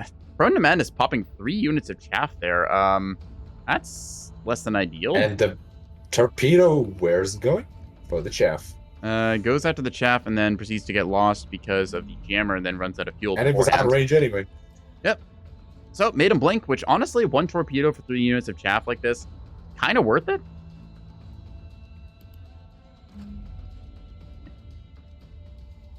Really odd also seeing like all these beam stones and just thinking, oh, they're watching the 8 point, they're going to have their beams on target. And it's like, no, this is torpedo land. yes, indeed. You're right. Oh, Everything we know about Neb is now coming to question. This is the first game I'm actually going to get to watch. Hey, Vastel, glad of you to join us. Unfortunately, I can't drag you onto the screen right now, but glad you could be with us. Oh, that's fine. You don't have an icon for me anyway, do you? No, but I can just pull your one from Discord, so. Oh, okay, fair. That What would have you take been time and seeing a effort, lot though. of? Right. Missile and setup-wise, have there been a lot of like mixed fleets, or is it? Yeah, we've been seeing some interesting stuff. Currently, it's just actually just a mirror match of 4 destroyers, 1 monitor. Beautiful missile dump coming out of Solar. Changeling took a hit there. 2 Solar, targets. yeah, realizes they're weak, going for the strike here. CMD gonna go right through, and then Changeling gets Hodge the guides flag it in. again, and then promptly eats 2 torpedoes. Yep. It jammed him, but it did not dodge them effectively, unfortunately. See the Wake with Act Validator. One's going to miss. The other one going to find target there, actually. Yes, indeed. Somehow hits the front and snipes the drive. Solar, what is Solar doing? Oh! Apparently getting torpedo, the Romeo eats many of them. Oh, yep. That's a lot of damage. That's a lot of damage. 1 restore left on this thing. CIC does survive. They need that reactor, or do they? A small reactor. I think they can afford some power. Changeling can't move right now and is promptly getting torpedoed. Yep, Changeling. Their ship certainly existed. More torpedoes. Best get dodging, fitting name here, as those are going to find their way in and all but skeletize this ship. It isn't even keeping it alive. A reinforced locker. Okay. Oh, some of these Act ARAD Val are going to find Prone to Madness. Prone to Madness has their radars off, but the Valmem might get them here. Never mind, Seduces onto Chaff there. They did MCon in time. We've dropped the enemy's flag. Flag goes down as Changeling is killed, wandering onto the point there. More missiles going towards Solar as they're going to swing and miss, just barely clipping behind towards Chaff. Those missiles into Changeling, they're doing basically nothing. Nice. Changeling Dodging surrenders. from Solar. Leto CMD Hodge. That's going to go into a CMD double bubble there by the looks of it, so that'll deflect that handily. All right, 07 to the lost. Okay, Act with Wake Secondary going towards Solar. Solar is popping a lot of chaff here. They still have 13 units of chaff, but I mean, resources used and resources used. Oop, that's unfortunate. That much chaff, and still it manages to pick you up. I think maybe the Wake. Hard to say. Romeo is crippled there for the moment. Flank attack attempted from Iris, who's coming from below here. Pops 3 units of chaff. More torpedoes are deflected from that. Starting to put out some It's maybe the command-guided eighth ones. set of torpedoes that Iris dodged successfully here. Yeah. Iris, in turn, fires out some long-distance ones. Has a lock on Serial Dreamer. These are CMD Hodge that we've seen do very well so far. Is Serial Definitely, Dreamer yeah. going to dodge? They are moving. The question is, are they moving in the right direction? Interrupt jamming is nearby, but I don't think it's going to be enough. Those will be 1, Nope. 2 hits into the front of this thing. 2 more to Woohoo. follow up. Is that a reactor? No, that's a cook-off. Okay. That is a dead ship. Yep. Yeah, Damn. basic CIC. That'll do it. That was 3. That was 3 torpedoes to take that guy out. That may 3 be or the 4, quickest yeah, kill I've just- seen so far. Puts the nail in the coffin. Iris is locked up here and going to be potentially eating it if there's a command seeker nearby. A couple torpedoes Is up front indeed. going for Ambient Lamp as well, who's still immobilized. Can't get that Whiplash drive back up online. What have they been doing? It's 1, 2. Best Get Dodging is going to find its way home even through the comms jam. Ambient Lamp takes 3 hits there. Iris has suffered some strikes as well. Mag's starting to cook off, and the Whiplash drive is knocked out. Raider still active. Iris is doing the only right thing, just dumping missiles at Yeah. everything and anything. Iris commits. At the same time, flank from Prone to Madness going to be finding their way into Solus up top, who does not have Sam, any hit Iris. defenses. It's going to be bad. Solus just knows that they are out there. That's going to be Ooh. GG called. Orange team is dead, apparently. Very quick match. Yeah. Decisive blows there. Iris does take like a pounding here on the front line, but yeah, they kind of see the writing on the wall. It's down to just Napspan trying to survive here and probably going to get struck by these last 4. Quite long. And CMD Hodge, good stuff there. Got to dodge those, and they did not. Whiplash drive. Scary, grip, very scary CIC. Yep, Napspan is going to surrender. All right, that was a just shy of 10-minute match to finish us off. Wow. it was exactly as expected. Very Yeah. impressive. Good show on both sides there, yeah. Indeed. Solar took a bit of a beating on the blue team. Iris suffered as well, but got some good hits. Yeah. Players figuring it out and going aggressive with it. All right, well, Impressive, in my opinion, from Changeling always grabbing the highlight by always going for the flag and Yeah. grabbing the flag, and no matter the cost, every single time. and eliminate at 7 minutes. It's a bit of a risk there. You do want to get the flag objective, but at the same time, you also want to go for the enemy kills. You do have to be nearby enough to deny it. Can't let them just freely cap it, but in time, bit of a risk.